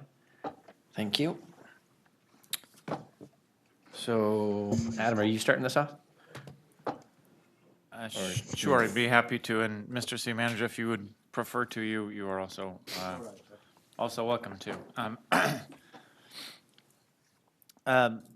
The City Council's comments, I think, reflect the community and council's mourning of the passing of your dear colleague, Mr. Skoglund, and having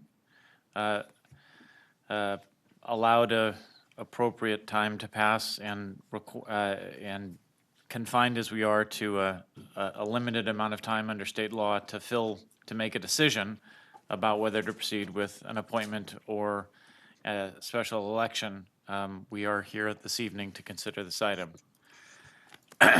Under Government Code Section 65512, the council can either fill a vacancy on the council or call an election. The only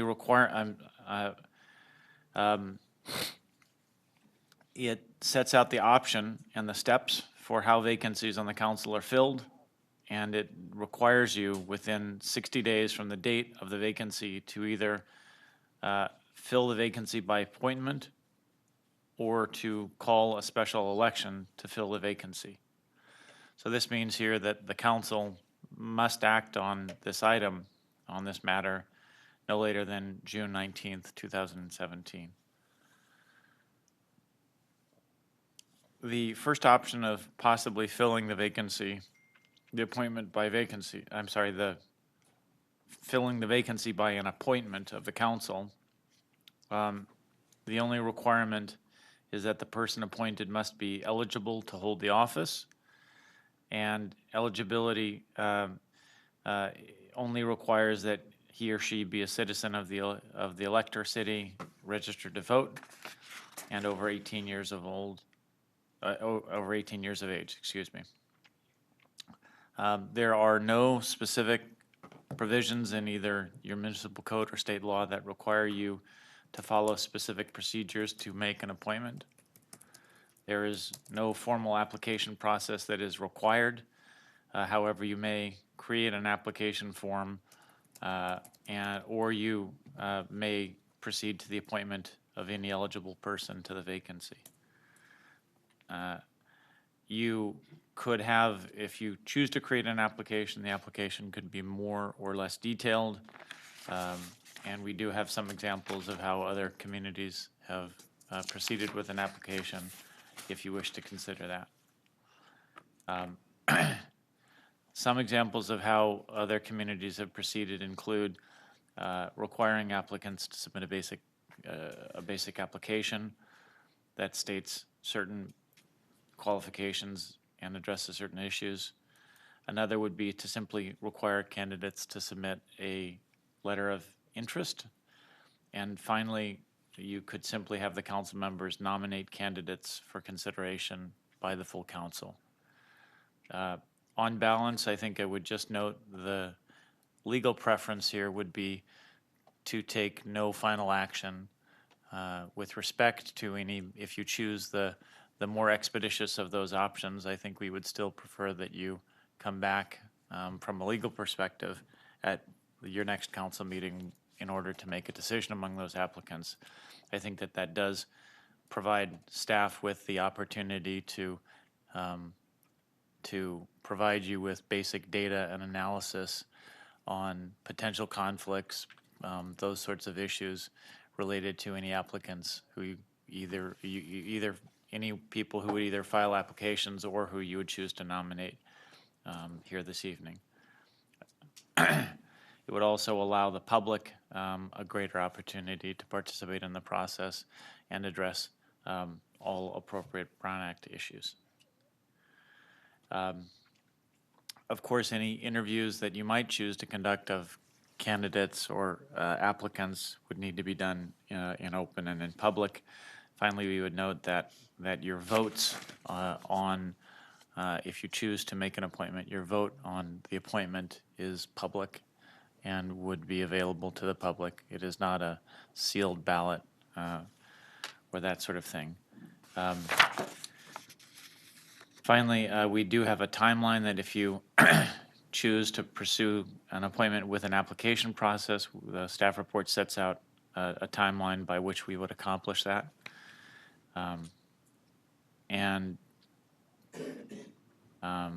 Turning to the issue of a special election, under Government Code Section 36512, the council can also fill the appointment by calling a fill the vacancy by calling a special election.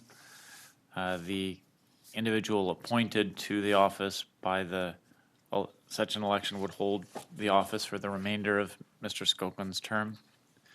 And if the council opts for that option, you would call a special election and you proceed with the timeline set forth in your staff report. We'd be happy to discuss at greater length. Finally, the last issue the council should consider is the potential fiscal impact of these two options. The county elections office, in communications with the city clerk, has estimated that the cost of holding a special election to fill the vacancy, if you chose that second option, would range widely from $355,000 to $711,000, based upon the number of registered voters in the city. With that, I would turn it back to the city manager if you have any further comments, or to council. Forgive me for reading most of the agenda, but it is an important topic to carefully vet. Council, I have no further comments at this point. Okay. So I think there's two questions in front of us, or two options, and then depending on which one it is, we can delve more deeper into what the preference is. So I'll go out and say it at least first, and I'm not exactly sure where you find it in the budget, but this is the third opening in the history of our city once we've elected a new council member, and you're looking at them. So to me, I would prefer to have a special election. I think to allow our voters to weigh in on this, I think is really important. And if history dictates, incumbents get reelected. And so we're essentially picking who may be here for decades. And so I, for one, would like to see our voters get to weigh in on this. It is expensive. I think the county's numbers are laughable at best to describe what they consider the cost to be of an all-mail ballot. I don't understand how that's $10 a voter. For a postcard-sized ballot and a return envelope that they don't pay for. So I don't understand how it's that expensive. So if we could continue to explore that. But to me, I would prefer to have an election.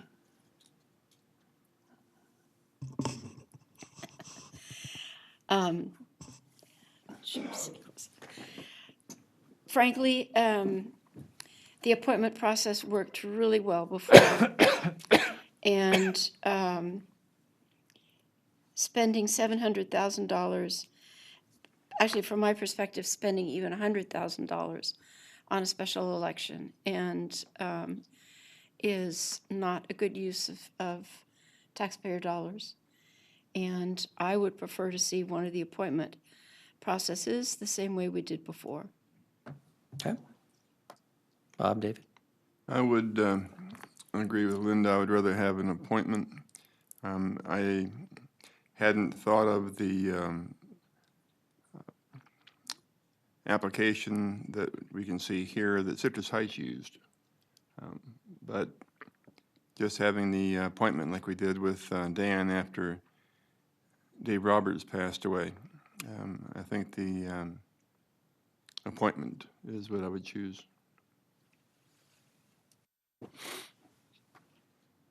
You make a really good argument about an election. I would also agree. I think the cost is outrageous. Something is not right there. But Well, there's a lot of not right at our elections office Yeah, for the county. apparently. This is one of them. But it is interesting. I'm trying to think of times when cities in our situation have done special elections, and it's pretty rare. I'm trying to think of Sacramento was the last one. Sacramento. Eric Guerra. But of the smaller cities, though, every situation like this, I think, have resulted in an appointment, and maybe it's just cost driven. Especially when it's a short-term appointment. 2 years as opposed to Yeah, 3 right or now it's more. about a year and a half. Yeah. And by the time the special election would be done, it would be November. No, we would And have to hold it within when? October 3rd, I think, was the calendar. That's Yeah. That's the latest we October can. 3rd. We have to hold it by then. We could do it sooner. So I think at this point, I would lean towards appointment, having done it before. Okay. That's clear theory one. Okay. So then if we're talking about appointment, I think we need to talk about process and, to me, at least have it as open as possible. So having some sort of application process, but that still allows staff to vet and look at conflicts of interest and qualifications and other things like that to make sure that the person would be eligible to be on council, I think is very important to give staff the time. So an open application period with then enough time, then a closed portion of it so that the staff can review before we come back. So if we're talking timelines, and I know we have some travel coming up for certain council members, what would be? Okay. Well, you know what, actually, I'm sorry. So we are getting down the path, so we have public comment for this? We do, we have two speaker cards. And in your staff report, there is an estimated timeline. Right. Okay. If we have direction, we could open up the application period tomorrow, close it on the 30th of May. We would publish in the Grapevine twice, so May 19th would be the first time. We could do it another time prior to the deadline. And then on the June 5th council meeting, you could interview candidates or make appointments at that time. Okay. The deadline to either call an election or make an appointment is June 19th. Let's take the public comment really quick. No, hang on, let me ask. Mindy and Adam, you, the first chart on page 2 called for an application or letter of interest and the publication. And then the second chart called for nominations by council, but couldn't we do both? Wouldn't it be logical to ask for applications or letters of interest? And then the council could make a nomination from the people who expressed interest. Absolutely. So you would, if we open up an application period, you would then review those applications and council could make decisions. I believe what we thought of that is each one of you said, I want Mindy to be our next city council member. Each one of you picked Are you a person applying? Is that what rather you're than, saying? no, thank you. Okay. I'm good. Thank you, though. And so we do have some draft applications, and we could put that out. We would ask candidates, or I would propose that we ask these potential candidates to fill out a Form 700, a statement of economic Right. interest, so that we can understand that also. Absolutely. Yeah, you'd have to have some of the paperwork that we all fill out as candidates anyway. Absolutely.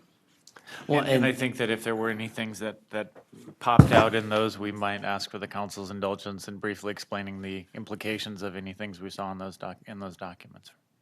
Because I don't want us to get to the final decision before we actually take public comment, but I do have a suggestion in how you bridge between the appointment or the nomination and taking applications. But Mindy, let's do the public comments and then we can. I have two maybe speaker cover that. cards. The first one from Walt Myers, the second from Kay Johnson. Oh, Walt left. So Walt left. Mr. Johnson?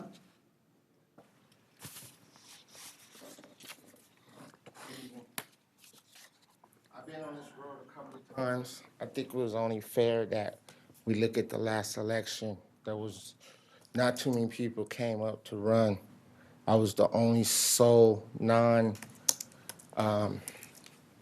incumbent to run last election. I put a lot of money into running. I did everything possible to run. I've been very professional, and I think us ready to lead this city. I've done some things in the city that you guys have not seen. I've been involved with observing the police in some bad situations that happen in the city. I talked to a lot of the low-end community stores. I'm also involved with the kids in my neighborhood. They call me Mr. Johnson. And that's just because of my upbringing and the things I've done in the past. Like I said before, I worked in group homes until I got sick. I've dealt with youth programs at the YMCA in San Francisco. I worked with Cecil Williams, and I also worked with Dianne Feinstein when she was the mayor. So I think I'm well equipped and able to put my hand and become a city council. And then after that, when I run on my own, I let the people vote for who they need. But I think at this time, I think it's only fair that I only came short 1,200 votes of making it. And I have a letter right here that states what number I came in. And I ran twice, and I'm gonna just read it. The last one says, I have 6,735 votes, and I was right under 9,478 votes. And then I didn't even do no paperwork or anything. And then the last election I did, it was 2 seats available, and the 2 incumbents ran, and I had 2,067 votes, and the incumbent had 5,881 votes.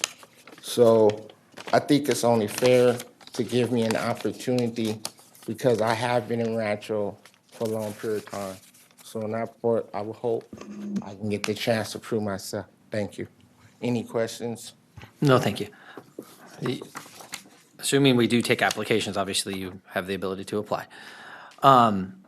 So I think my suggestion, and I don't know if we want to talk process a little bit more, but if we were to open up applications, I think there's a way to say these, once we have the pool of applicants, we could come in on that, what date was it that we were saying, June 5th? June 5th.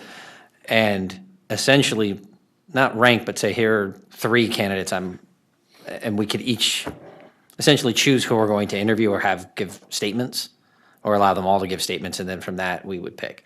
But I don't think, because I understand that the appointment process the last time, or the nomination process the last time, was to make sure was to avoid 50 people to interview, right? That was part of controlling it.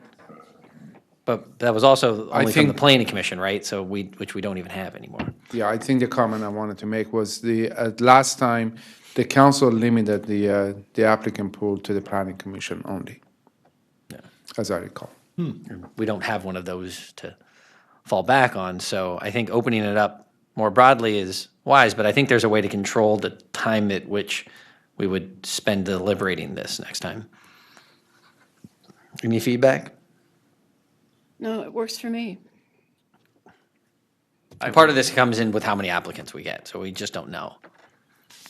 I would just note that when we come back if we were to come back on the 5th at a regular council meeting and you agendize the interviews and the possible appointment, that would be an item on which all members of the public, including the applicants who were not selected to be interviewed, would have the opportunity to speak publicly. Yep. So they would be speaking as members of the public, but not as interviewees. Right. Well, yeah, everyone would be allowed the opportunity to speak, but then we could ask additional questions of the candidates that we chose to. That would be legal, correct? Okay. So with that being said, and I think the goal would be, because there's going to be some subsequent travel, David, you're out of town at the following meeting, correct? Yeah, I'm actually looking at my schedule right here. I'm missing the 5th as well, but I think that's a business trip. I think I can move that date. I didn't realize it's classic me. I didn't realize I had a conflict until just now when you said a meeting on the 5th, and I thought, oh, that's Albuquerque. So we'll need to figure that out. Yeah. Can we do this? I know the air district, we were just talking about this, that we cannot hire an executive on a special meeting. We have to do it on a regularly scheduled meeting. We can do this when we want. Okay. So we could do a special meeting if we had to. I will try to avoid that. Yeah. Either that or if it's Tuesday, it must be Albuquerque. Yeah. That's an old movie. Except It sounds familiar. So let's instruct the city clerk to open up an application process tomorrow with the goal of closing it the end of the month. 30th. Would that give staff enough time to vet applicants? Yeah, I looked at the calendar, and that should get time to get received applications and then get them back out to you with the agenda packet for the meeting on the 5th. Okay. So we'll shoot for that, and I think Let me ask a question about the applications. Someone would have to come to City Hall to pick them up? No, so I've created a draft application that I can share with you, or I'll vet with our city attorney and our city manager. Let's do that But first. it would be a fillable PDF. They could fill it out online, they could email it in, they could scan it, they could drop it by. No There's application a lot fee or of anything like op- that? No, I didn't anticipate filing. Okay. Can we add questions for that document or things we'd like to see addressed in an application? That would be a good idea if we have time and the energy to do that this evening. I And- think it would be at least a good idea to make sure the questions that we have included address all the items that you want to have. Yeah, we have to do it today. So the example Right now. example question I would throw out there would be, the applicant should demonstrate a commitment to Rancho Cordova outside of their work. Yeah. So in other words, they've done something in the community outside of worked here or lived here. And what would that be? Because for me, that's a big clarifying insight into why are you wanting to be on a city council? Well, and can I throw out another one, is also what unique background or talent do you bring to this That's the council? second one on that- my list. That is not Or represented network. that's not represented on the council. Yeah. I think that's very important, because, well, I think it's important. Network assets, yeah, something unique. And the person that needs to write this all down is walking around, so I don't know if we need to repeat any of that. Did you get it? Okay. Was there another? Recording you. Those are the two I had. Yeah. Other than the obvious why question. Under availability, no, I'm sorry, catch up with David and Donald first. And what I passed out is a very rough draft. Okay. So if you've got David and Donald? Yes. Okay. Then under availability, where it says, council members also participate in meetings of regional agencies, you need to point out that those meetings may be morning, afternoon, or evening, depending on the organization.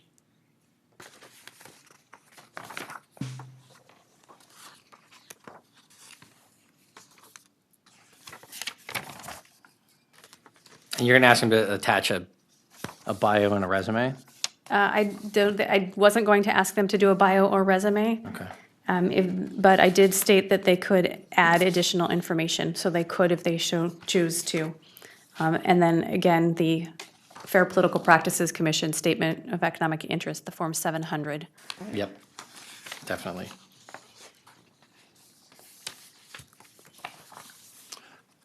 Any other direction for staff?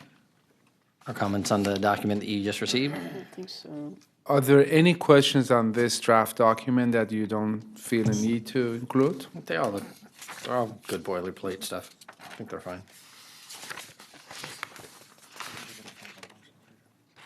It's pretty good. I mean, you're asking a little bit of vision Really? question here, which is not something I had on my list. And I think we were gonna talk about making the city clerk and having the city clerk and city manager be available to answer questions of applicants Absolutely. that may choose to take you up on. Absolutely. So if Yeah, and I the believe applicants would like to meet with both of you or either of you to talk about the role of the council or I think any so. hot And topics in the city. And one thing that our city manager Cyrus Abhar and I talked about is doing something similar to when candidates pull papers for city council.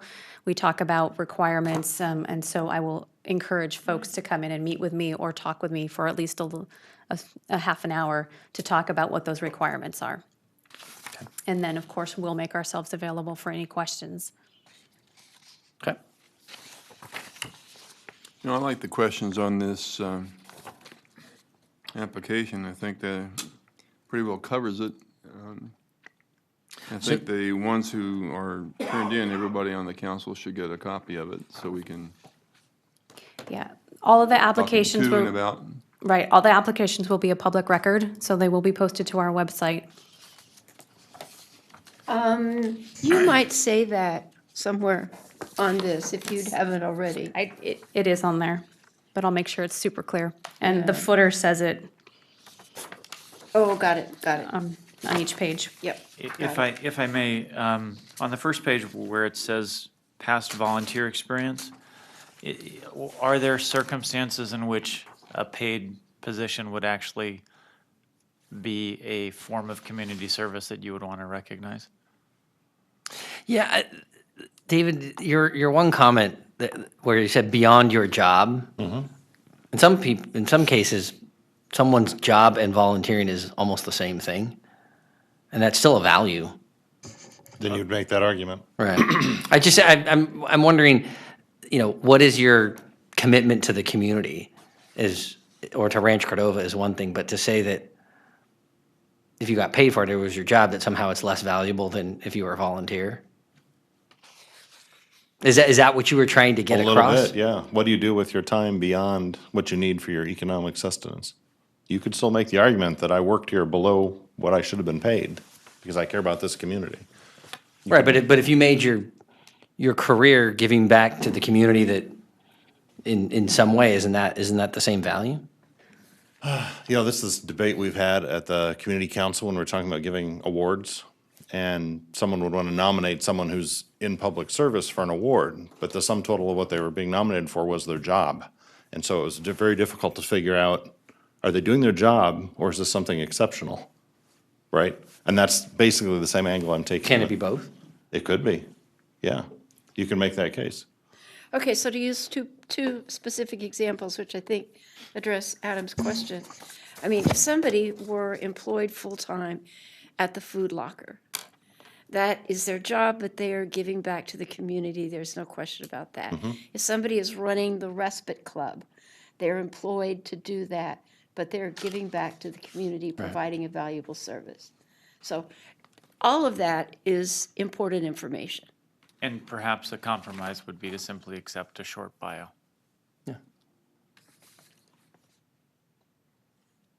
I just, the two words of beyond your job or employment, to me, seem to almost discount what you may have chosen to be your career, which is to go into that kind of service, and it's benefiting the community.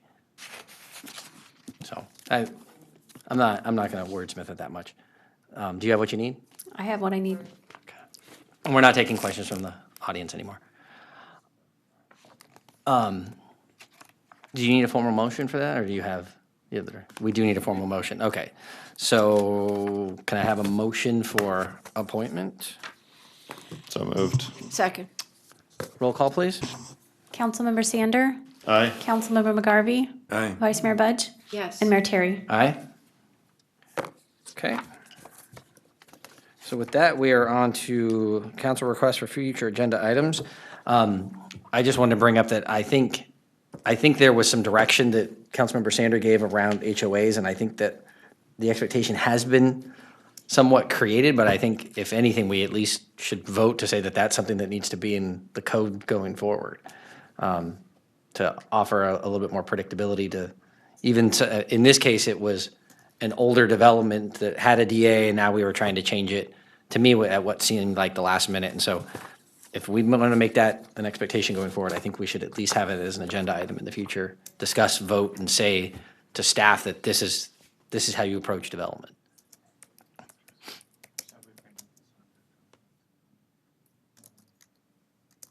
What was that?